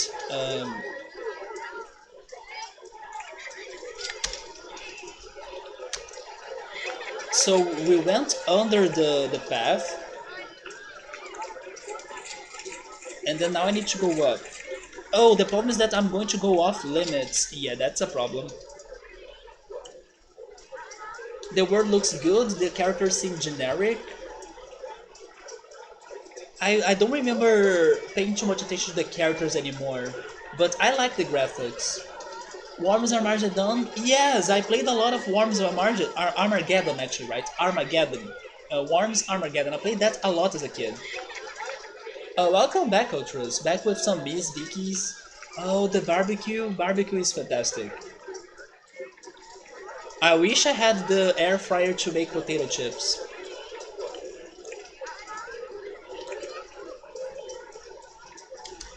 Also, Subaru, what did you have for dinner today? Are you having those delicious hot dogs you are always having or something like that? I'm still not hungry, but I kinda wanna feel very hungry by the time I finish the stream, so I can enjoy the sandwiches. Okay, maybe this right here will work.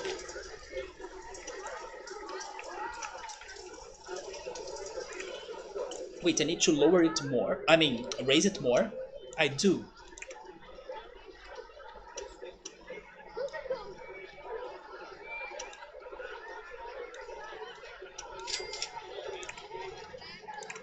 There we go, I found a way out. I just need to do the same to the exit now. Um...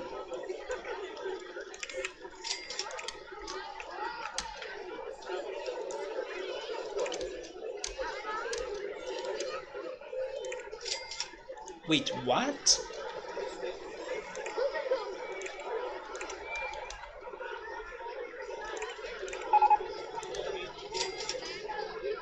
Why do I need to raise it if it should be the same as the entrance path? But sure?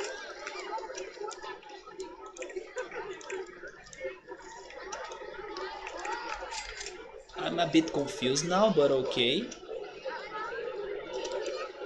Why is this not the same as the entrance?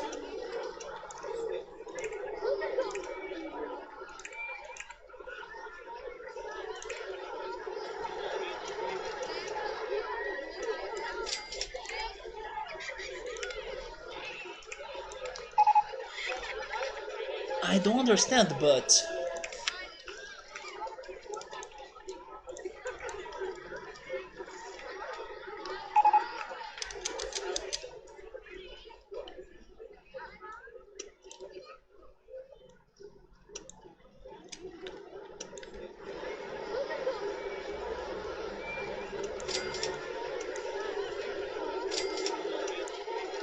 You know what? When you have underground paths, what matters is the outside. So I'm going to make the outside uniform, and in the underground it doesn't matter, like, as long as it does the job or it gets the paths where I want, it's fine. So in here I will work on the aesthetics of the outside only.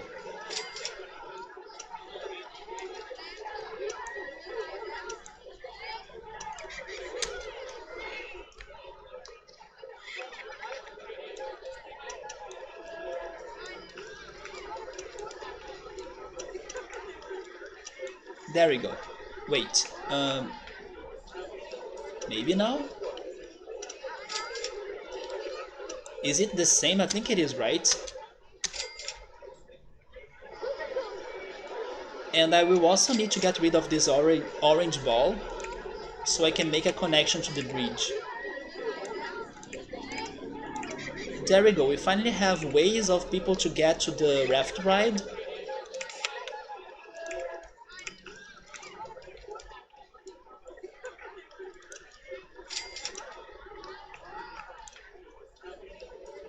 Actually... Oh no! I knew something like that would happen. It's because I didn't like where I placed the litter bins. There we go.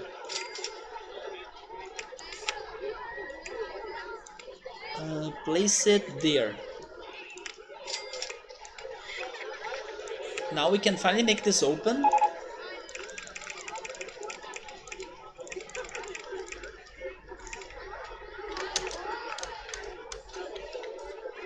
We should have something at the end of this other bridge as well, or wavy path.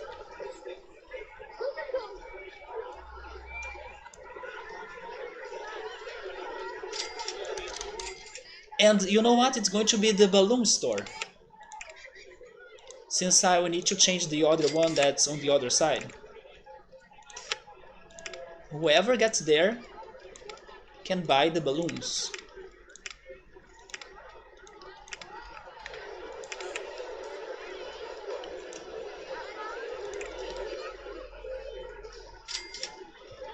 So Subaru is having hot dogs, I guess it's right then.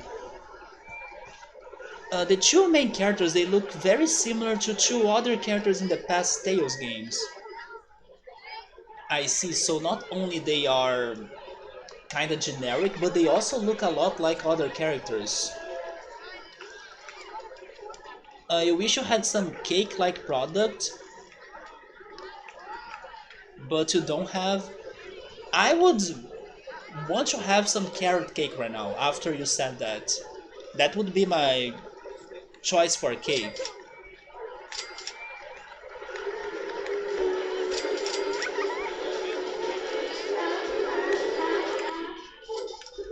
So look at this so far. It looks good, right? It looks different. This section makes sense, even though this side is higher than the other side, but maybe that's also good. With mashed potatoes? Wait, why with mashed potatoes? Like carrot cake with mashed potatoes? Oh no, you're asking about the hot dogs, right? Probably not. Probably Subway is only having a regular hot dog, because I'm guessing that he cooked it himself, like in his house, instead of ordering it. If he ordered it, then maybe it could have the mashed potatoes. But I don't know if he would go for the work of making mashed potatoes for the hot dogs. I still need to try the hot dogs with mashed potatoes. Guys, now we need another coaster because as I demolished the first one, I don't have a source of income anymore, so let's see which coaster I should have and if I can keep it instead of being in a very temporary coaster.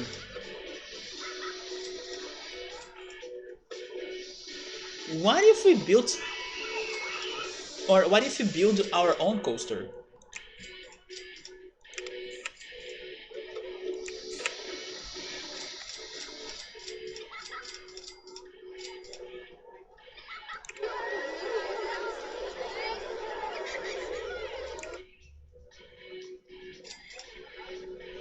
I just don't know where to place the entrance.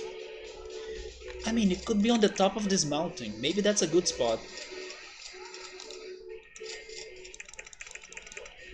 Let's see what happens. Oh yeah, I'll need money. I'm getting it from the bank.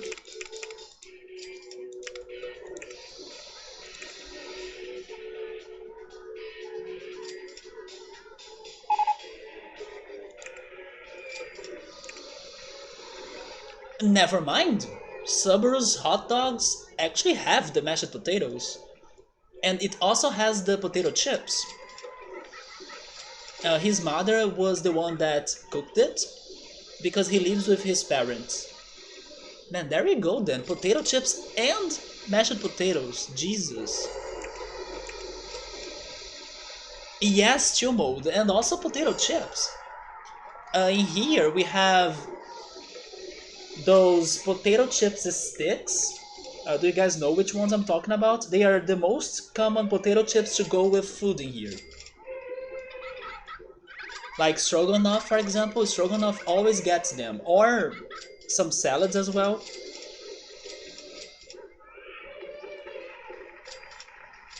Okay, Subaru, after you said that, I'm officially hungry right now. My stomach is reacting.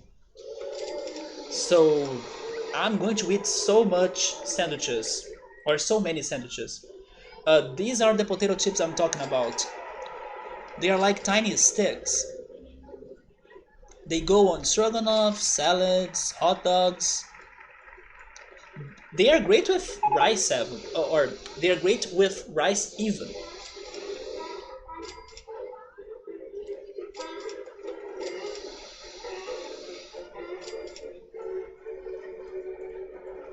That's the most American sounding Brazilian thing? Wait a second, do you mean having those potato chips?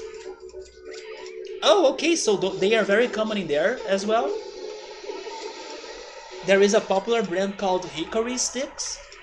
Oh my god, we don't have the flavored ones though. Dude, that flavored should be amazing. I have never seen a flavored potato chips sticks like that. They are always just with salt.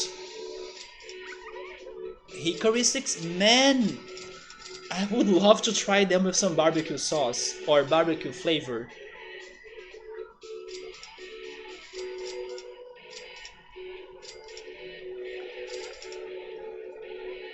Hickory sticks.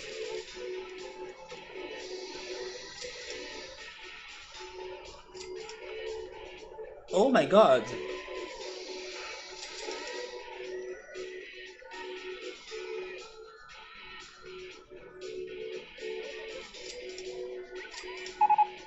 Yeah, it's kinda like the ones we have here. So we use them a lot on dishes. Do you guys don't use them on stroganoff? I think it's such a traditional thing to do, like stroganoff with rice and those potato chips.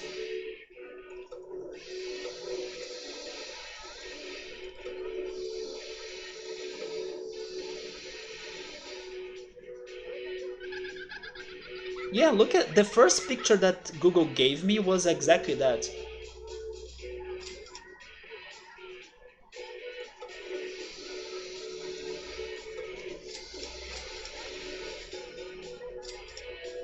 You kinda can't go with stroganoff without them. I hope you could see it, I'm not sure if you could see it. Oh wait, it's showing you something else, never mind. Uh, let's try this other picture.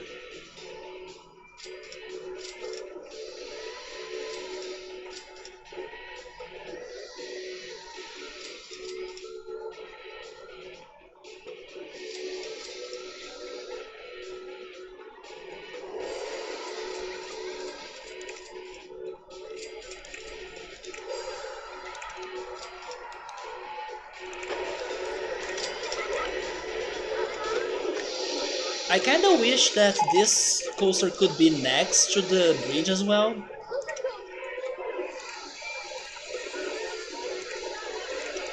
Is it next to it now? I think it is, right? Yes.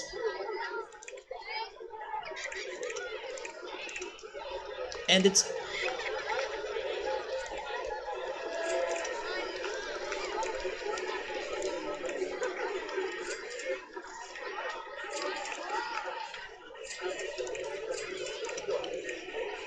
Wait, where are the...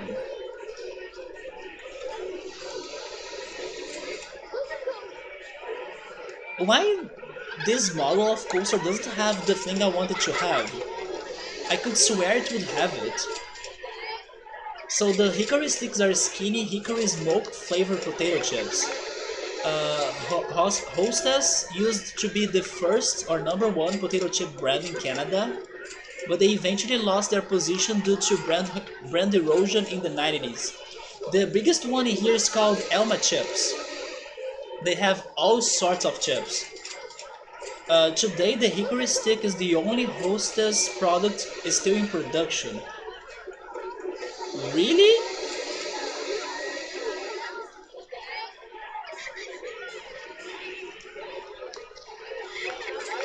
But wait, do you mean like it's their only product?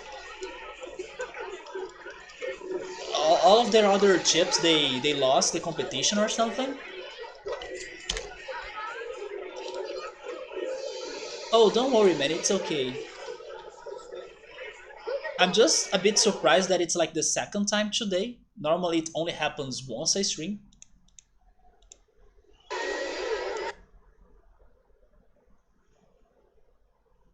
But definitely, it's not a big deal. It's like happening to all sorts of streamers at the same time.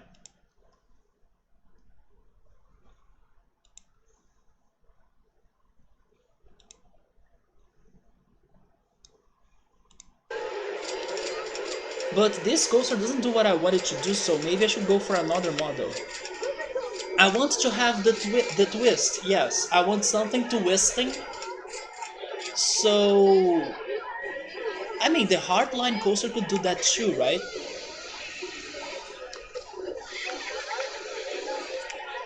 We also have this one.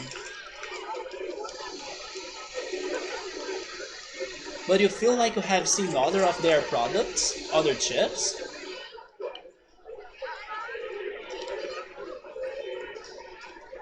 Speaking of crazy things from the 90s though, Ultras, have you ever heard of spray butter? I heard of that today. I was watching a video of like, I don't know why this has become a trend on Twitter, but it seems that people were talking about cringy things from the 90s, and then the top or the YouTuber or the YouTube channel that likes to create lists of all sorts of topics and that I like to follow and watch, they decided to go on that trend as well, and they kind of listed 10 things that are cringy from the 90s. One of them is this one thing called spray butter that I haven't heard before in my life, but I wonder if any of you have ever used that, like a spray butter. As the name suggests, it's butter in a spray. So instead of like spreading butter in a bread or something, you kind of spray it on the bread. What I can say that I have seen and I actually really like here in Brazil is liquid butter. They sell liquid butter on bottles, and it goes really great on some dishes, but also popcorn. It is way more common in the Northeast region because you can't really find that one here where I live in Rio. But as my family is from the Northeast, I have seen it before and it's super good. But is spray butter was the first time I heard of such a thing. So I'm wondering if somebody here has ever seen it or used it, or something else the video talked about that I also have never. I mean, I probably have been to a store that had it and I tested it a little bit, but I never really slept on a one. Water beds. Do you guys remember the water beds? The video was also saying that water beds is something very cringy from the 90s. And I can only imagine how uncomfortable it might be for you to sleep on a water bed. I can be wrong because I never slept on one, but I have slept on those inflatable beds that are very, bouncy and stuff. So I imagine that the water bed will be the same. But yeah, that's another thing that I totally forgot about the existence. And I wonder if somebody here has ever slept on a waterbed. You can use the chips as a spoon, scoop up because we're hungry. Bet those hickory sticks are still the original best. With the barbecue flavor, I'm sure of that. The chips went marketing. You haven't tried of spray butter? That was the first time I heard of such a thing. I mean, it might be good, I guess, but it was a bit weird to hear about it. But it might be good, it's butter, right? Although I personally prefer margarine.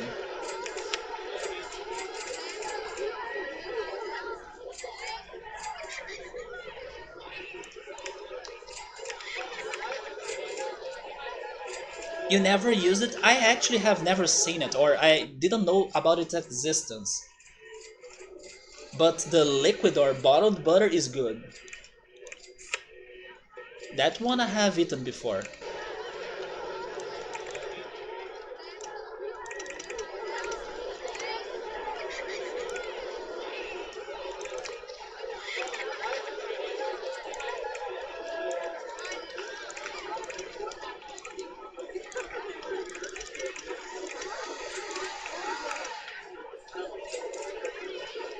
Wait. Oh, this is what I wanted, the barrel rolls. I want to make a whole coaster based on this.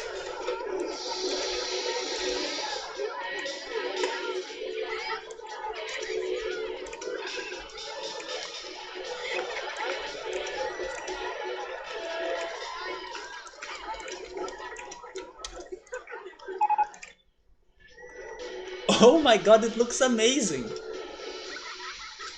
Even the color they gave me from the...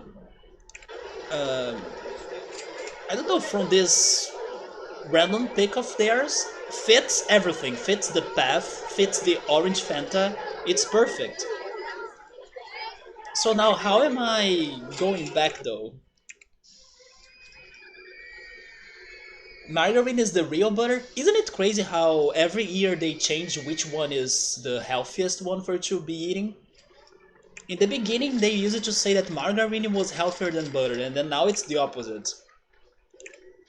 I keep using margarine because I prefer its taste, but I think it's crazy how they are always changing which one is the healthiest. Yeah, they don't sell this freaking spray butter anymore for sure. You have seen one waterbed leaking once? They had an operation to get the sack of water out of it. This reminds me of bacon actually. Not really twister fries, but more like bacon. But then I have a problem. How am I going to the other side?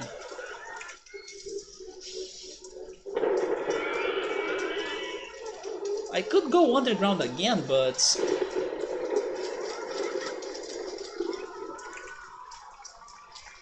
Unless I don't go that close to the bridge, or...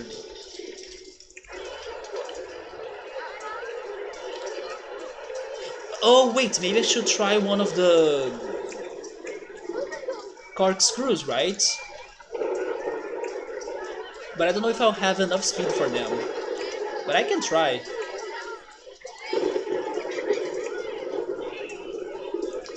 Maybe a half loop? No, that's not working. I could go down. Like this. And then can I do something out of that?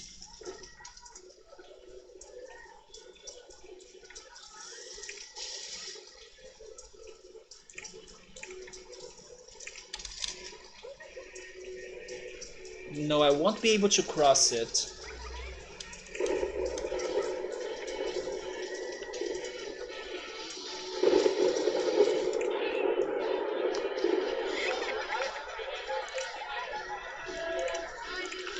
Wait, what about this now?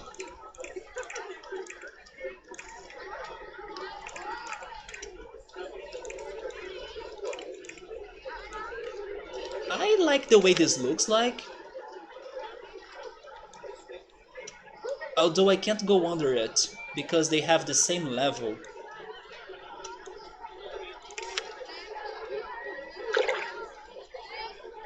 Yeah, this was a good idea, but it's not going to work. Not like this, at least.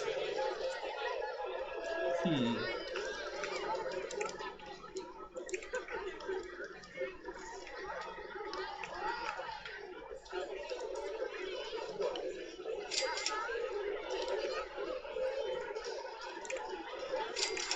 Can I go? Oh, I can.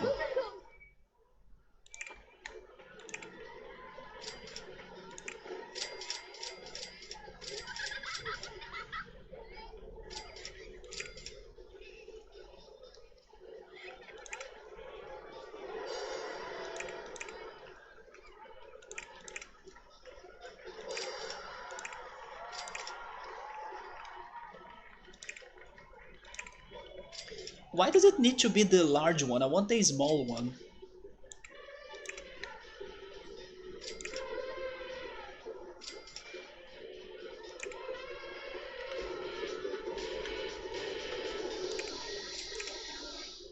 But they don't fit there.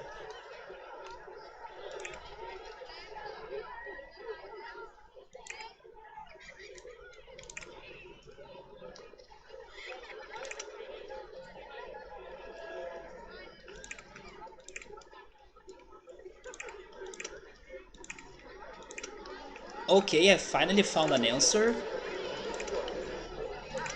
I don't think I will have the speed for this, but I wanna try.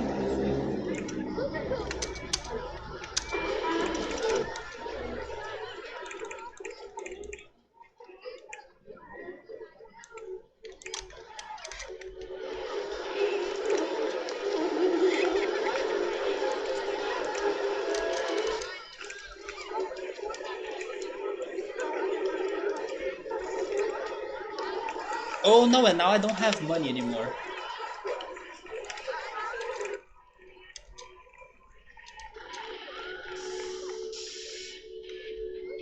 And then I can't even get it from the bank. Okay, I think I will get rid of some of those things. And I will stop my research.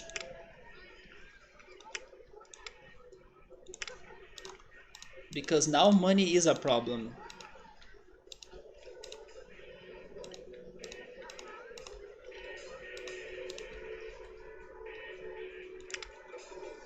Yeah, this looks great, but I won't be able to finish it anymore. No more money for me.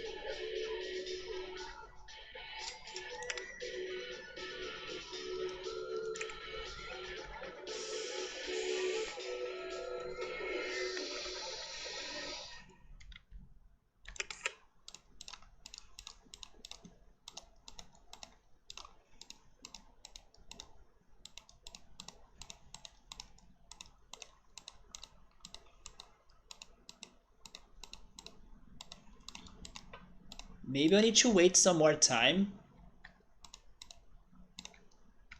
so we can farm more money and then complete it. Because I'm sure that if I try changing its model, it won't be looking as great as it is right now, so... Or I could try finishing it in a very simple way,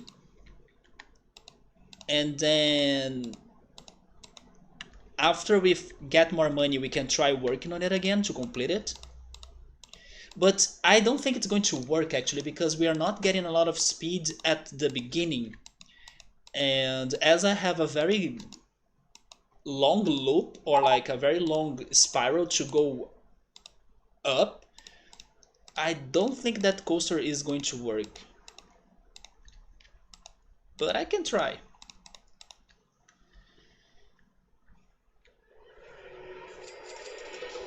Yeah, I don't think it has enough speed, you know, it's only falling from that distance. You know what, let's give it a test.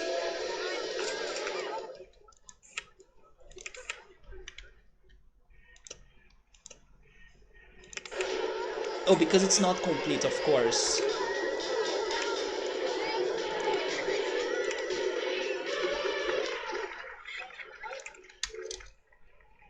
So I'm going to try to complete it just temporarily.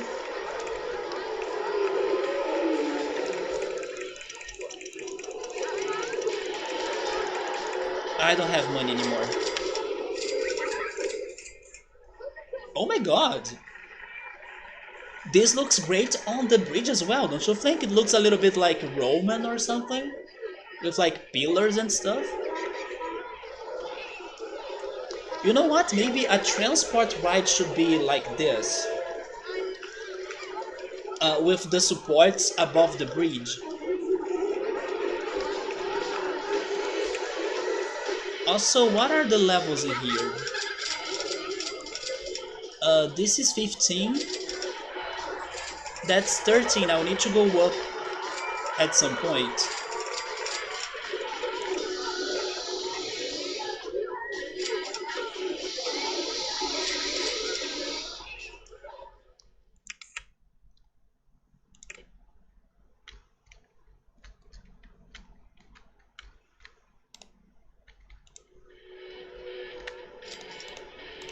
Yeah, I don't have many more of those orange balls to delete anymore.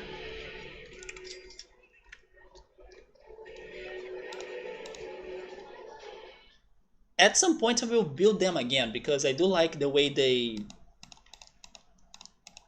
give some characteristic, or like they are notorious. So I will build them again at some point when I have more money. It's not going to be the end of them. They deserve more love and respect. It's just because I need to push this a little bit more.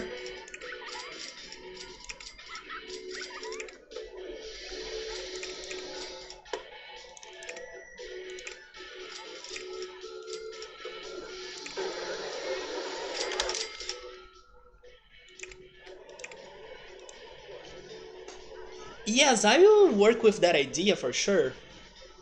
Oh, and then we are on the negative. They are abstract decoration.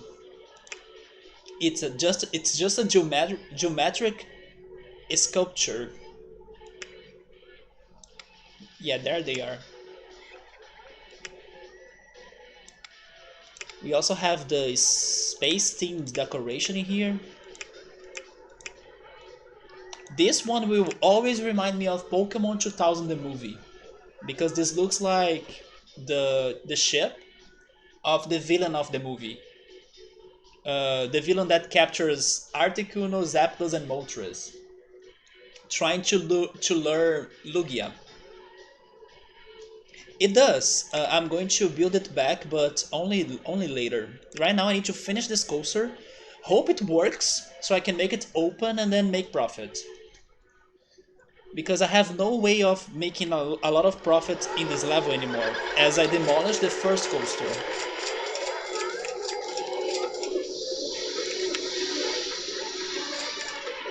But I don't think this coaster will work, I'll need to change it still. But I just wanna see how bad or how far can it go. Man, by the way, I'm getting colder. Or it's getting colder, right?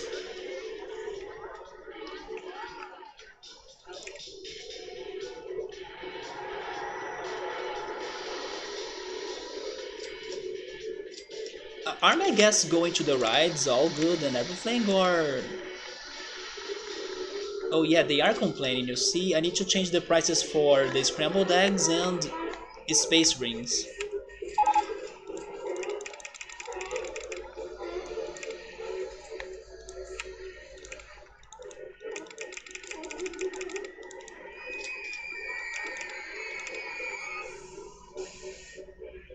Also the circus.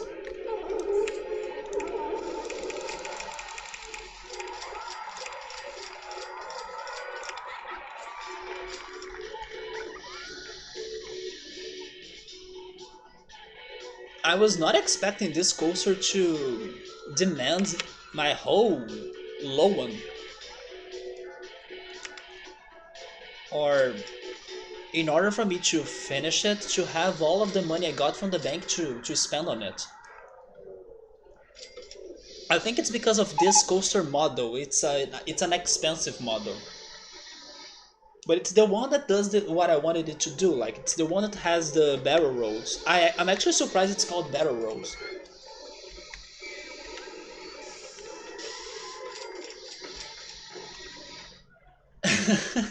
Saburo has a point in there. In Pokemon 2000, the movie, the villain captures Articuno, Moltres, and Zapdos, and the world starts having lots of disasters.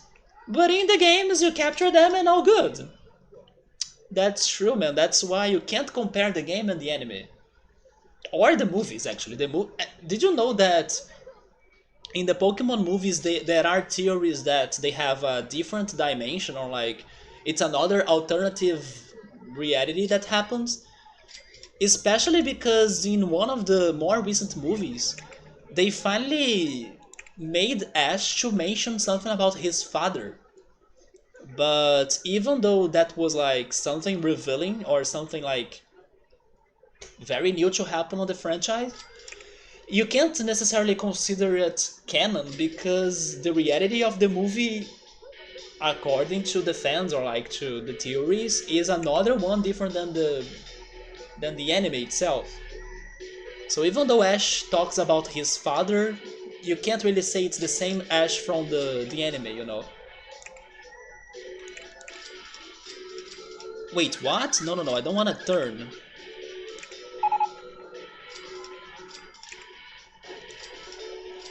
But speaking of that movie, it's my favorite Pokemon movie still today. Yeah, Pokemon 2000. I still remember the journey I took when I went to the movies to watch it myself. I got mad at my parents that they didn't want to drive me there or like to give me a ride to the movies. That I didn't live that far from the shopping mall.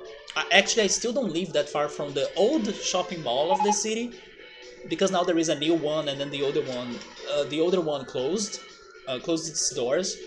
But back in the day when it was the only shopping mall of the city, I live kind of close to it. Not too close, but let's say 15-20 minutes walk or something. And then I was like, you are not bringing me there? And then I was a kid. I was like, I'm walking there by foot and watching my Pokemon movie myself. I remember like being so rebel and walking there and watching it alone. It was freaking good. And then I believe in the after movie they got me, like they gave me a ride back home. But I still remember going against their will, like I'm going to go there by foot and that's it. Thankfully nothing bad happened, but I was taking my risks in there. It's funny how there are some crazy movies experiences that I still remember today. Out of like childhood memories, the movies ones are some that are stuck to my memory. Like the day that I went to watch The Lord of the Rings 2, The Two Towers, in the first day of the year with my aunt and my sister, man, that day was so fun. Especially because we went there during the morning. So not only it was an empty movie, or an empty movies, right? Or the movies were empty because of the first day of the year, like January 1st, but also because it was like at 10 a.m. So it was super early morning. And we were basically the only ones in the session. So we had so much fun. My aunt was talking shit a lot, like she was making jokes about the movie. I still have very good memories of that. Yes, I'm getting some flashbacks from movies I went to watch with friends or family. We went straight to Pokemon Trainer Mission to watch it. I did. I did. And normally my parents used to bring me to the places, right? I was not like a kid that used to take buses that much because I always got a ride from my parents or from my friends. So I kind of grew up used to not take bus rides. And then I only started taking buses after I moved to my apartment city. So when I went there to the shopping mall, even though it was somewhat close to my home, it was an adventure, especially being a kid.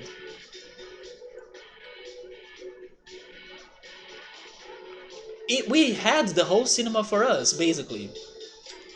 It was freaking amazing.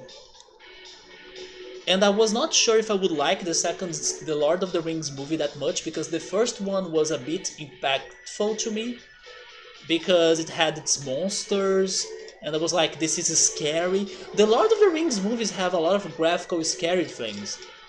Not only the monsters but even the battles and like, the blood and the deaths and everything and also the psychological horror. They are scary movies. So the first movie was very impactful to me as it was scarier than what I thought.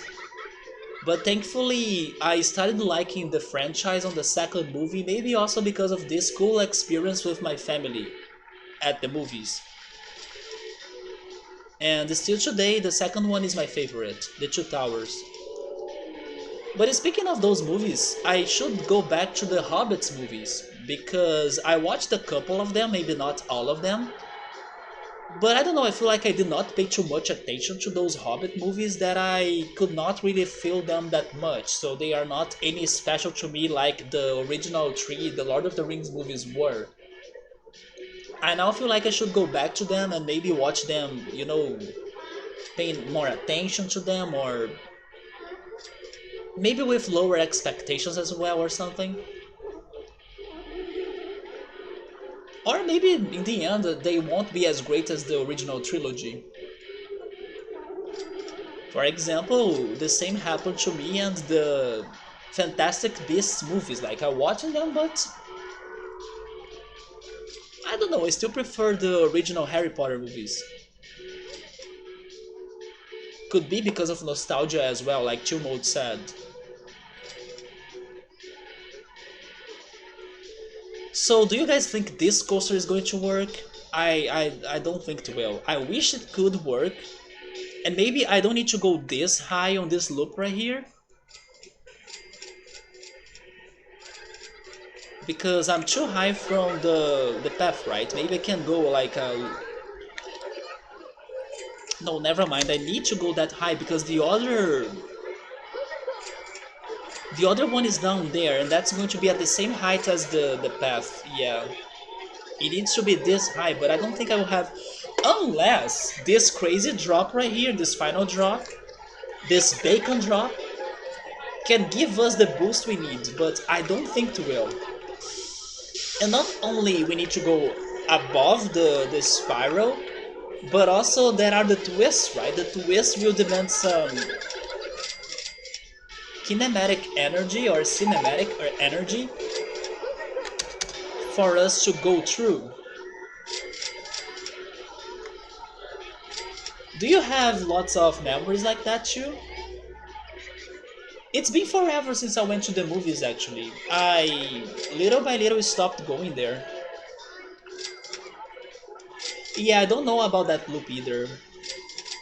I'm still like thinking it's going to fail, but I'm hoping it's not like a...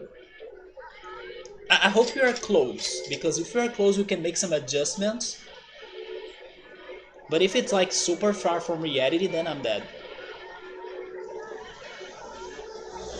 From the start, go from a hill. Yeah, Subaru also thinks we are going to have a speed problem, I agree.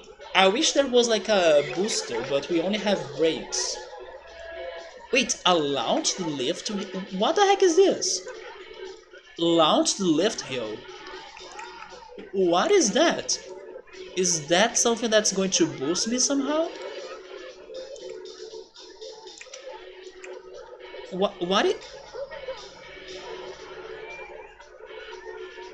is this going to boost me?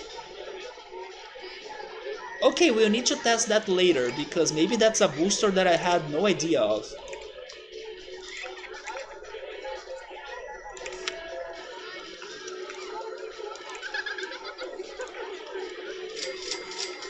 Man, the bacon drop is making me hungry right now. Yeah, the cinematic or kinematic energy, I'm not sure how is it pronounced in English. Maybe cinematic, right? Not kinematic. Kinematic sounds more like the Greek word where it was inspired from.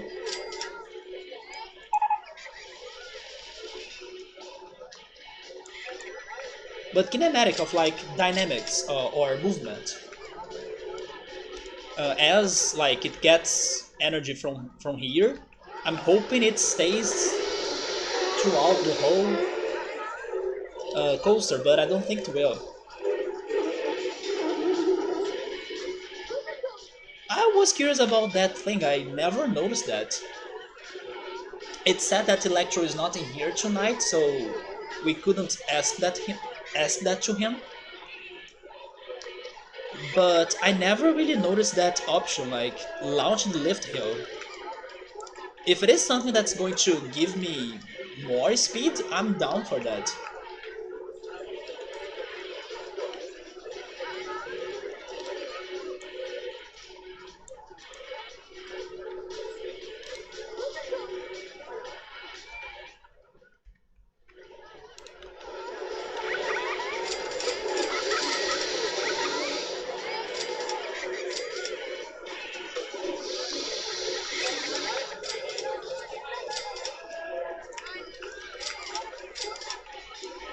Just out of curiosity, how's my ride income? We are very low at it, on it, right? We are only at 500 bucks. The objective of this level is 10,000, by the way. But as soon as we have a coaster, it's going to get better. You think on the third loop? You think you're going to stop there, maybe? Yeah, that's the one, kinematic.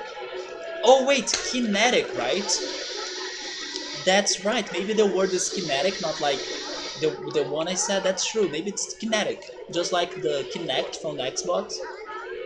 Which, by the way, not only I was shocked about Free Willy being a dolphin, but also, although I don't remember seeing this myself on E3, but I saw it later on the news. Have you guys seen that Microsoft and Xbox are going to release an Xbox themed mini fridge? How do you guys feel about buying a Microsoft fridge to put it on your room? I was like, what? They are now releasing fridges? What's next, a microwave? Yeah, it seems that they announced a mini fridge by Xbox, or by Microsoft actually. What the heck? Is it because of their, I don't know, computers that are like so good on cooling? And then let's also cool your beers and, you know, energy drinks. Because we figured a way to cool computers, so now I want to cool everything you have at your place, like your drinks, your food, with the Microsoft mini fridge. Such a weird announcement. Free Willy the Dolphin, go sleep with that one. Man, I couldn't believe that. A mini fridge! Look that up. Let me see if I can find a picture. I didn't see that on the event, but I heard of it later.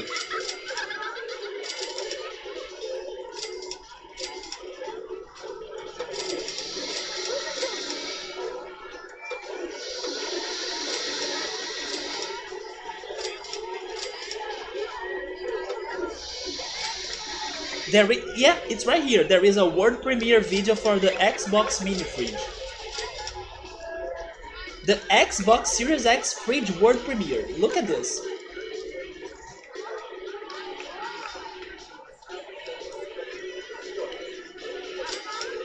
I mean, it looks great, but why? The question is, why?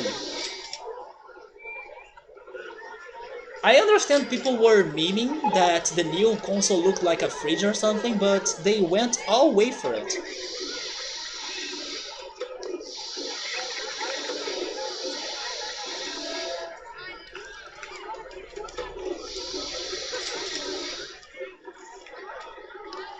Anyway, fun fact for you. There is a mini fridge by Xbox. The beer is in the fridge. This is my Xbox, not my fridge. And then now they turned the meme into reality. Just like Pokemon Go, actually. Pokemon Go turned the April Fool's joke of Google into a real game that's now super crazy successful. Isn't it crazy how, I don't know, little things from the past can turn out to be great in the future, or like they can have such an effect in the future?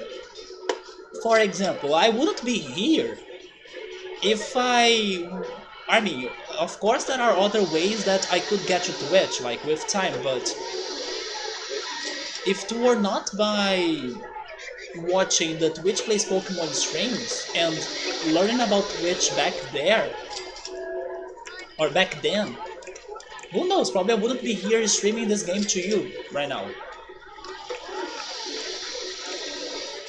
So if it were not by that April Fool's joke of Google, of like, yeah, you can now walk around and get Pokemon in your Google Maps, and then suddenly look at that, it's a good idea, let's turn that into a game, we wouldn't have Pokemon Go. Maybe now we are laughing at Microsoft doing that mini fridge, and in the future they will give us the best out of electronics for your home that you can imagine of, like microwaves, air fryers, televisions and everything, radios, who knows.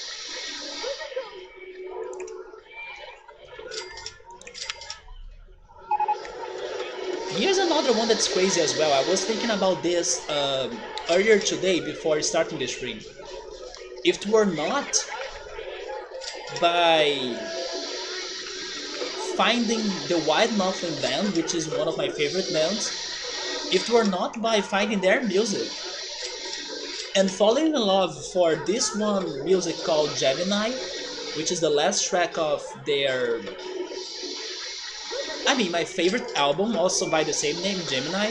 I was thinking about that because I got flashbacks from the past of when I was kinda digging that band in the beginning, after finding it, and the nights I spent listening to Gemini the song in loop, and that happened in this house, in my parents' house.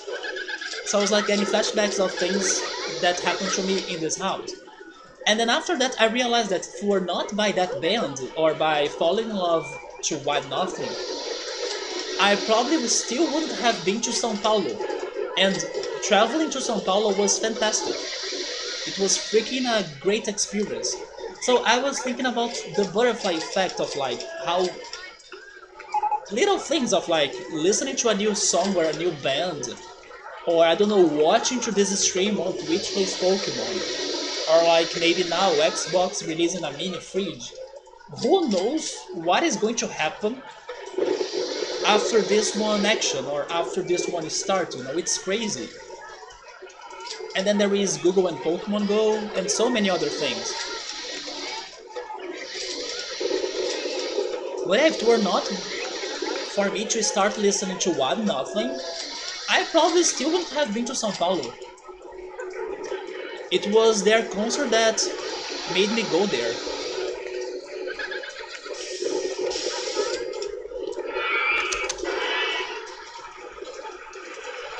Oh my god. There is no way, right?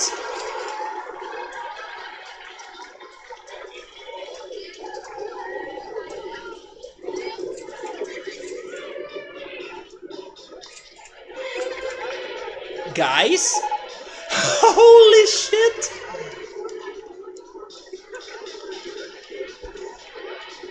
We did it! We freaking did it in the clutch! Okay! So this is going to be our coaster for the moment, and then later we are going to change it, but after we are rich, of course. Actually, I will also add the on-ride photo section for more profit. But we did it. Of course, if there were like more loops or anything that would go up, any track that goes up, one extra up, we wouldn't be able to have speed for that. But we cut this crazy in our first try, and now I need to buy this. But there we go. And it started so slow that I was losing my hopes right when it was starting. But then the freaking bacon loop gave us the boost we needed. You see, always trust the bacon. And if you have any questions, go ask Crispy Bacon, my favorite character of Banjo-Tooie. I mean, not really, but I love his name. Technology is moving fast, but I think it's more about opportunities and how can I say this? Not letting opportunities to go away, you know? I think it's something like that. I saw that concert of this band that I loved, all because I started listening to them years ago at my room, at my parents', and then I fell in love to the track I was listening to today earlier today. And then suddenly they changed my life so much that I went to another city for the first time, to São Paulo, just to see their concert.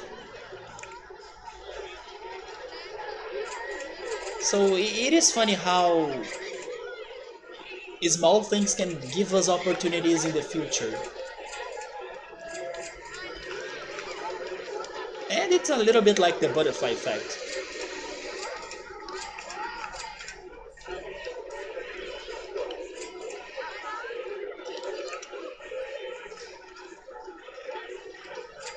Also, hopefully, this coaster will bring more people to the park, and we can have the reverse tower defense game strategy that Yoda was mentioning, because we need more people to this park. Like I was telling Chill Mode, even though he thought that this level or this park had a lot of people, it kind of does it for 5 years of existence of this park.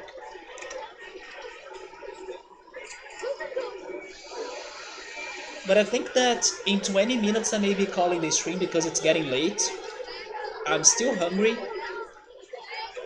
and my head is still a little bit weird because of my ear. But we could create some interesting choices or design choices to this one level here. I wanted to go crazy and now I'm seeing the results. Maybe not the way I was expecting at first because I was hoping for more land than Fanta water or Fanta rivers. But we are working with the Fanta rivers in a good way now.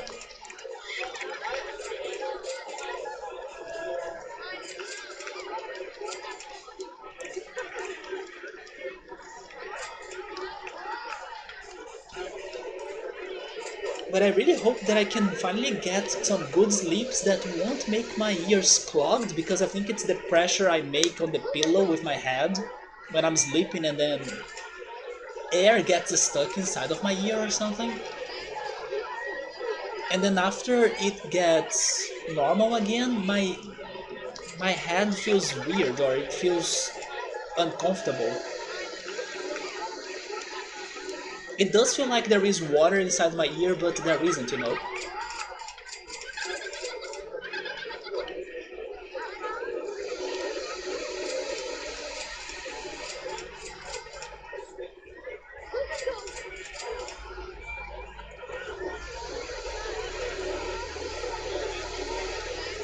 Man, this coaster is doing it, chill mode.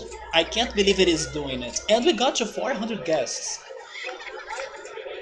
It is big time coaster for sure, big bacon. We should call this coaster the Big Bacon.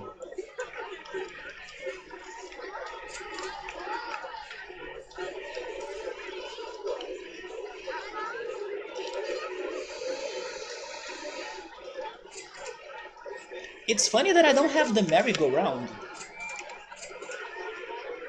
Should we think on different tracks for this level? Because it is a weird level, right? This music is coming from the flying saucers. But what if we go for a different time or a different type of music?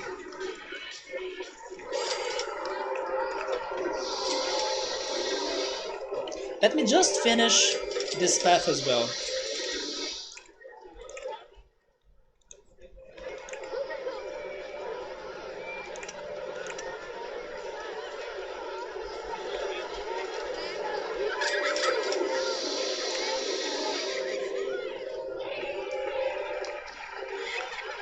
How is the Martian style?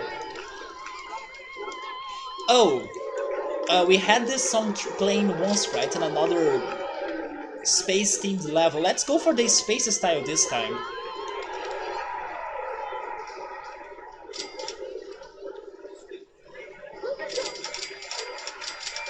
Although it's so low that I can't hear it.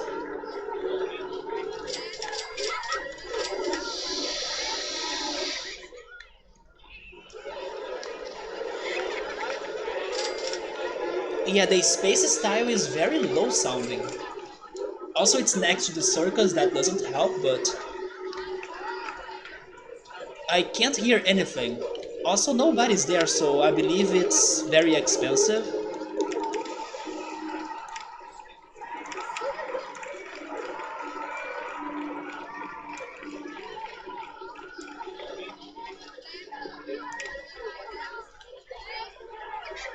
Yes, I can't hear the space style, that's weird.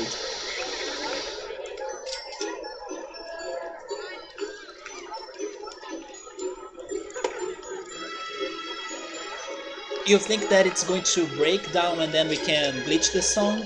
I mean, not really the space style, because having it playing or having it broken doesn't change anything. I couldn't hear a sound, or I couldn't hear a sound. I do like the fantasy style, what about it?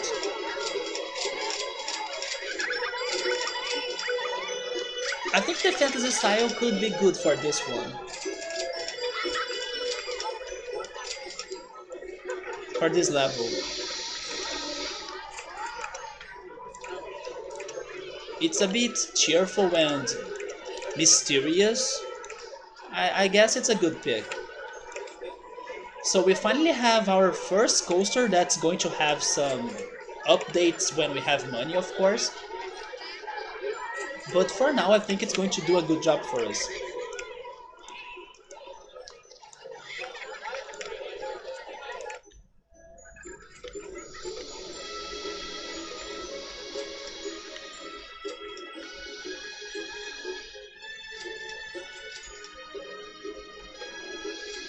Let me actually save the game now that we built it.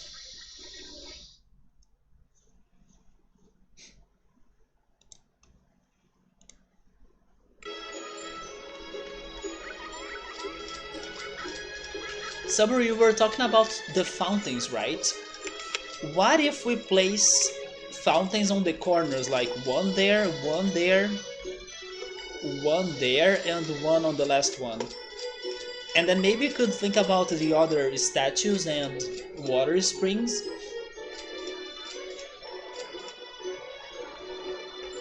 Maybe in between the rides? Or actually on that area right there that doesn't have anything.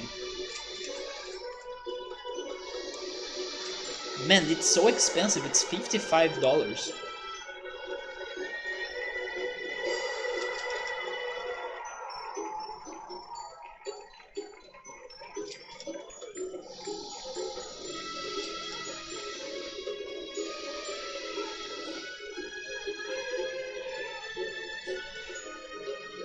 Can I place those fountains on diagonal paths?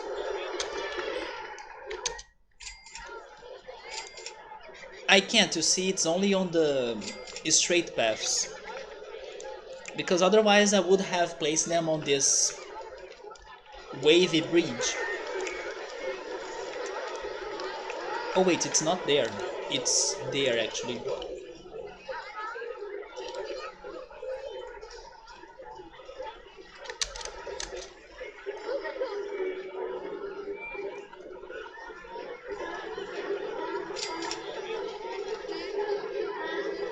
You're probably talking about this one right here, right? The ones on the path. The problem is that they can't be placed there, on a diagonal.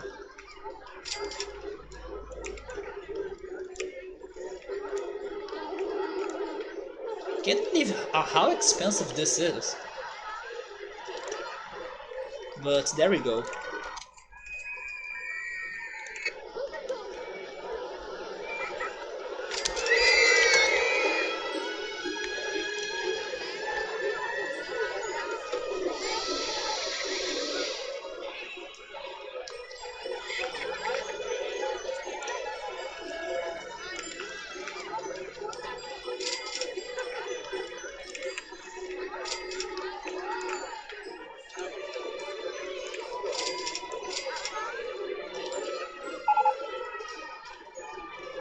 Someone wanted to hear what happens after our new music breaks down. There it goes, man. You asked for it, the game gave it to you. I just wanted to see how different this would look if it were yellow. It looks okay, but I'll keep it purple. Okay, so are people liking this coaster? The satisfaction is of only 75%. Oh, the photo should be more expensive.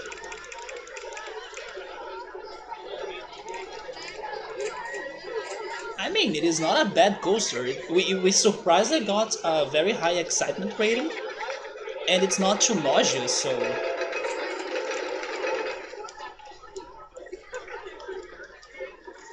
This is quite a good coaster. Maybe if I complete it the way I want, it's going to be extra intense, extra exciting, and very nauseous, and then people won't go for it. So, you know what? Maybe keeping it simple like this could be a way to go, but we'll see.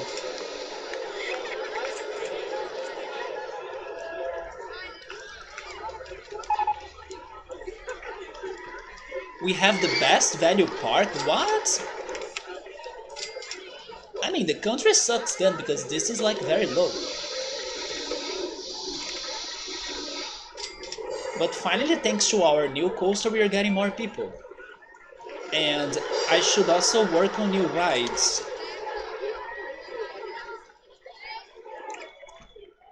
Where should we build new rides?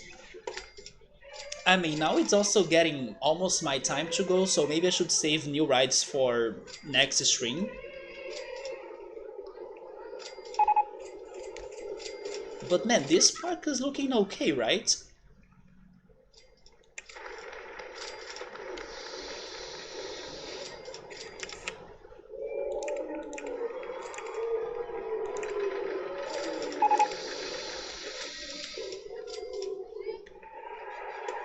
We need to do something on that area right there as well.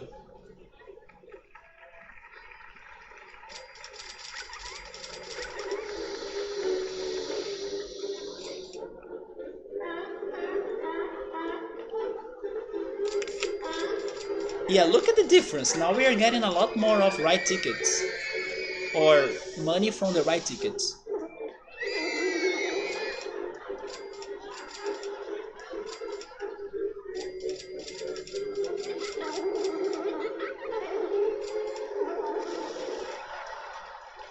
Maybe now I should consider going back to my research. But let's go for the minimum because we don't have a lot of money. Also, don't give me coasters. I will keep on working on the coasters I have. Or the models I have, and then I can build the cheaper rides, which are the Thrill and Gentle, with the money I get from this coaster.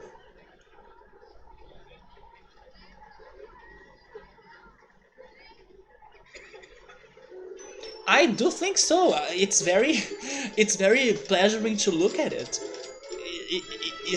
Especially considering it's so orangish. I don't know, it is so good to look at it because of the waves I created in here. We have one food plaza right there. It needs some renovations because it's not looking that great anymore. It has only that right there. Man, I'm feeling cold right now.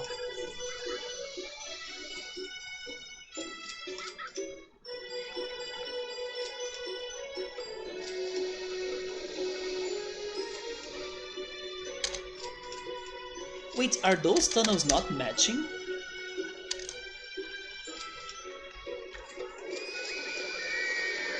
Those two are matching, but I don't think that third one is matching the others, right? But that's fine, I'm going to keep it that way.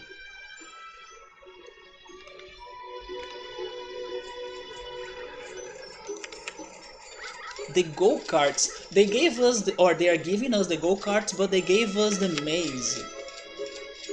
We could try making some crazy mazes in here. Maybe even around the lines of those rides right there, right?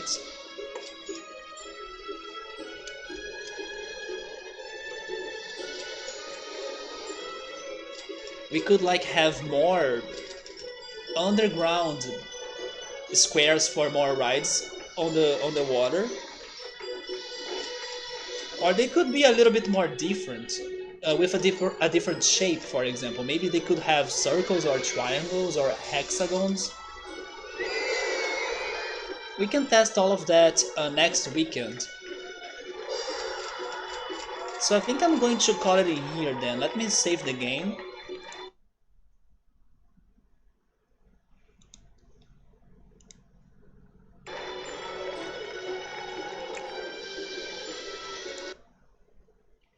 And yeah, guys, after a very rough beginning, I would say, I was not that creative, especially because the level surprised me on the amount of water and Fanta it has. But little by little, we worked on some good ideas, I think. And now it's looking great. By the way, my cursor is weird right now. I don't know why. There we go. But next weekend we'll be continuing this creative attempt of this level because we have the time and the objective is not that crazy, so we will be good to go for, I don't know, wacky things on it. So thank you so much everybody for stopping by. Tomorrow we will be playing more of Digimon World and hopefully we can make some progression. We are at the very end game of it, or end of the side quests I have left. But it also means that things will be way more specific. So I hope you guys wish me luck for that. And have a great night. Have a good Saturday, or like the end of Saturday. And take care. And I see you then. Goodbye. Did you hear the fireworks though? Why are they firing fireworks at freaking midnight in here? Well, that's Brazil in a nutshell. People are loud, fireworks everywhere.